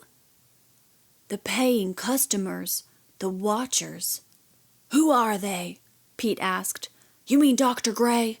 No. You still don't get it. Dr. Gray is the master of her domain. She uses the word improvisation, living art. She talks about the catharsis of tragedy, but it's not for you. You're the actors, but in a way, you write the script. The therapy is for the watchers." "Are they watching us now?" Daphne asked. She followed Larry's gaze. His eyes rested on the island fox a few yards away. "There," Larry said. "The fox?" Daphne asked. "There's a GPS chip and digital camera on his tail. He's been trained to follow you." "You gotta get us out of here," Pete said, jumping to his feet. "I didn't sign up to be tortured for the pleasure of others." "You can run, but you can't hide on this island," Larry said. "Just ask Stan here. He knows." Chapter 14. Escape at Laguna Harbor. "What are you playing at?" Stan asked Larry. Daphne and Pete both stepped back and stared at Stan in disbelief. Daphne's knees felt weak as she shifted her weight from one foot to the other. "Hortense wants them brought back," Larry said. Daphne searched Stan's eyes and was horrified by what she saw. Admission. "Sorry, kiddo." "How could you? Why?" "It's not why, but what." Pete took off running toward the beach, a wall of dust rising on the hillside. "I'll send help, Daphne." Larry followed but couldn't catch him. Pete reached the kayak and ran with it as far as he could before paddling to the east and out of sight. "He won't get very far," Stan said. Daphne pivoted and ran in the opposite direction of Pete, back toward the center of the island. Stan caught up to her before she reached the base of Sierra Blanca. "You never hurt your ankle!" She gasped for breath and struggled to free her arm from his grip, but he held on. It was a lie, like everything else. She hit his chest and slapped at his face, but he wouldn't let go. Not everything was a lie. I'll never believe another word you say, whoever you are. She hit him once more before he put the gun away and pinned both arms at her sides. That's too bad. I hope you'll change your mind. He pulled her back to the horse and to Larry, who stood hunched over, catching his breath. Please let me go. Her voice was soft. She stopped struggling.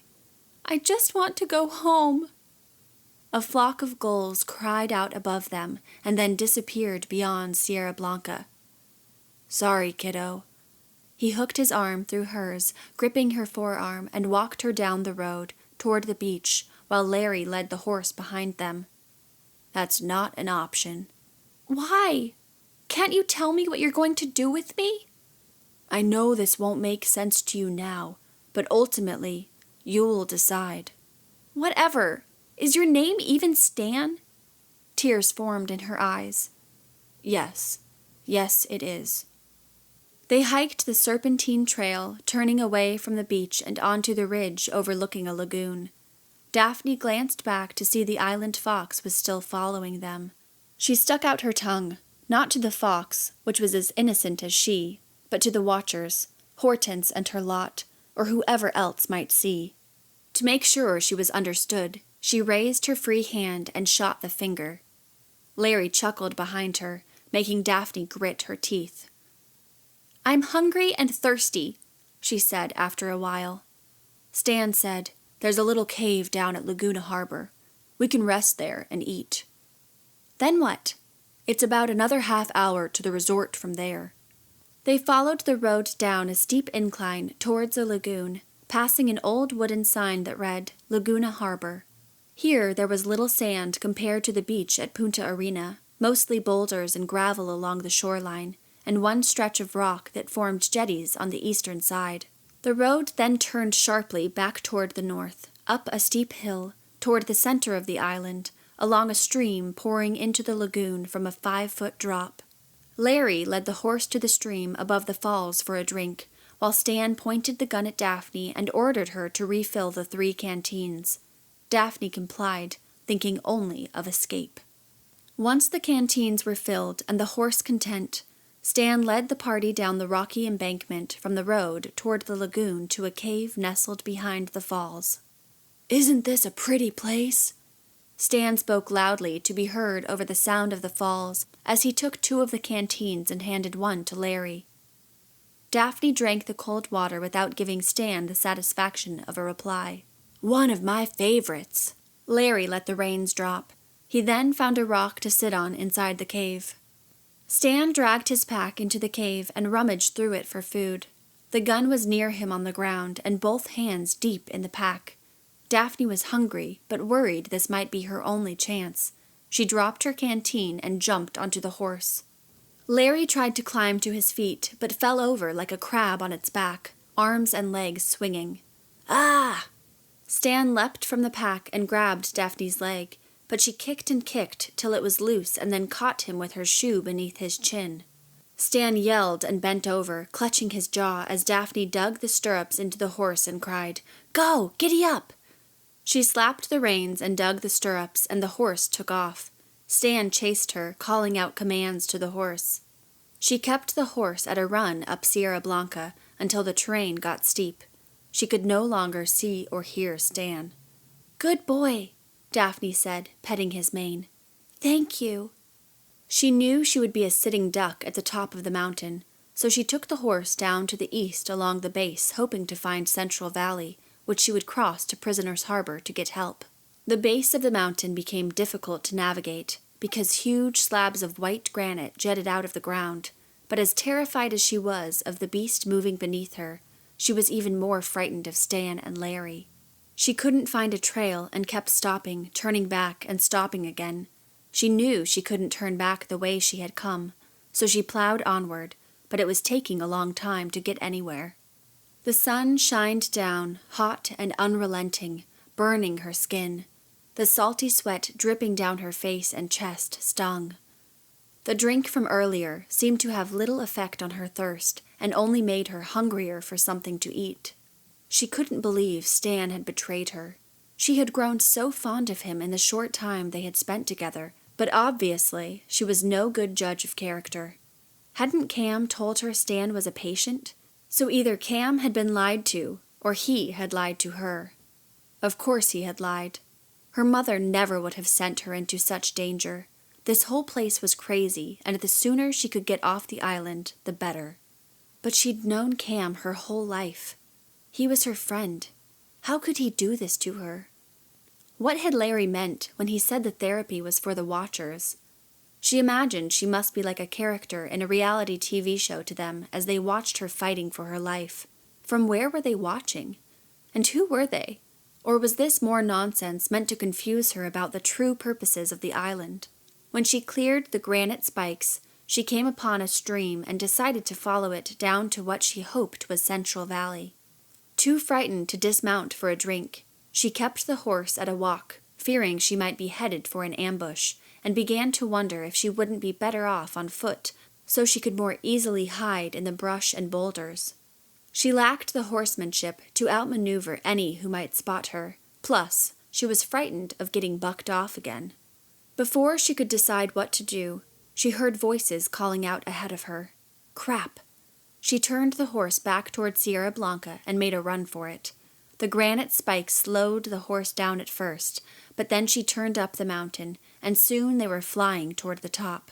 Despite the fear and adrenaline pulsing through her, her mind was clear. She commanded herself to think and act because she had no one else to depend on but herself. In answer to this command, she decided she would use the horse to get a head start, and then she would send him off, down the mountain, and hopefully they, whoever they were, would follow. She found a cliff edge shrouded in dense brush, with footholds up the steep side. She pulled the reins and stopped the horse, dismounted, and sent him running back down toward the stream. When the horse was out of sight, presumably headed toward Central Valley, she climbed up the steep cliff edge to the top to hide. She wedged herself into the dense foliage at the top of the cliff, thankful to have shade, as the sun was at high noon and bearing down hot. Although she was only halfway up the mountain, this spot afforded her a clear view down the east and south sides of Sierra Blanca, all the way to the stream, where she had heard the voices, and to the south almost to Laguna Harbor. If any approached from this side, she would see them. If any came from the west or the north, she would likely hear them. As she lay in her nest, clenching the thin, smooth branch of whatever bush was shading her, she wondered again about Stan and how easily he had deceived her. But before she could think too long, or make it through 3 rounds, a party ascended the mountain from the east, probably the source of the voices she had heard by the stream. She stiffened and held her breath, listening. "You think she rode up the mountain?" The voice belonged to Cam. "Only one way to find out," another man, maybe Philip, said. So sending the horse without her hadn't worked. "Over there," Cam said. She lifted her head. Larry and Stan made their way up the mountain. They didn't seem to be in a hurry. Philip and Cam were both astride horses. She ducked down when Stan and Larry reached the cliff edge below her. "We lost her," Stan said. "How?" asked Cam. "We underestimated her," Larry said. "We, not just me." "Philip and I'll go to the top and look around. Why don't you guys head back and rest?" "I won't argue with you," Stan said. "She kicked the shit out of my jaw, and I've got a bloody damn headache now." Daphne listened to the horses climb the steep edge to the west of her as Larry and Stan descended to the east. She lay there, not breathing, waiting. When she could no longer hear the horses or see the men on foot, she took a deep breath and let her body relax. Then she noticed a trail of tiny red ants crawling along her hand and arm. Without moving the one arm, she swept her hand along the trail on her skin, killing the insects in one sweep. She released the branch, seeing it was infested, but not without receiving 2 painful stings on the back of her hand. She wouldn't be able to hide here after all. She scrambled out of the brush and scanned her surroundings, wondering how to proceed. If she followed Cam and Philip, it would be harder to get away if discovered. If she climbed down, she would be going closer to Stan and Larry, who could be waiting to ambush her. Their speech about returning to the resort might have been a ploy to cull her out of hiding. She skirted along the cliff edge, weighing her options, wishing she could find a cave to hide in until dark, but not sure if one could be found on Sierra Blanca. If it did have a cave, the others would know of it, and that's exactly where they would look. No, she needed to go down into Central Valley and head for Prisoner's Harbor without being seen or heard. She crouched low, behind the rocks along the mountain, heading for the spikes of granite, when she spotted the fox a few yards away, staring at her. Great, just what I need. If he continued to follow her, they would always know her position. She had to do something. She hated to take his life, but that seemed like the only way to save her own. Maybe she could disable the tracking device on his tail without killing him. She crouched behind a boulder and collected a pile of rocks, the size of lemons, and waited for the fox to get closer. When he was about 3 yards away, she grabbed the biggest one in the pile and flung it like a baseball toward his tail, expecting to miss. The rock hit the fox right at the tailhead, and he flinched and stammered a few feet back. She wondered why he didn't run off. She took another rock and threw. This time she did miss. She threw again and again, causing the fox to dance as it evaded the rocks. She had 2 stones the size of ping-pong balls left in her pile. She threw one right after the other, and the second one hit the fox on the side of the head. He faltered to the ground as tears poured down her cheeks. "I'm so sorry." Then inexplicably, she looked at the fox and cried out, "Kara!" Glancing in all directions, Daphne moved quickly toward the fox. She cradled him in her arms. "I'm so sorry," she whispered. She found the tracking device and twisted, but it wouldn't come loose from the tail. The fox was breathing rapidly and was frozen stiff, as she had been on the cliff under the brush moments ago. She was sobbing now, sobbing uncontrollably and as hard as she had ever sobbed before. "I'm so sorry, little fella." She found a rock, one she had thrown, and flattening his tail against the rocky ground, she used it to crush the tracking device. The fox winced as the rock struck his tail, but she hit it several times to be sure. Then, as quickly as she could, she carried the fox and ran toward Central Valley before the watchers found their way to the base of Sierra Blanca. Chapter 15. Danger in Central Valley. Daphne found a shady place near the stream and left the fox, praying he would be okay. Then she followed the stream to Central Valley. Luckily, as she moved to the interior of the island, away from rock toward grassy fields with small trees and shrubs, she found better places to hide. She was anxious to get to Prisoner's Harbor, but willing to take her time so as to not get caught. She knelt over the stream, beneath a shade tree, and scooped up handfuls of water, saying a silent prayer for the fox and wondering if she should have kept him with her.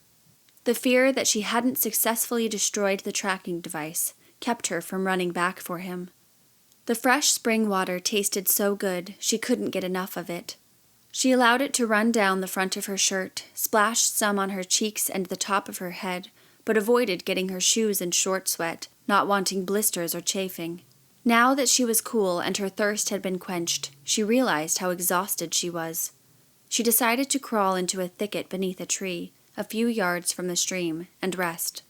Checking for ants and other stinging insects and finding none, she hunkered in on her bottom, stretched out her legs in front of her, and leaned against the tree. Stan and Larry were ahead of her to the east, toward the resort, and Cam and Philip would likely not double back, but would continue down Sierra Blanca to the north or west. Even if someone did pass through here, she was nicely covered. She closed her eyes. As tired as she was, she could not sleep. She lay there thinking on the night she heard Joey in Kara's room, the night he killed her. He later said he was choking a demon from her body, trying to save, not kill, her. The banging of Kara's headboard as Joey strangled her and the pounding of the rock against the fox's tail thudded in Daphne's head, over and over until she was sobbing again. The grief and regret Joey had expressed when he'd realized what he had done equaled to that shown on the day he had accidentally electrocuted their grandfather, except this time he went catatonic for 3 days. If only Daphne had gotten out of bed and had gone to check on the noise, she could have spared him that pain and saved her sister. It occurred to Daphne now as she sat within the brush that she could easily take her life there in the stream. What was stopping her? Why go to all this trouble to be rescued if she didn't care to live? Did she care to live? She wasn't as sure of her plan anymore, but she dismissed her doubts, believing she was just tired, hungry, and weak. She told herself that if she weren't on the run, she wouldn't hesitate to see her plan to the finish. She scrambled from the thicket and followed the stream to where it pooled more deeply between 2 knolls covered in purple morning glory. A swarm of butterflies rushed from the flowers as she marched past. She tiptoed into the icy stream to the middle where it deepened to her knees and lay down, prone, submerging her face. The water was clear when she opened her eyes, green moss visible on white rocks, and a few plants tilted and danced wildly with the flow. So that was what was meant by going with the flow, she thought, as she held her breath. A turtle darted past, and she flinched, not expecting to see him there so close to her. She lifted her head from the water for a breath, and returned underwater to try again. This way the pain would be brief. If she had surrendered to Stan and Cam, who knows what other terrifying games and torture she must endure. This way she had control over when and how. Her parents would be sad, but they were already so sad, and she wasn't convinced her death would add much more misery to their lives. At least they wouldn't have to look at her, and Brock could go on with his life, if he hadn't already. She sputtered when water got in her mouth and into her lungs. She lifted her head for air, trying not to cough, and submerged again. This is it. No more air, Daphne. Just let it burn. Her lungs did burn, and, beneath the water, she coughed, and more water entered her lungs. She fought to hold her head under and tried to find pleasure in the burn, imagined the end, the nothingness, which was better than a life where she would continue to see the pain of her family. Tried to embrace the burn and the sharp pain emerging around her eyes, hoping there was no eternity, just nothing, but it was too easy to come up and give in to the urge to cough and breathe. She coughed and gagged, her throat burning as she glanced around, hoping she wouldn't be heard. A gull overhead cried out and startled her. This wasn't as easy as she had hoped. Maybe she should fling herself off a cliff. But when she imagined her body hitting hard against the crashing waves, being thrust against the sharp rocks, bones crunching and skin being split open, she cringed. No, drowning was definitely better than jumping. She knelt there in the cold water and shivered. The sun was arching over to the west now, meaning it was past noon. Her stomach growled, but she felt nauseous and very tired. Too bad she couldn't simply lie in the water and fall asleep. She decided to turn the other way, to lie back in the stream and simply go to sleep. Then she recalled the painting in Dr. Gray's office, and her heart stopped. Daphne was the lady in the painting. No, that was crazy, a coincidence. She sat on her knees, catching her breath, waiting for the dizziness to subside. Daphne was the lady in the painting brought to life. That couldn't have been planned. Dr. Gray wasn't really like Prospero, capable of such magic. Was Daphne meant to be lost on this strange island, just like Ferdinand in Shakespeare's play? If this was all just one big ruse to get Daphne to want to live, it was failing miserably, for she had just tried to kill herself. She climbed to her feet, angrily shouting to the air around her. "Did you see that, Dr. Gray? You failed! I'm no more glad to be alive than I was before I got to this God-forsaken place. Get that? You failed!" She fell to her knees, trembling and wondering what the heck she had just done. Had anyone hurt her? What would they do if they found her? The sound of a jeep in the distance caused her to lift her head and scan the valley, and that's when she realized she was kneeling in the very place she had seen the 2 actors, the man pulling the hair of the girl the morning she had arrived. This meant the road was about 20 yards away. She swam down the stream toward a group of tall reeds and waited. She heard the jeep stop. "This has gotten out of hand, guys," It was Hortense Gray. "Tell me again where she was last spotted." "The base of Sierra Blanca." This sounded like Roger. "If we don't find her, it will be the end of us," the doctor said. "When the rest arrive, organize a grid and search every inch. I want her found today." "We'll find her." This was definitely Stan. "She's around here somewhere, between here and Prisoner's Harbor, no doubt." "Don't say anything we wouldn't want her to overhear," Dr. Gray said. "We may still be able to salvage this." "Of course," Roger said. "Here comes Larry and the other jeep," Stan said. Daphne heard the second jeep pull up beside the first, and more voices added to the conversation, Dave's rowdy voice among them. She couldn't make them all out, but there were at least 8. A third jeep arrived. As they gathered, they were reminded again to watch what they said. Daphne would be unable to cross Central Valley until after they completed their search. Even there among the reeds, she would be found, and if she made a run for Prisoner's Harbor, she wouldn't make it across the valley in time to avoid the search party. Now was the time to move, while the group organized itself, but she'd have to go another way. She crept low in the water, moving against the stream, back in the direction she came, hoping Cam and Philip wouldn't head her off. Her best hope was to go around the resort along the coastline while everyone else was in Central Valley. She would have to go all the way around the island to Scorpion Anchorage. Chapter 16. Surprise on the Beach. Daphne crawled along the bottom of the stream against the current until it became shallow and she was forced to stand. Crouching, she dashed behind a scrawny shrub, a poor cover, and then zipped up a dusty canyon ridge toward the southeast, stopping behind a boulder to catch her breath. From the safe cover of the boulder to the top of the ridge was nothing but a gravelly slope.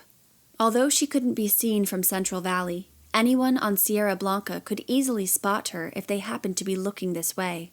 But time was precious, so she took the risk and dashed up the hill and then flattened herself against the canyon ridge. Prone, eyes peeking over the other side, as the ancient Indians who once inhabited the island must have done when strangers docked their boats. On the other side of the canyon ridge, Willow's Anchorage, the private pier of the resort, came into view. Empty of both people and boats, the dock was occupied by a flock of pelicans. Daphne climbed to her feet and ran down the steep gravelly canyon wall. She slipped and fell on her hip, ripping her shorts, but got up and kept running, even though her skin stung where the rocks had rubbed her raw.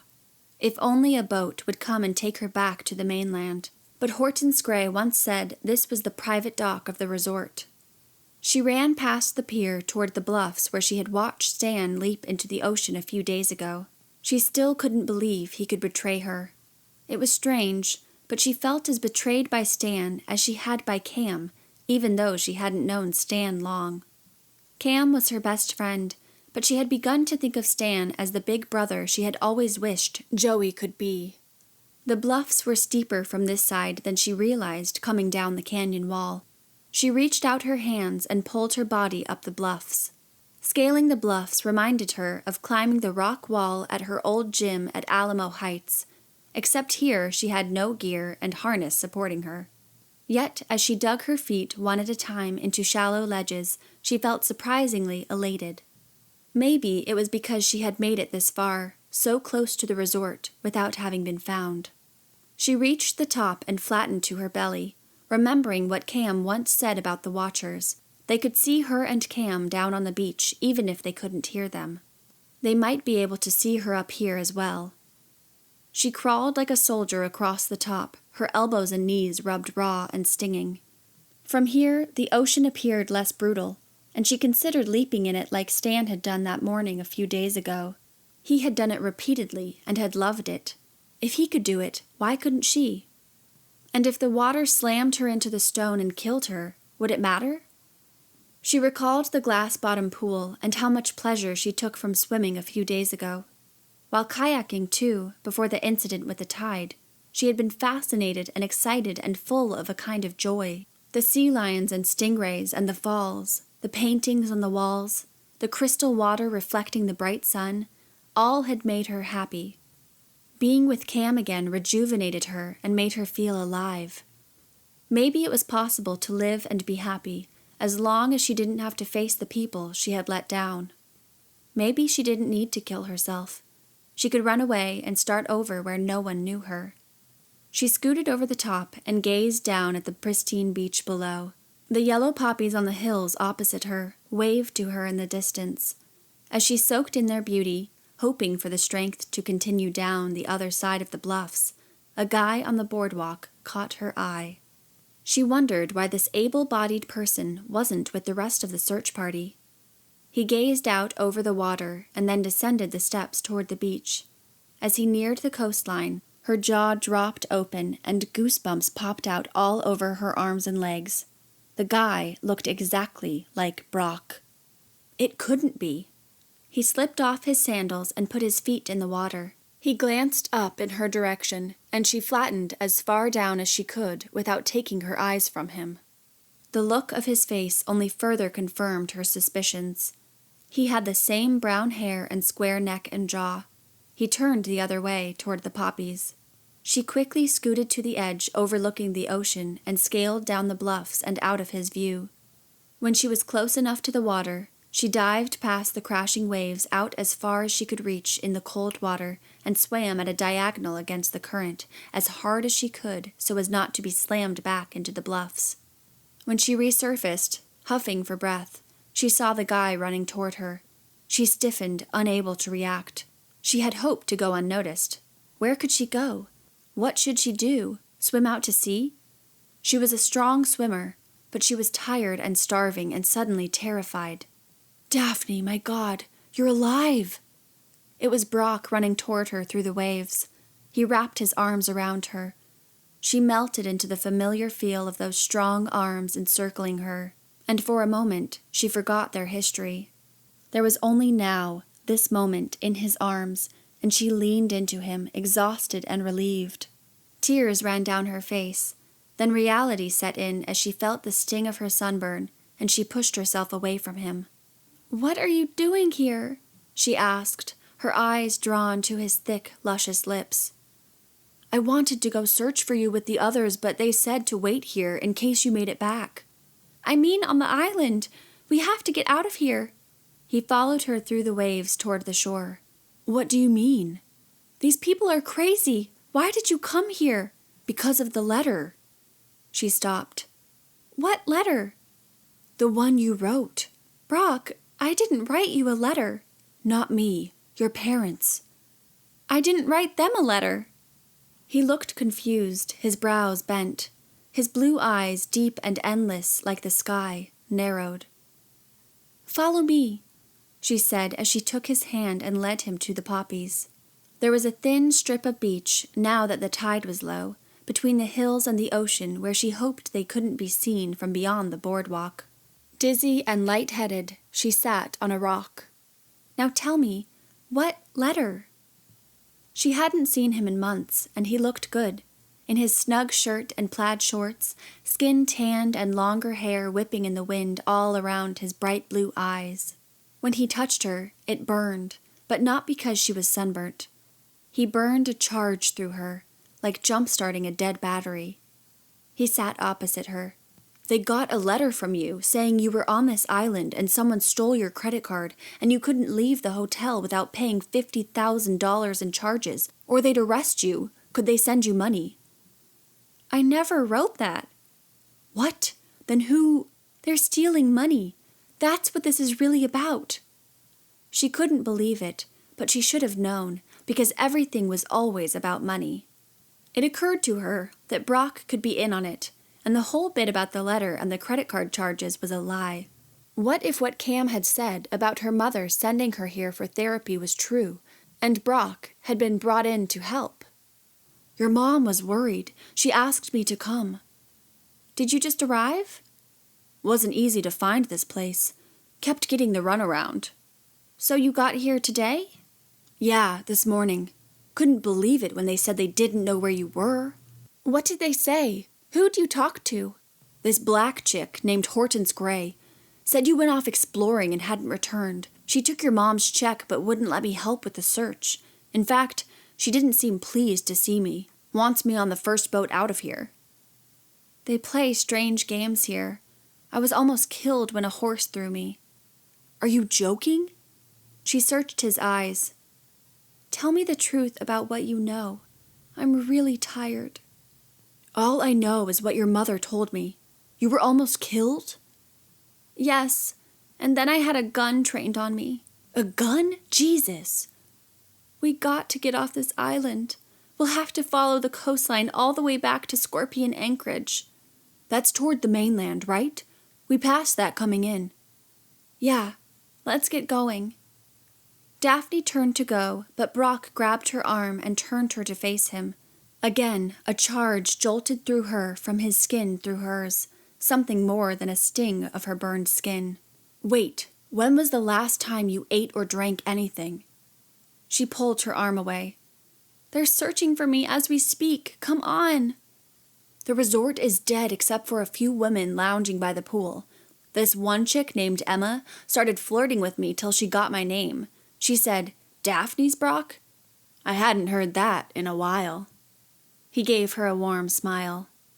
Daphne blushed and lowered her eyes, and the pain of what she had done flooded over her. If only she had gotten out of bed. Yeah, well, let me run back and get some food and water and my wallet so I can get us back home, if you're sure that's what we should do. If I'm sure? What did I just tell you? They had a gun on me. And you know they're connected with the resort? Brock, trust me. You gotta know how freaky it all sounds. I know. Let me get some stuff. I'll be right back. Daphne crossed her arms and thought about this. She might be a sitting duck waiting here for Brock. I'll go ahead another mile or so and wait for you. Don't stop to talk to anyone if you can avoid it. He started to touch her shoulder, but stopped. You're so burnt.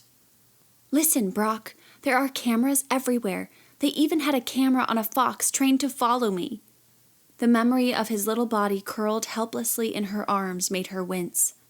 I'm telling you, this place is crazy, so be careful. He stared at her and didn't say anything. Are you listening? Yeah, I'll catch up with you. He touched her hair, then bent and kissed the top of her head.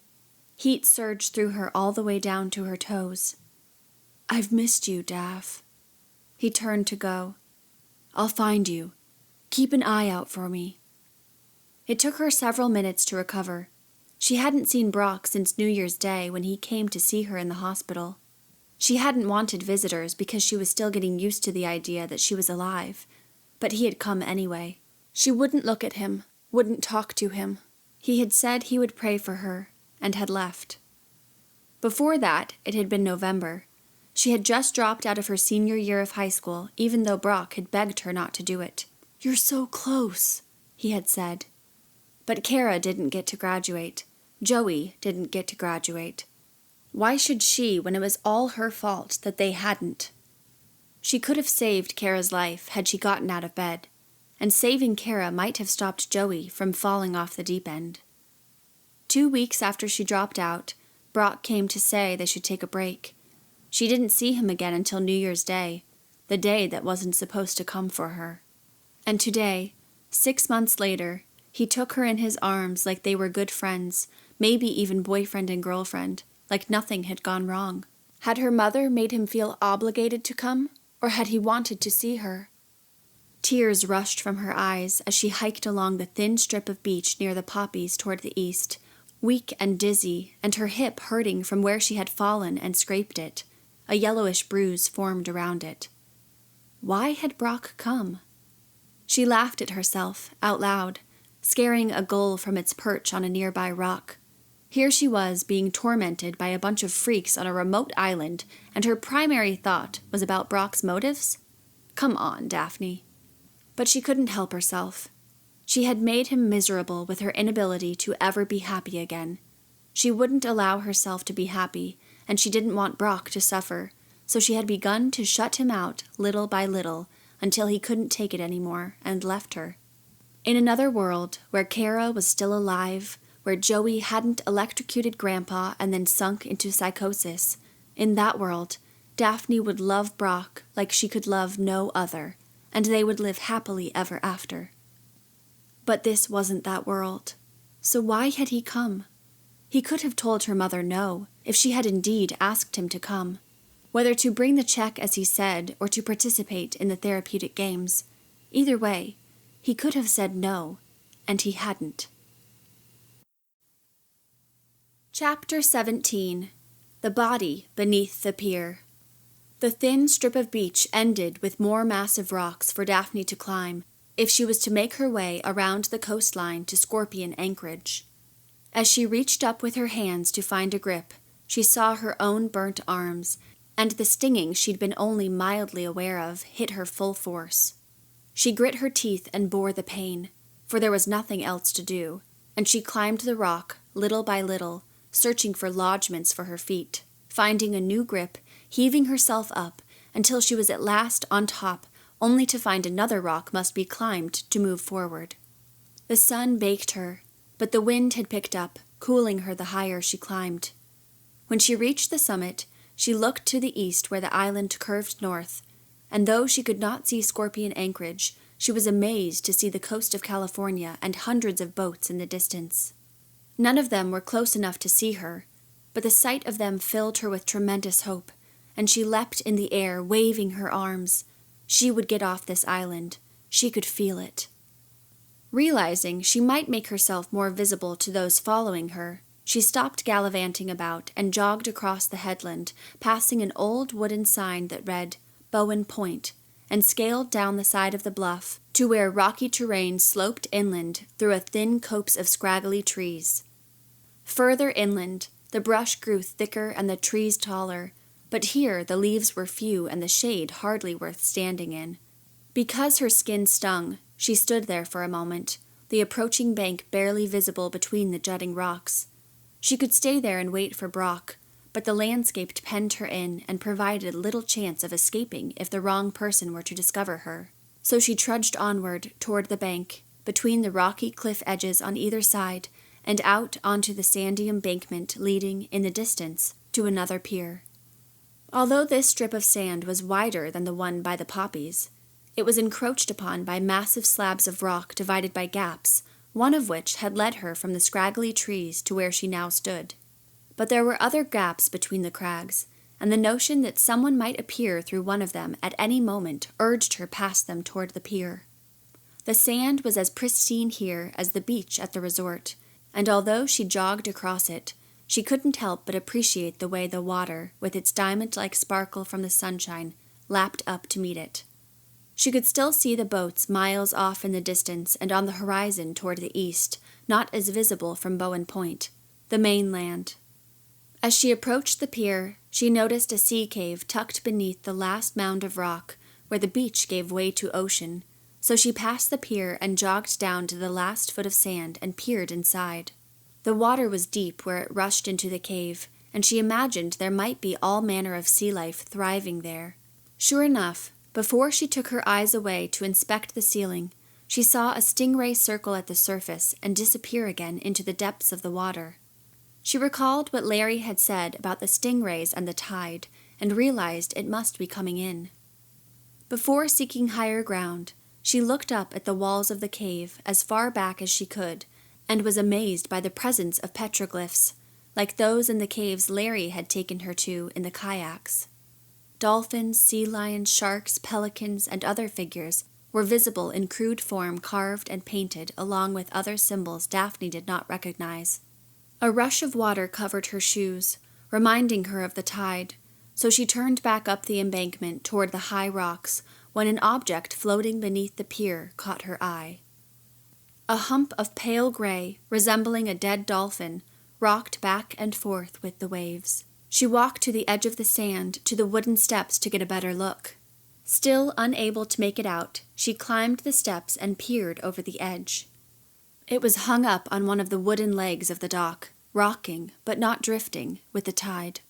She stopped and stared, and the more she stared, the more it resembled a person floating on his back. A dead person. A cry of shock fled from her throat, and she covered her mouth, trying not to be sick. Just then, a wave loosed the body from the pier, and it rolled in the water 360 degrees, returning to its back. That's when she saw the face and realized who it was. Pete! Maybe he wasn't dead. Pete! The body didn't move, except with the tide toward the island. Pete, can you hear me? The water rolled him over again, and now he was face down, rushing along the shore toward the sea cave.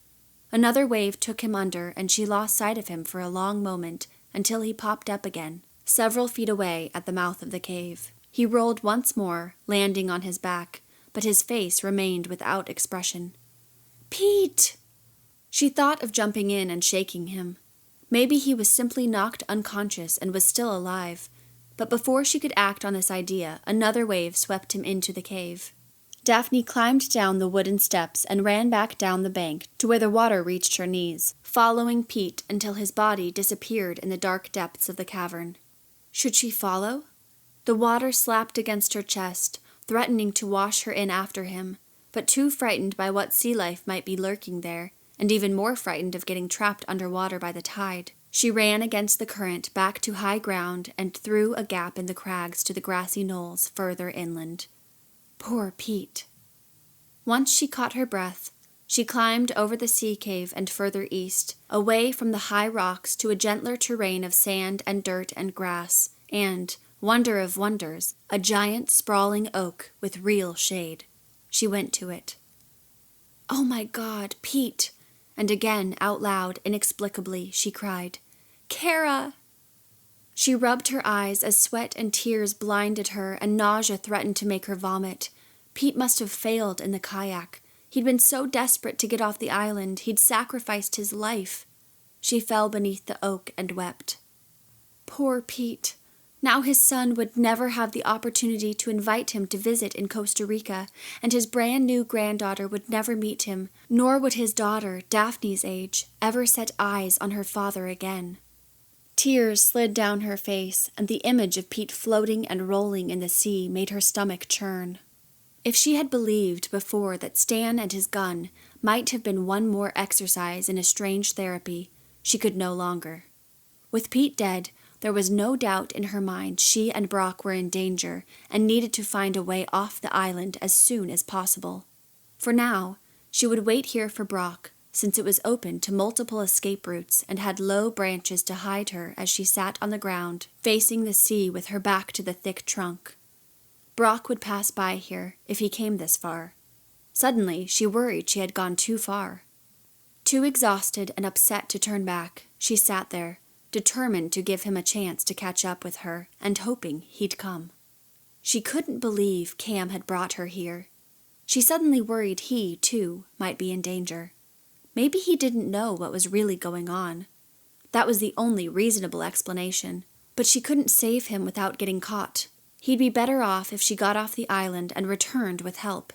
She'd get the police or the FBI. As the sun sank behind the rocks, Daphne sat beneath a sprawling, thick oak, which was probably as old as the island, wishing she had gone back for Brock.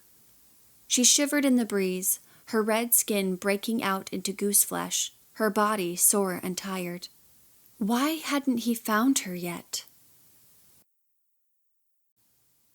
Chapter 18. A Dark Night. Not for the first time, Daphne worried Brock had been detained by someone at the resort. Maybe they had him at gunpoint, just as they'd had her, hoping she'd come for him and right into their trap. If she weren't so exhausted and dizzy and sore, she would have gone back by now instead of sitting beneath the giant oak with her eyes closed. For the past few hours, her mantra had been, "A few more minutes." "When the sun sits beneath the cloud bank, I'll go," she had said.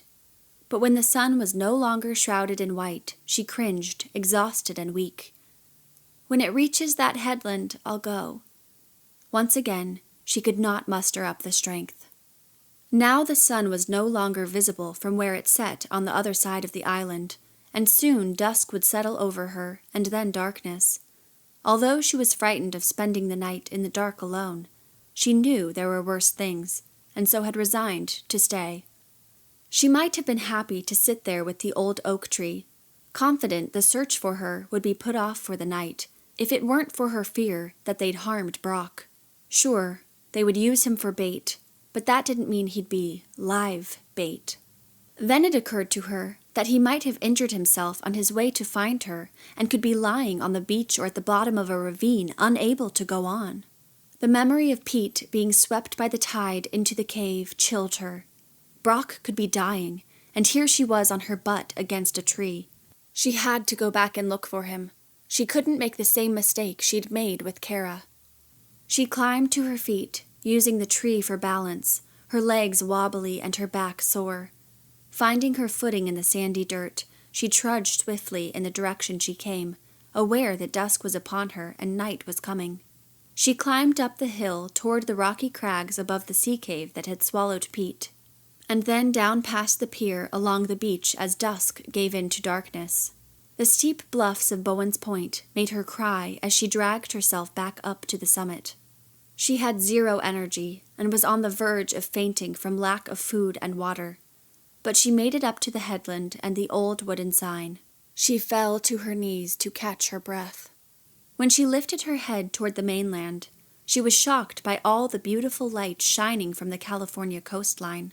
She could imagine all the people safely in the cities dining in restaurants, watching movies at the cinema, listening to iPhones, playing online computer games, drinking coffee, and driving back and forth along the highway to visit friends and relatives. At one time, she had been among them, but hadn't realized how lucky she was. She had eaten in restaurants and had gone to movies and such, but she hadn't appreciated her freedom and safety because of the guilt and shame she carried around. She had been miserable, even in the safety of her own home, feeling she couldn't allow herself to enjoy life when she had ruined it for so many others. But now, standing on the summit of Bowen Point, gazing across the dark oblivion that was the ocean, she knew, as she longed to be back on the mainland, that, if given the chance, she'd change. She thought so, anyway, standing there at that moment. Maybe she wouldn't. Maybe it would be too hard. Maybe she'd go back to the way things were. But she wanted to believe she could allow herself to be happy, to forgive herself, and to realize Kara, her parents, and even Joey would prefer her to be happy. She heard the sound of rocks sliding to her right, where a beam of light danced at the top of the headland. Her heart fluttered as she grabbed the nearest rock for a weapon and cautiously peered down. Brock clambered up with a light attached to a cap on his head. She dropped the rock with relief. "Where have you been?" She took his arm and helped him to the top. "I've been so worried." He hunched over, breathing heavily, and when he could, said, "Man, Daph, when you said you were going ahead, I didn't know you meant this far. Hell, you've crossed half the island." He shrugged out of his backpack and dropped it at her feet. She threw her arms around him and burst into tears. "Oh, Brock!" He held her close and kissed the top of her head. It's okay. I'm sorry it took so long." "I saw a dead body. Someone I met earlier today." She shuddered. "His name was Pete." "What are you talking about?" "Over down there by the pier. The current swept him under a cave. I couldn't get to him." "Are you sure he was dead?" "If he wasn't then, he is now. What are we going to do?" Brock stepped back and dropped to his bottom on the rock. "I can't believe it." "I told you, this place is dangerous." She sat close beside him, unzipping the pack for water. She drank down an entire bottle in less than a minute. "It must have been another trick." "Brock, I saw him with my own eyes." "He must have been acting." "Why do you keep saying that?" "Dr. Gray told me all about this place, about the therapy, about your parents sending you here. That's what took me so long to come find you. I'm not supposed to let on, I know. I'm supposed to get you back to the resort in the morning. It's too dark and dangerous to attempt it tonight." "What?" Daphne was incredulous and began to tremble with anger and confusion. "I told you, they had a gun. Stan had a gun pointed right at me." "It wasn't loaded. It was all an act." "But Pete!" "He was in on it. That's why I can't believe he's dead." "Hortense Gray said he was in on it?" She said Pete was in on it, but Pete ran away like me. He was going to get help. She explained everything to me. Cam was there too. You saw Cam? She could feel the heat rush to her sunburnt face. He was with them? And Stan and Larry, a whole group of them. Dr. Gray had me follow her to the main building, and they told me all about what they do for the people who come here. I wasn't supposed to tell you yet, but I can see how upset you are, and, like I told them, I'm no actor. They shouldn't have asked me to lie to you. A blast of wind blew against them and whipped her ponytail into her face. The sky was dark, the stars not visible above the gray clouds, which were also barely discernible in the soft, distilled light of the half-moon. Daphne shivered, dumbstruck, trying to process all that Brock had said. But the horse threw me. I could have been killed. They said that was an accident, and they're upset about it. They're worried they'll be shut down. They should be. They said they herded you back to this part of the island. They knew you'd run, and if you hadn't, another actor would have found you and brought you here. They have that Gregory guy on standby. I think he likes you. Gregory Gray? Her mouth dropped open for the umpteenth time. Brock shrugged. I don't believe it. They're lying. Larry told me this place was about the Watchers, not therapy for me. Larry said that. You can't believe anything they tell you. The two of them sat in the darkness and the quiet and said nothing more for many minutes. Daphne opened another water bottle and ate more of the food, crackers and slices of cheese and summer sausage. The grapes were like explosions of wonderful as she popped them into her mouth and bit down. Look, I know you're tired, Brock finally said. Dr. Gray sent a sleeping bag, knowing we'd be caught out here. He tugged it loose from the pack and unrolled it. Only one? He cracked a smile. 2 would have been too bulky to carry. I see. She also sent sunscreen and ointment for sunburns. Let me put some of this on your back and shoulders.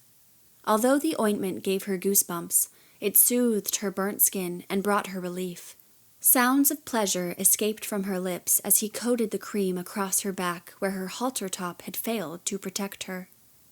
This bruise doesn't look too good, he said. That's where I fell off the horse. Am I hurting you? A little, but it mostly feels wonderful.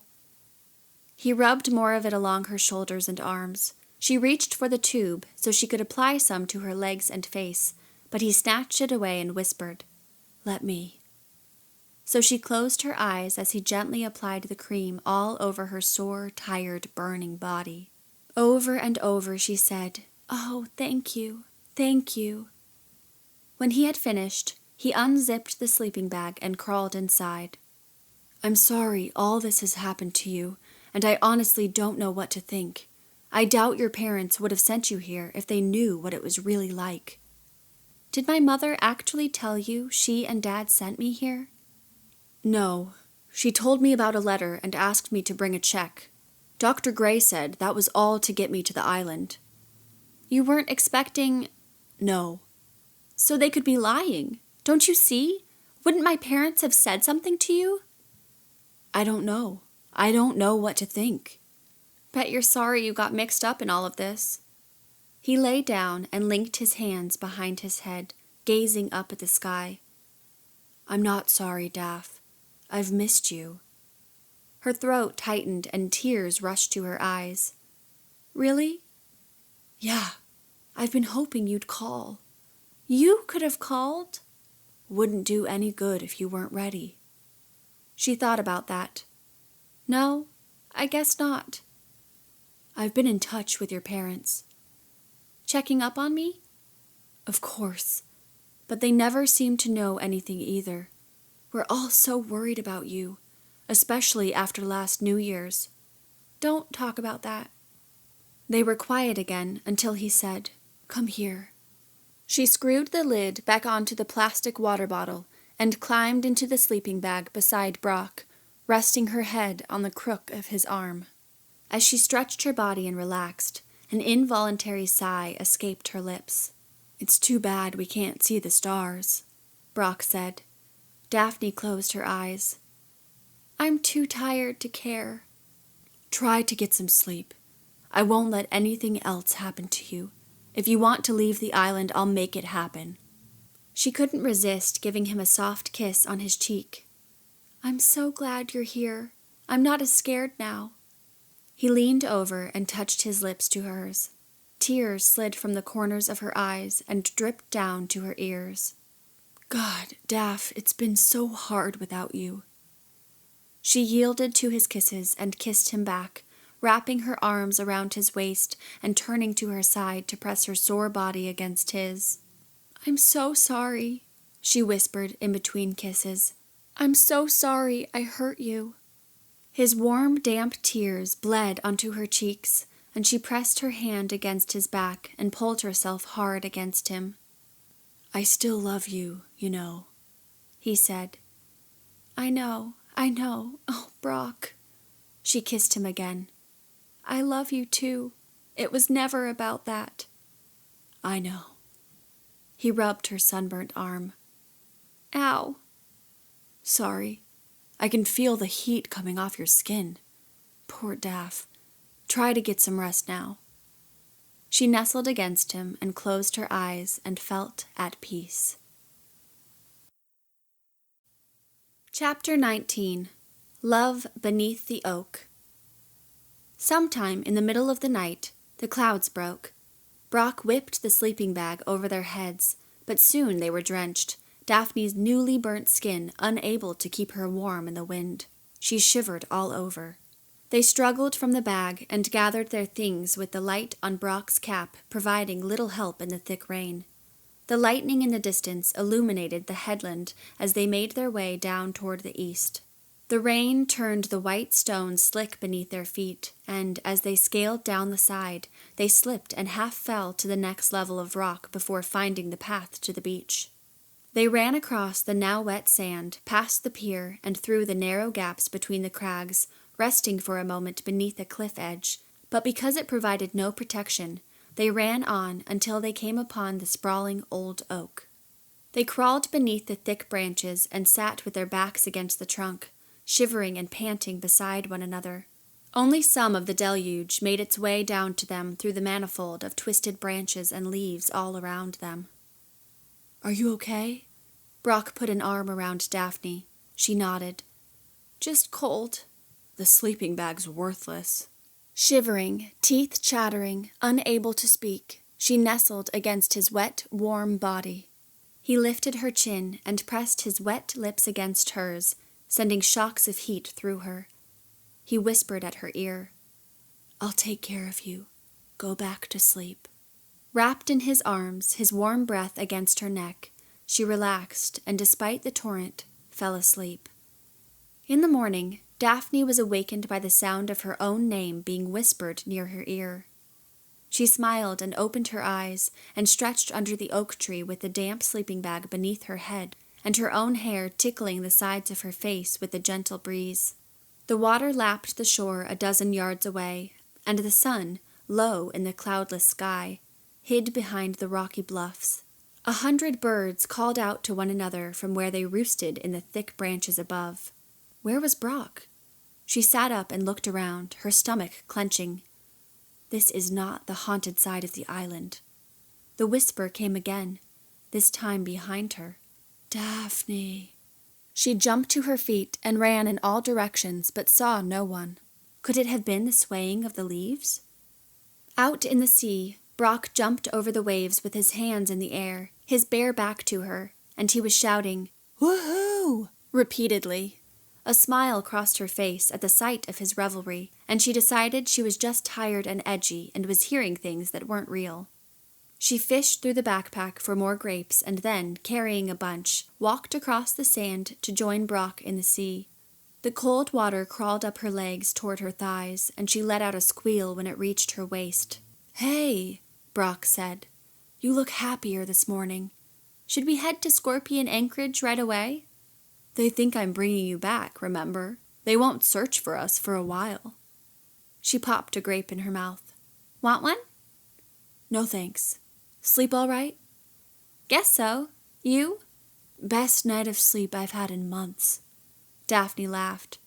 You had your best sleep against an old oak tree during a storm, soaked, cold, and without a proper bed? Yup. He stole a grape from the bunch and popped it into his mouth with a wink. Even though she teased him, she felt the same way. She had felt at peace in his arms. Brock, Daphne's mouth went dry. What if I can't do this? What if it's like last time? She hadn't meant to ask him that. The words spilled out. His smile dropped at the corners, and he gazed at the sea. Then he turned his blue eyes to her and said, "Don't worry about hurting me. I won't be any worse off the second time." He moved closer and put his arms around her. "If you're willing, it's worth it to me to try again." She buried her face in his bare chest, warm and wet and hard with muscle. She wanted to kiss him and to leave him at the same time. "I'm scared." "Don't be. Try to enjoy life as much as you can. Let go of the past." She pulled away and took several steps back. "But that's the problem. I can't. I don't know how." "If it had been you, and not Kara, if Kara had heard but hadn't gotten up, would you want Kara to be miserable for the rest of her life?" "Of course not."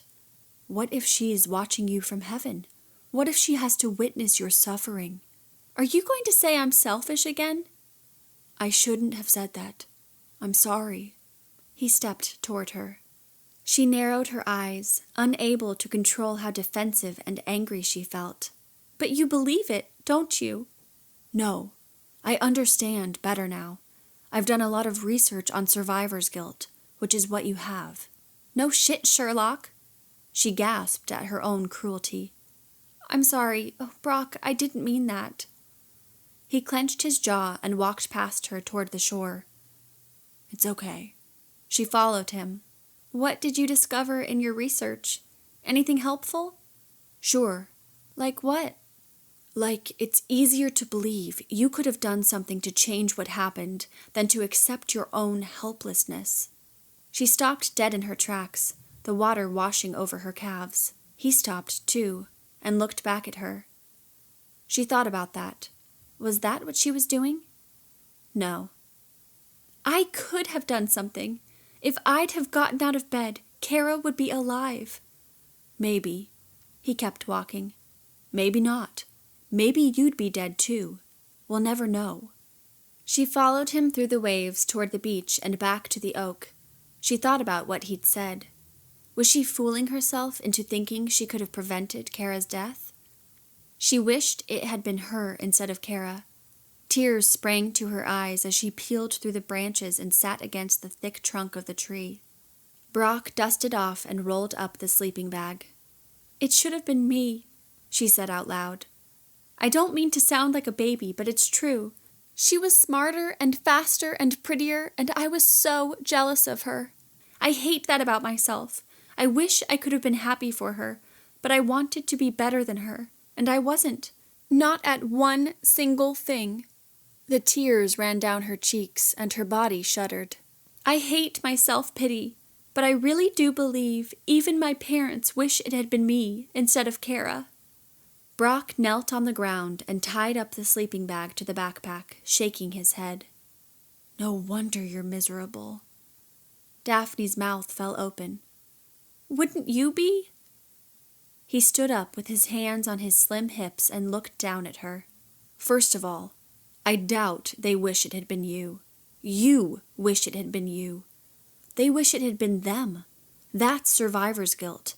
But let's say your parents are cruel enough to wish it had been you instead of Kara. Then they're assholes, and you have to cut them loose and go on with your life, because your life has value." "They aren't assholes." "Any parent who wishes one child was dead in place of another is an asshole, Daphne. Plain and simple." "They can't help it. Kara was so good." "And you're not?" "I'm not as good." He crossed his arms in front of his chest and frowned. "Why do you say that?" How had they gotten into this? Daphne wanted to stand up and run away to the other side of the island, anything but talk about this. Because, that's why, she wanted to scream. Because!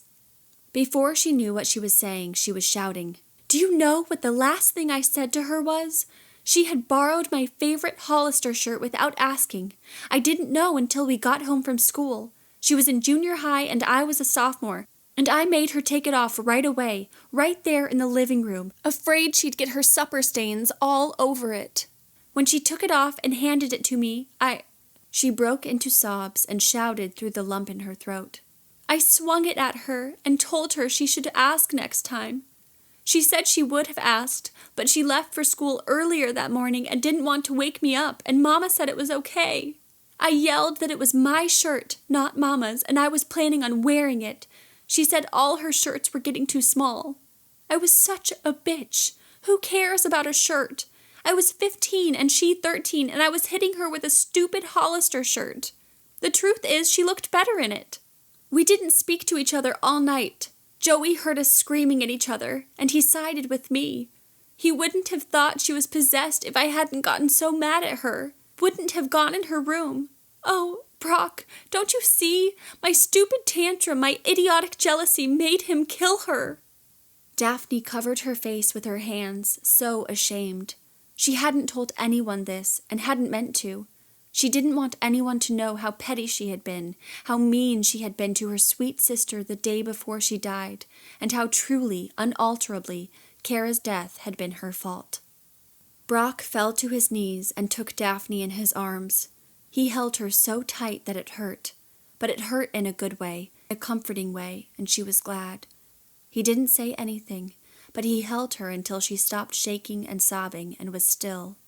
At last, he kissed her forehead and said, "Maybe one day you'll see how typical that was, fighting with your sister over a borrowed shirt, and how impossible it was to know it would set Joey off, if it even did.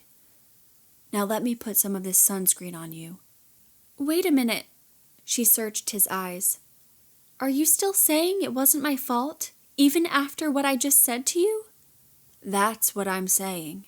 He took his shirt from the backpack. "Here, you wear my shirt and help me with this sunscreen." She sat beneath the oak, lathering the sunscreen across his back and her own arms and legs in stunned silence. Brock still didn't think it was her fault, even after hearing the whole story. She'd told no one, sure everyone would despise her even more than they already did. Why didn't Brock despise her? When they finished applying the sunscreen, Brock got up and helped her to her feet, swung the backpack across his shoulders, took her hand, and led her east, toward Scorpion Anchorage. Chapter 20. Trouble in the Woods. Daphne marched beside Brock across the sandy beach, mulling over his reaction to her confession. She was shocked outright that he hadn't condemned her. Maybe love had blinded him. The alternative seemed so unlikely that perhaps she wasn't responsible for Kara's death. She took another sip from her water bottle, resisting the urge to drink it all down at once. There was only one other left in the backpack, and she had no idea how much longer it would take them to reach Scorpion Anchorage. They followed the coastline as the hot sun blazed down on them. For the first half hour, they talked about what they had each been doing over the past 6 months. Brock had been attending Trinity University in San Antonio with a swimming scholarship and was majoring in kinesiology. He talked about some of his classes and meets without mentioning the dream they once shared. They were going to open their own swim school together one day. She told him she'd been in a funk and hadn't done much of anything. She didn't add that she'd spent her time finding ways to end her life. That now seemed like such a long time ago. "I can be happy as long as I'm away from my family." She pushed away thoughts of Kara and Joey and tried not to imagine her mother's wide eyes the morning they found Kara. Daphne took a deep breath and let it out slowly, and sipped more water. She noticed Brock's water bottle was already empty. "Do you ever think about going back to school?" Brock asked. "You were so close to graduating." That had been the last thing on Daphne's mind, but now she thought maybe she would go back, not to their old high school, but someplace else where people didn't know her. "Maybe. I think about moving away and starting over."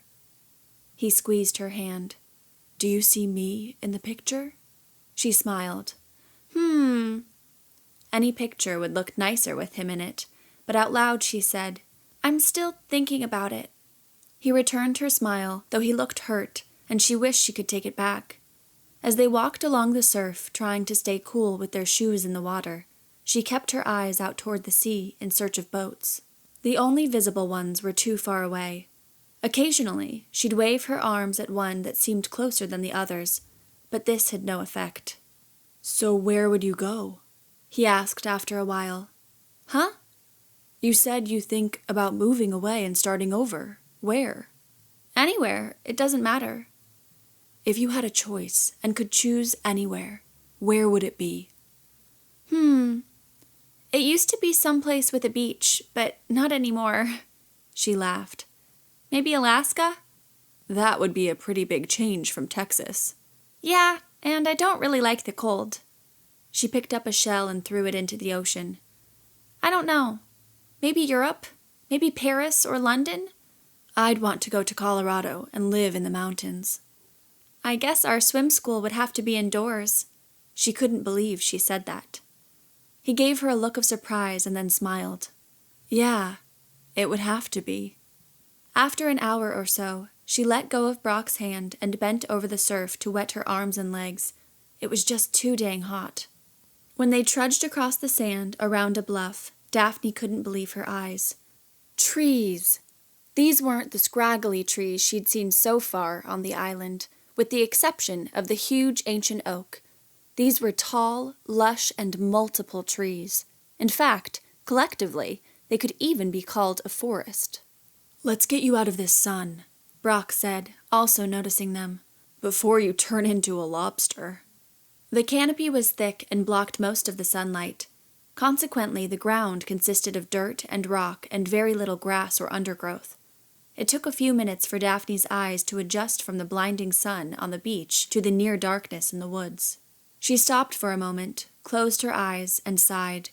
The drop in temperature was immediate. "Oh, it's so much better here," she said as her entire body relaxed. "It's even pleasant." "Let's find a place to rest and eat." Brock continued through the woods, so Daphne followed, until they came upon a flat area, relatively free of rocks, next to a thick trunk, where the two of them could sit side by side on the smooth, packed dirt. They took out the leftover crackers, slices of cheese, and summer sausage, and Daphne shared her remaining water bottle with Brock, both of them agreeing to save the last water bottle for as long as they could stand it. They also ate some of the grapes, but would reserve the majority of them as well. Although Daphne could have eaten 3 times as much as they had, the snack would do. Surely they'd manage to find their way off the island before the end of the day. "Oh, I'm so tired, and this feels so nice," Daphne said. "Let's sit here for a bit, then." "I guess a little break wouldn't hurt." "I'm pretty sure boats come and go all day long at Scorpion Anchorage." "Man, it's all catching up with me. Every muscle in my body feels sore." Brock put his arms across her shoulders. "Does that hurt?" "It's okay." She leaned her head against his bare chest and closed her eyes. "I wish we could stay like this forever," Brock said after a while. "But not here, on this creepy island." "The island's not creepy. It's the people. The island is beautiful." "That's true." "I guess I'm afraid once we get home that—" His voice trailed off. Daphne lifted her head and searched his face. "That what?" "That you'll go back to ignoring me again." She buried her face in his chest as a lump rose to her throat. "Why do you even love me?" "How can you ask me that?" "I'm so broken. I'm no good." "But that's part of it." She lifted her head again. "What?" "You think it's never crossed my mind to do exactly what you did last New Year's? When my mother died, I had no one. You'd think my dad would step up, but he didn't." "I thought he called you." "He called me one time to check on me, and that was it." She hadn't thought about how lonely he would have been without her, or how lonely he must have become when they broke up. "We helped each other, didn't we?" she said without inflection. "We understood each other. We were both broken." Had he understood her? maybe better than she had realized. "I suppose you're right." "Until you checked out." That was true, she thought. "But it felt wrong." He stopped breathing and stiffened beneath her. "Oh, I thought—" "No, I don't mean it felt wrong being with you. I mean it felt wrong to allow myself to be happy." "If it hadn't been for you—" He fought tears welling up in his eyes, and she wanted to throw her arms around him, but she resisted. He cleared his throat and clenched his jaw, and when he could, he said, "You saved my life, Daph. Have you ever thought of that? You're so busy blaming yourself for Kara's death, it never once occurred to you that you saved me." Her mouth dropped open. She didn't know what to say. The tears escaped his eyes and fell down his cheeks, and before she could wipe them away, he fiercely pressed his mouth to hers. She felt her own tears slide down her cheeks and mix with his at their mouths, leaving a salty taste on his lips. She grabbed fistfuls of his hair and straddled his lap. She loved him. She wanted to be with him, forever. Then a cold shiver crawled down her spine when she heard her name whispered behind her. "Daphne." She and Brock stopped kissing and looked around. "Did you hear that?" Daphne asked. Brock moved her aside and jumped to his feet. "Yes." He took her hand and pulled her up. They looked around, holding tightly to one another, but saw no one. Then the whisper came again. "Daphne." "Let's get out of here." Brock grabbed the backpack and the two of them ran. Daphne snatched glances behind her in the direction they had heard the whisper and saw a dark figure, maybe a man, dart behind a tree. "Keep running," she said. "There's someone back there." She could no longer tell which direction was east because the sun was almost completely blocked and the woods seemed endless. It was possible they were running the wrong way or that they were running in circles. Daphne glanced back again but saw no one. Then Brock stopped and Daphne saw someone up ahead. It was one of the ghost girls. Daphne grabbed Brock's hand and led him to their right, unable to believe the games reached this far. "I don't believe in ghosts." After a few more yards, Brock stopped again. Two more ghost girls walked toward them with their arms outstretched. "Leave us alone!" Daphne screamed. Brock grabbed her hand and led them in the opposite direction. The man from before was bearing on them at their left. "Faster!" Daphne said. "We're being herded," Brock said. "It's a trap." He grabbed her arm and ran toward the first ghost girl. "What are you doing?" Daphne asked. "There might be more of them. She might have a gun." "Stay close." Daphne's heart slammed against her ribcage as they ran by the ghost girl, who shrieked at her as they passed. "You're one of the dead, Daphne Janus." Up ahead, the canopy thinned, and huge rocks jutted from the ground. Brock led her into one of many caves that cut through the rock, but she pulled back on his hand. "No, don't go in there. We'll be trapped." "Shh, there are at least 10 other crevices like this one. They'll pass by." "How do you know?" she whispered. "I'm too exhausted to keep running," he whispered back. "Come on." "But—" He pulled her by the hand and led her into one of the caves. It was narrow, maybe 3 feet wide, but tall enough for them to stand. The rocky ground was uneven. A dim light shone in from a crack above and from another opening about 10 feet away. "Oh my God," she whispered, panting and afraid. "I can't do this. You know I'm claustrophobic." "Shh, just close your eyes and let me hold you. Forget the cave." Brock put both arms around her, but she couldn't breathe. Her heart thudded in her ears. She opened her mouth, trying to catch her breath. "They could easily trap us in here." "Be quiet, will you?" He found a ledge and pulled her into his lap. "Shh," he warned before she could say another word.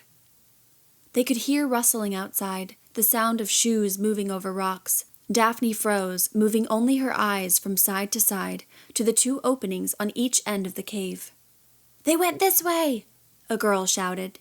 They heard her run past the cave. Then a face peered in through the side, which Daphne and Brock had entered. "Daphne?" It was Stan. "Are you in here?" Daphne glanced back at Brock, who held his finger to his lips. They remained like that, waiting and listening. Daphne didn't breathe. After a few minutes, the rustling moved past the cave, and another shout further away indicated the group had moved on.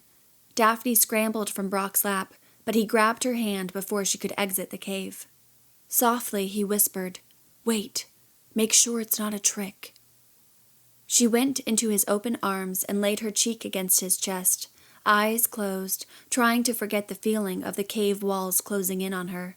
He was right to wait. One of the group might have stayed behind to catch them coming out.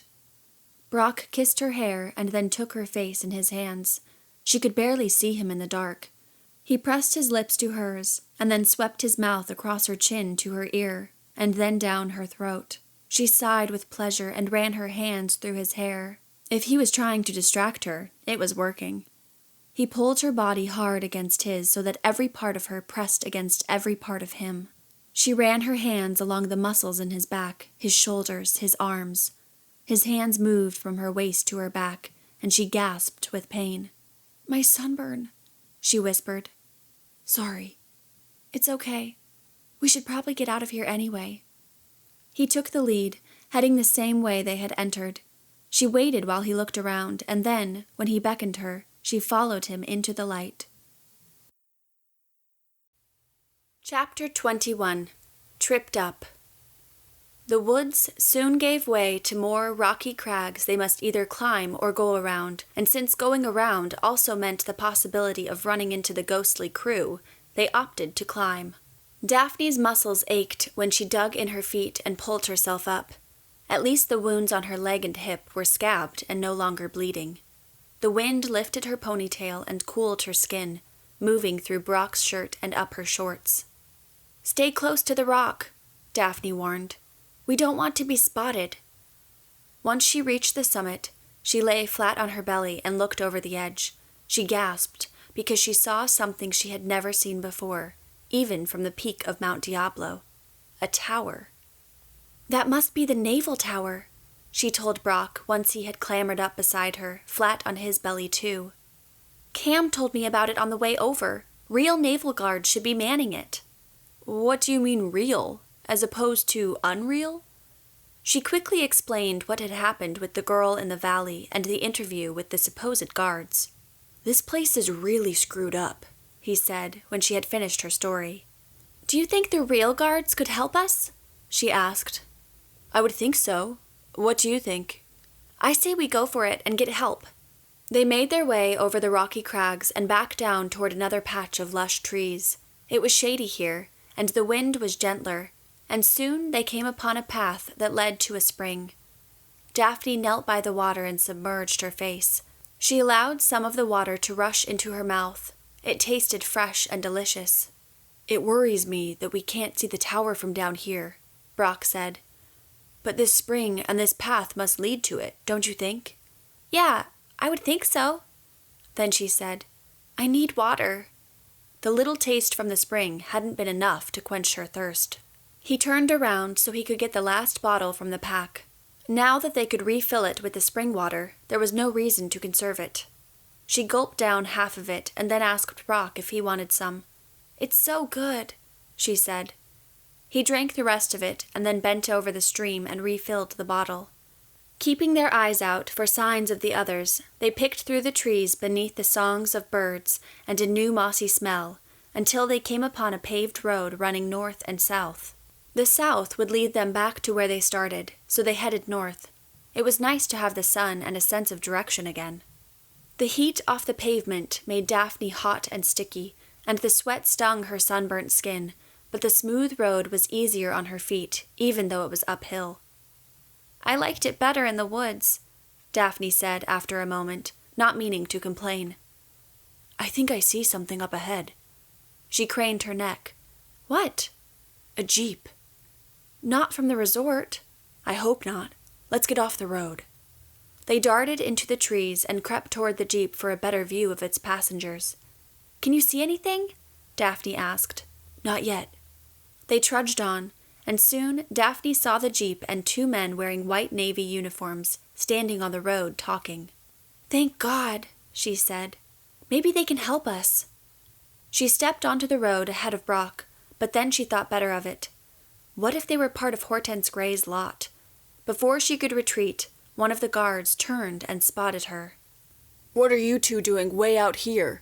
Lost?" The one with the glasses asked. "Yes," Brock said, but at the same time, Daphne said, "No." "Well, what is it? Are you lost or not?" "Lost," Brock said. Then he added, "She thinks she knows where we are. You know how girls hate to stop and ask for directions." The naval guards laughed along with Brock, and Daphne just smiled with as much charm as she could muster. "So, what brought you out this way?" The other guard, the blonde, asked. "Hiking is prohibited in this area." "We're trying to get back to Scorpion Anchorage so we can get off the island," Daphne said. "Can you give us a ride?" "Sure, but that still doesn't explain why you're here." "Oh, that would be so wonderful!" Daphne wanted to hug the naval guards. "We're so exhausted. We were guests of the resort until Dr. Gray's therapy got out of hand." "Who's Dr. Gray?" the blonde asked. Daphne said, "She's the one conducting the experimental therapy at the resort on the other side of the island, but her games have gone too far. Can you take us now to Scorpion Anchorage?" "Games?" the guard with the glasses asked. "What kind of games?" "Let's just say one man's dead because of them." "Wait a minute, Daphne. We don't know any of this for sure." She gave Brock a dirty look. "Yes, we do." "Hold on," the guard with the glasses said. "Do you mean to say someone's been killed?" "I saw a body in the water. His first name was Pete. The tide washed him into a cave." "What? Where?" the one with the glasses asked. She pointed. Southwest of here, near Bowen's Point." "You don't sound lost," the blonde said.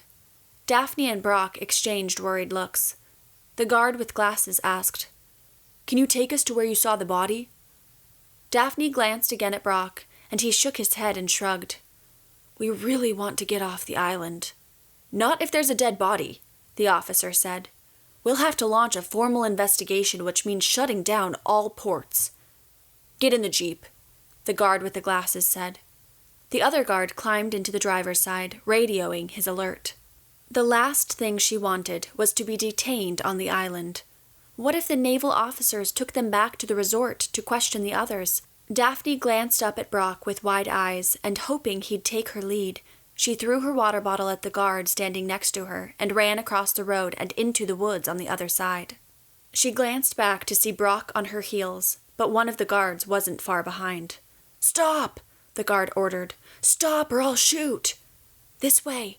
Brock took her hand and pulled her to the side behind a large boulder and through a thicket. Branches scraped against her flesh, but she ran at her top speed, keeping up with Brock's pace. Glancing back, she could no longer see the guard behind them. Then she heard a shot. A flock of blue birds lifted from the trees and took flight. "Keep going," she said. "Let's keep running for as long as we can." The sun was at high noon, so it was difficult to know for sure if she was still running east. They slowed to cut through another thicket and then found themselves on an open field of purple morning glory. How she wished she could lie down on the purple blanket of flowers and go to sleep. "Hurry," she said. "To those rocks." They turned to what she hoped was the north and headed for a formation of boulders the size of houses. They climbed a whole neighborhood block of those boulders, up and down, helping each other along as quickly as they could move, until the ocean became visible. "Look at all those boats," Brock said. There were at least 50 boats moving through the sea. "Should we go for it?" She studied the huge, round rock toward Scorpion Anchorage to the east. She was exhausted and sore and didn't want to climb another thing as long as she lived. "Let's go," she said. She looked back to see 3 ghost girls and at least 4 men, one of them Stan, trailing behind them below. "Hurry!" she cried. "Daphne, wait!" Stan called. "Let us explain." "Leave us alone!" she shouted as she pulled herself up the massive rock. Brock climbed beside her. "You okay?"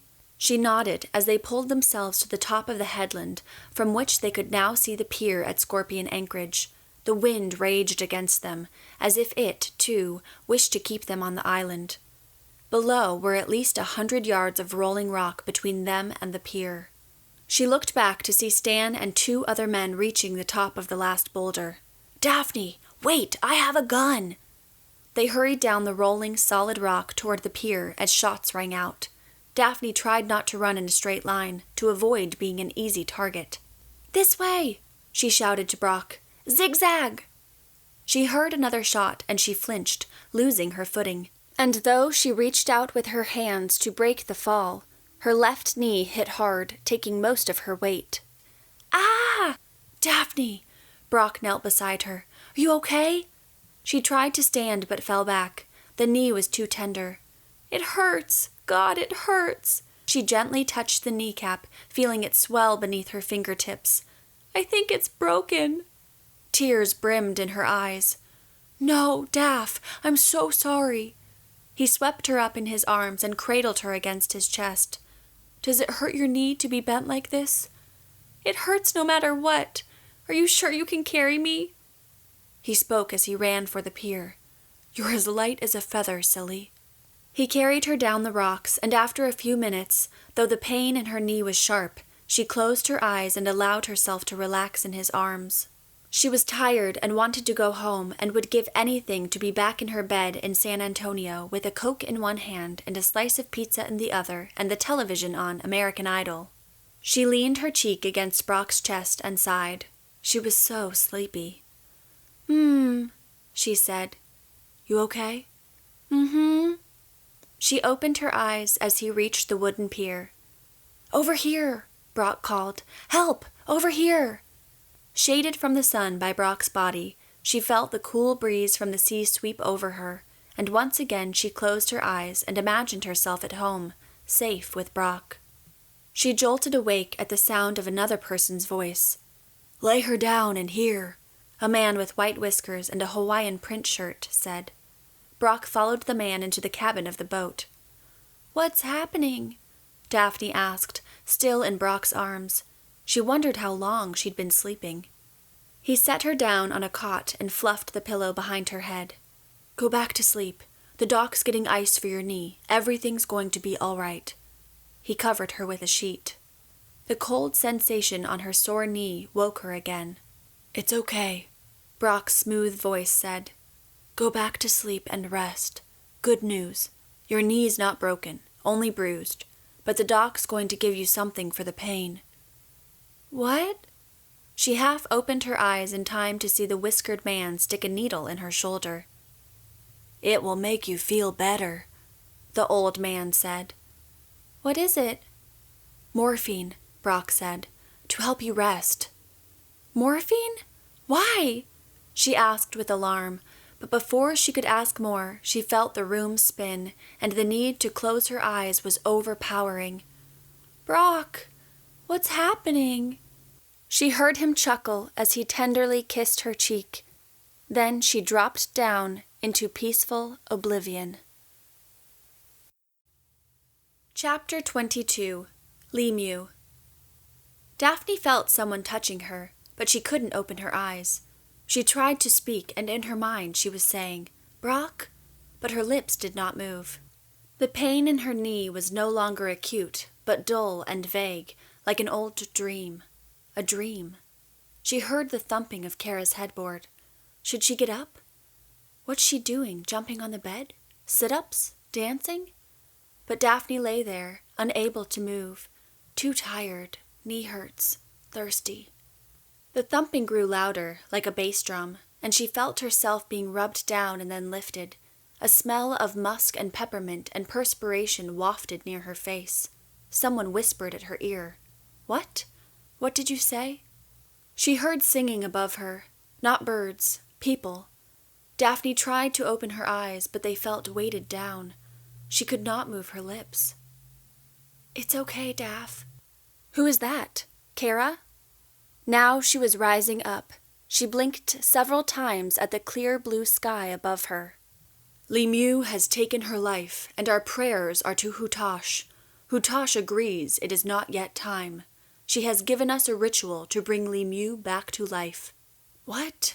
She blinked again and again, the light bright above her. Applause. She turned her head toward the sound of vigorous clapping. "It's okay, Daphne." A whisper came near her ear. A hooded figure in white. Oh no, Daphne sat up. Her hand rushed to her head. No, her head was bald, slick as a bowling ball. "My hair," she whispered. Tears pricked her eyes. 5 hooded people in white knelt before her.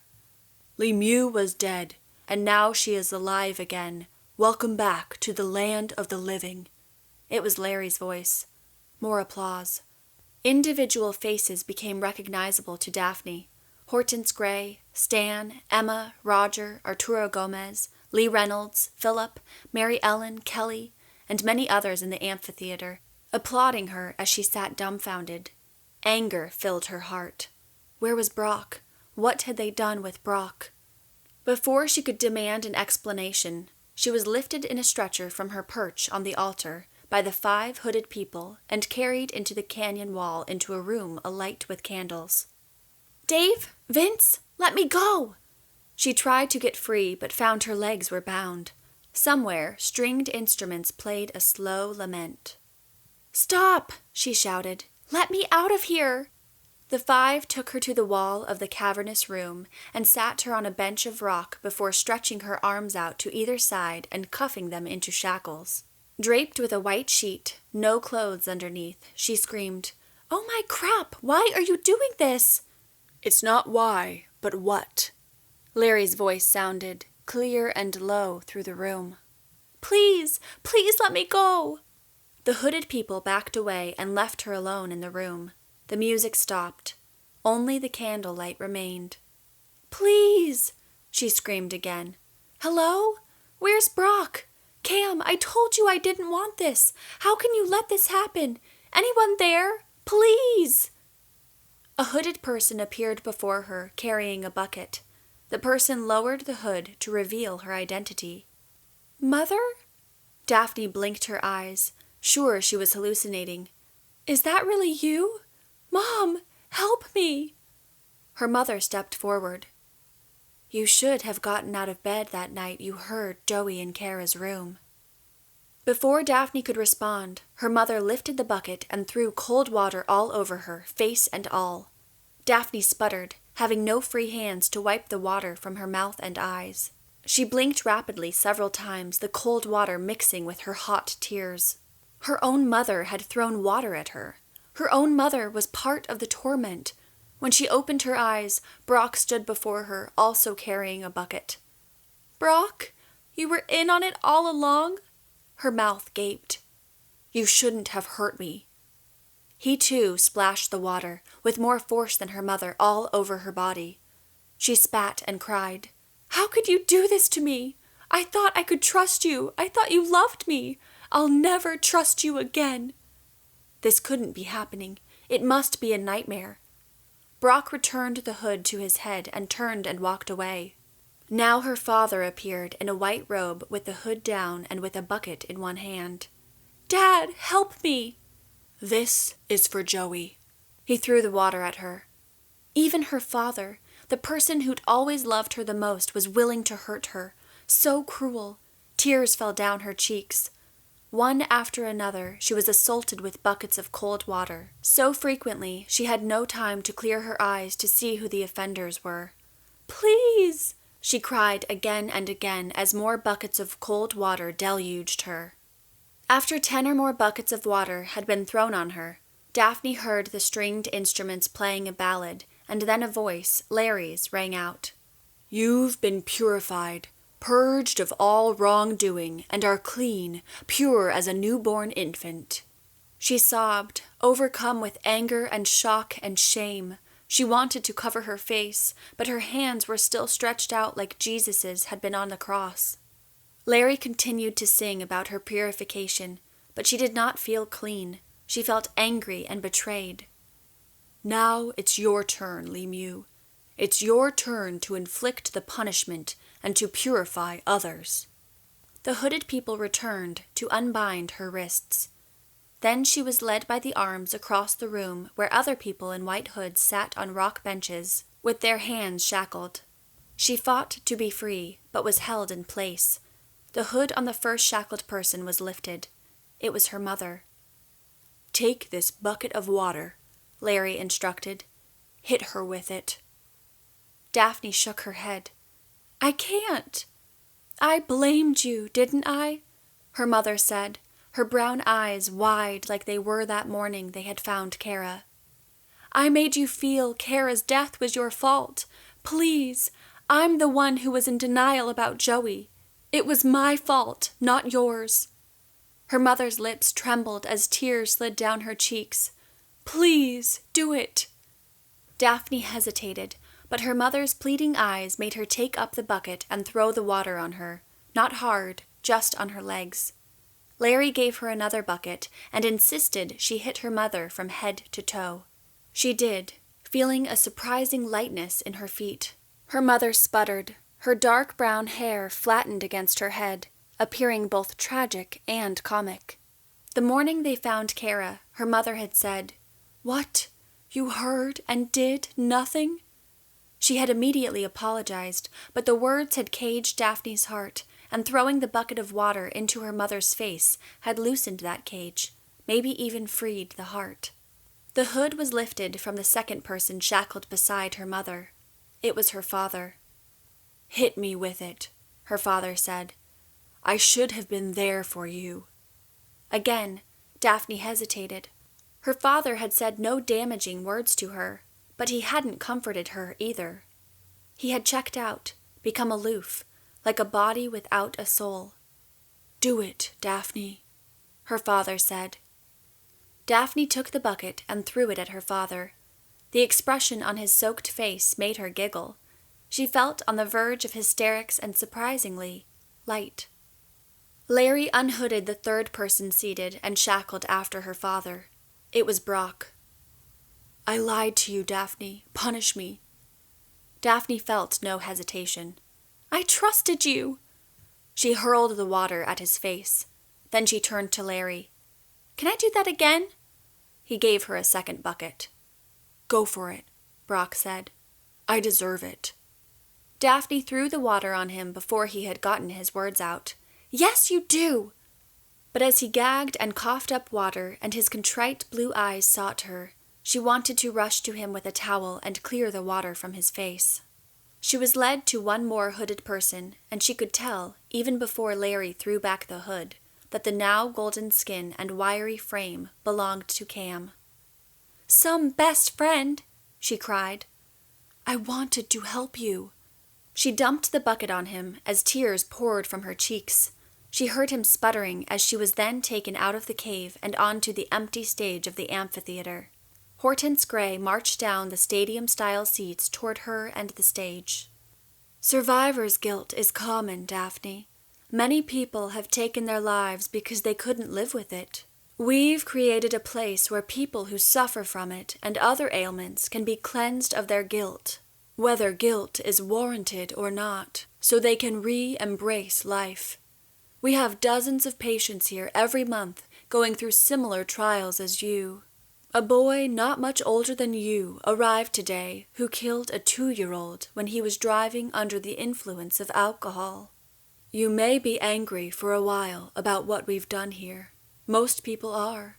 They're especially upset by the loss of their hair. But we have found this therapy provides the dramatic impetus necessary for recovery." "You're full of it!" Daphne shouted, the anger back in her throat. "You should be arrested and thrown in prison for what you've put me through. You should be the one in shackles, along with my parents. Where are they anyway? Let me pour buckets of cold water on you, Dr. Gray. You murderer! What about Pete?" "Believe it or not, you'll have your chance to judge me. But first, you have to go through the waiting period." "Do you deny Pete's dead because of you?" Just then, another hooded person stepped forward and removed his hood. It was Pete. He was alive. Daphne's mouth gaped. "How can that be? I saw him with my own eyes." "Stan and I were hanging out at the pier waiting for you," Pete said. "I was tethered to it so I could float there long enough for you to see me. Then, when it was clear you recognized me, Stan, who was diving with an oxygen tank and everything, cut me loose. He met me in the sea cave where we hung out till we thought you were gone." "That's so cruel. Why did you do it? What was the point?"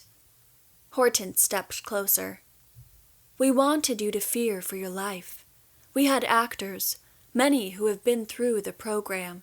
Like me, Pete interrupted. Everything I told you about my family was true. I tried to take my life. This place has changed me. And me, Stan said. I really am an anthropologist. I do study the Chumash ruins and write papers. I was also married once, like I said. I hit the ground hard when my wife left. This place helped me see how much I want to live. So I live here now. I write my papers and help this place at the same time. But what about the gash on your head when we were on the haunted side of the island? Self-inflicted, Stan shrugged. Not a big deal if it meant saving a life. Daphne jerked her head back. Why your face? Now you'll have a scar. If you were going to do something so stupid, you should have done it on your arm or leg where you could hide it. As Daphne spoke those last few words, she recalled the scars on Hortense Gray's arm and gasped. She sought her eyes for confirmation, but the doctor briefly met her gaze and looked away. Had Hortense Gray inflicted those scars on herself for the sake of her therapeutic exercises? And was it something she had learned from her father? Hortense added, We have many benefactors, in addition to Arturo Gomez, who help fund this program. Many who suffer from depression and have gone through earlier programs not nearly as refined as what we have now. You met Mary Ellen Jones. She's another one. Currently, our clients pay quite a sum of money, but one day we hope to make this program accessible to as many as possible. Daphne closed her eyes and sighed. It's a mean trick. She fought back more tears. I feel so betrayed by all of you. That's why you must now go through the waiting period, Hortense said. The what? You and your parents will remain here for another week to enjoy the beauty of your surroundings. Think about your experience. Then you'll go home until one day, when you're finally ready, when your hair has grown in, you'll return to discuss your progress. Yeah, right. I'm never coming to this place again. Where are my parents? I want them to take me home now. Keep in mind, your parents and Brock and Cameron love you so much they put you through a rigorous program as a last resort to save you from yourself. No matter how angry you feel at the moment, you must see the good the program's already done you. Tears fell down her cheeks, and she could think of nothing to say, for she had worked through a lot of her feelings while on the island, and hadn't she chosen to live? Cam had said it sometimes takes a dramatic and painful experience to help you let go of the past. Was she now free to let go of the past? That silver bracelet around your wrist is given to every participant, Dr. Gray said. The chain symbolizes the past that holds us back, what you need to break free from. But it also symbolizes the bonds that tie us all together. We try to help you transform the former into the latter. Then she said, Daphne, the past is immutable. What does that mean? Unchangeable. You can't change the past. You can only learn to live with it. Daphne looked at the bracelet, and, although she thought it was pretty, she wanted to rip it from her wrist. She glared back at Hortense and said nothing, realizing she'd seen the same bracelet on Cam's wrist. Stan came closer, revealing something beneath his robe. The island fox. Someone wants to say hi.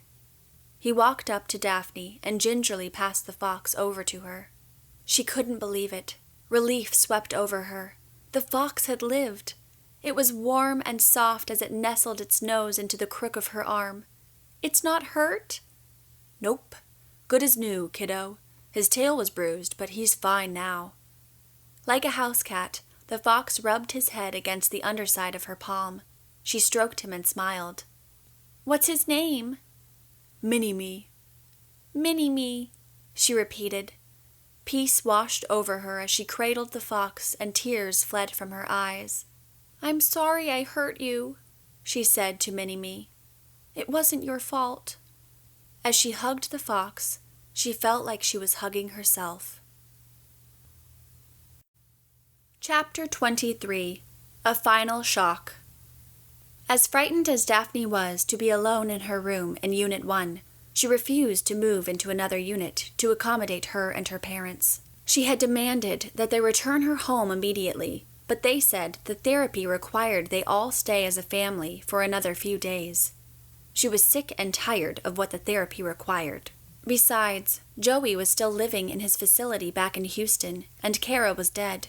Her parents could call them a family all they wanted, and it wouldn't make it so. And although throwing the buckets of water on her parents and Brock and Cam had felt good, it hadn't meant she would ever forgive them. Exhausted, she took a warm shower, scrubbing all the oil from her skin. After toweling herself dry, she stood before the mirror, horrified again by her hairless body. She looked inhuman, more like a giant tadpole. Tears stung her eyes as she turned away and climbed into sweats and a hoodie, covering her bald head with the hood. She was tempted to stay in the bathroom because of the cameras, but she decided she didn't care, since all she wanted to do was crawl into bed and sleep. As she lay beneath the covers and closed her eyes, the events of the past several days ran over and over in her mind, like a film on a loop. She felt like such a fool. They had played her, and she had let them. She clenched her fists and rolled over to her side, and then punched a fist into her pillow and fought the urge to scream. She couldn't sleep, would probably never be able to sleep again. She threw off the covers and slipped on her shoes. She needed air. It was dark by this time, and although a basket of food had been waiting for her in her room, she hadn't eaten since she and Brock had shared their snack in the woods. That seemed like such a long time ago. Nevertheless, she had no appetite. Her entire body felt numb and shaky. Though the deck area in the center of the resort was dark, the lights from inside the pool cast a glow onto two people sitting on loungers. Gregory Gray and Emma leaned close together, maybe even kissing. She crept past and headed for the beach. The wind chilled her when she reached the top of the steps, which were lit by tall lamps, so anyone who looked up would see her standing there. But with her hood pulled low over her eyes, she might not be recognized. Unlike the wooden steps, the beach was covered by shadows, and the hill of poppies to her left and the bluffs to her right were shrouded in darkness. But the light from the moon was enough to see that there were people below near the shore. Daphne stole down a few of the steps to get a better look. At first, they were huddled together, and she couldn't make out much about them except that they all wore black. But then one of them shot a fist into the air and screeched, "Woohoo!"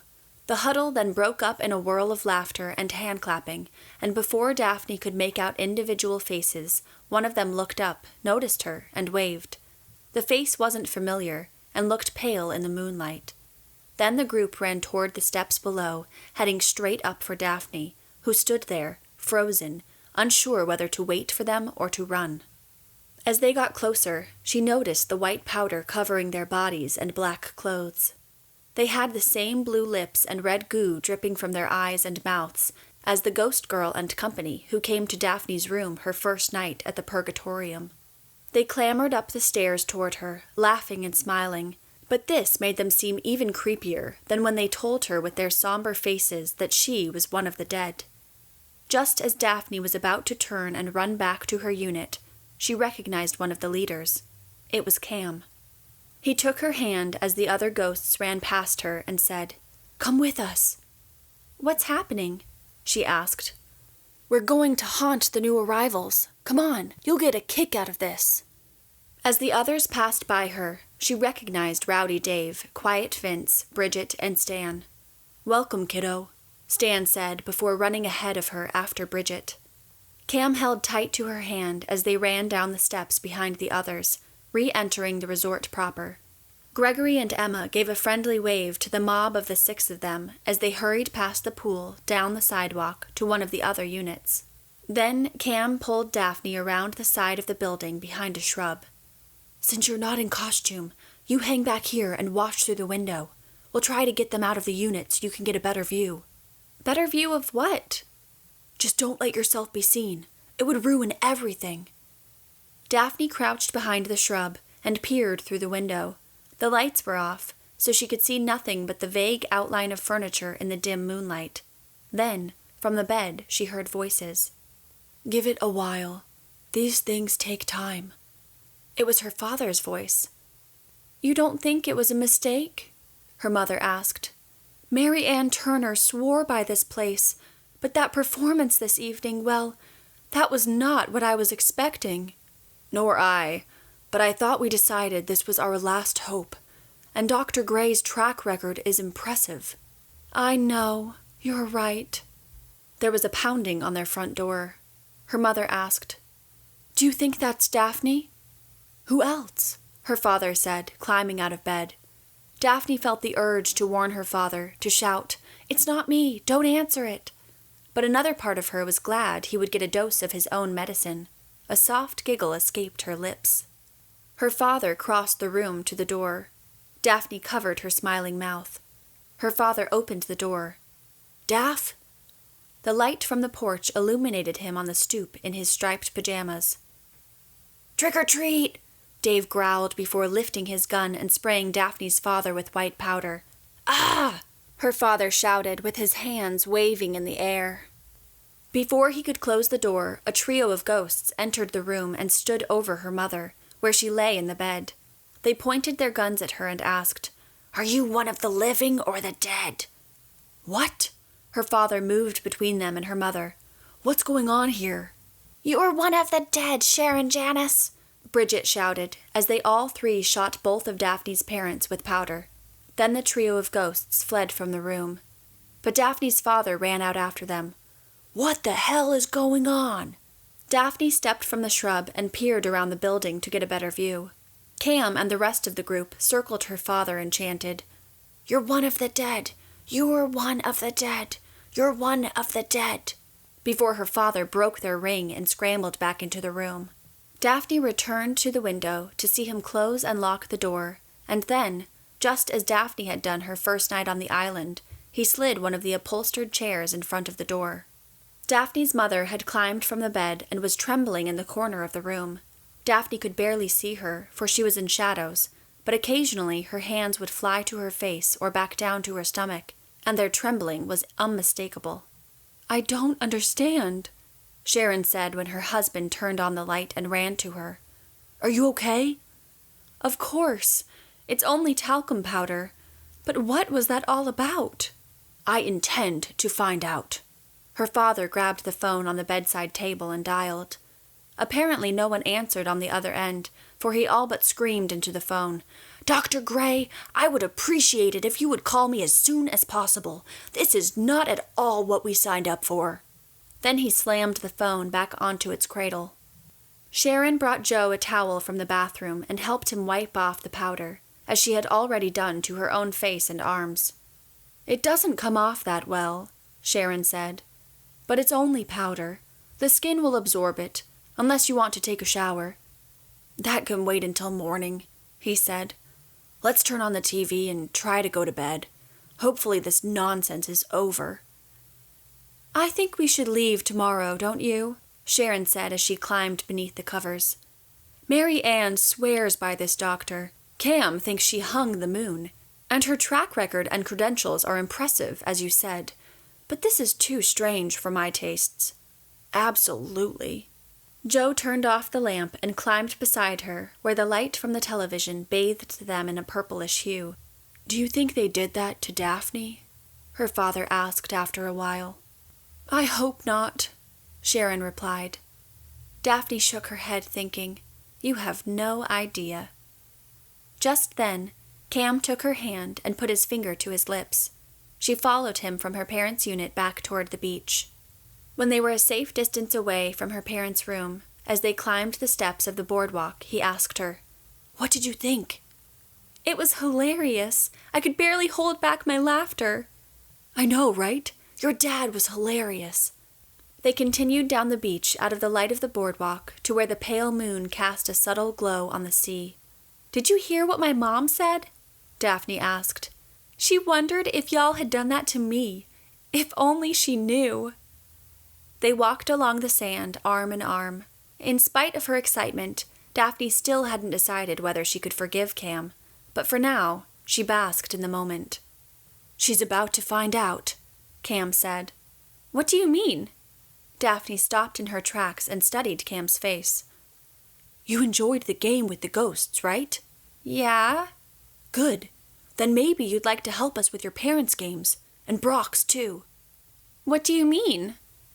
They don't know it, but they're going to get therapy too, Cam explained. Daphne's mouth dropped open. You mean therapy like mine? Yeah, but based on their profiles, not yours. Their profiles? She held her hair from her face and waited for Cam's explanation.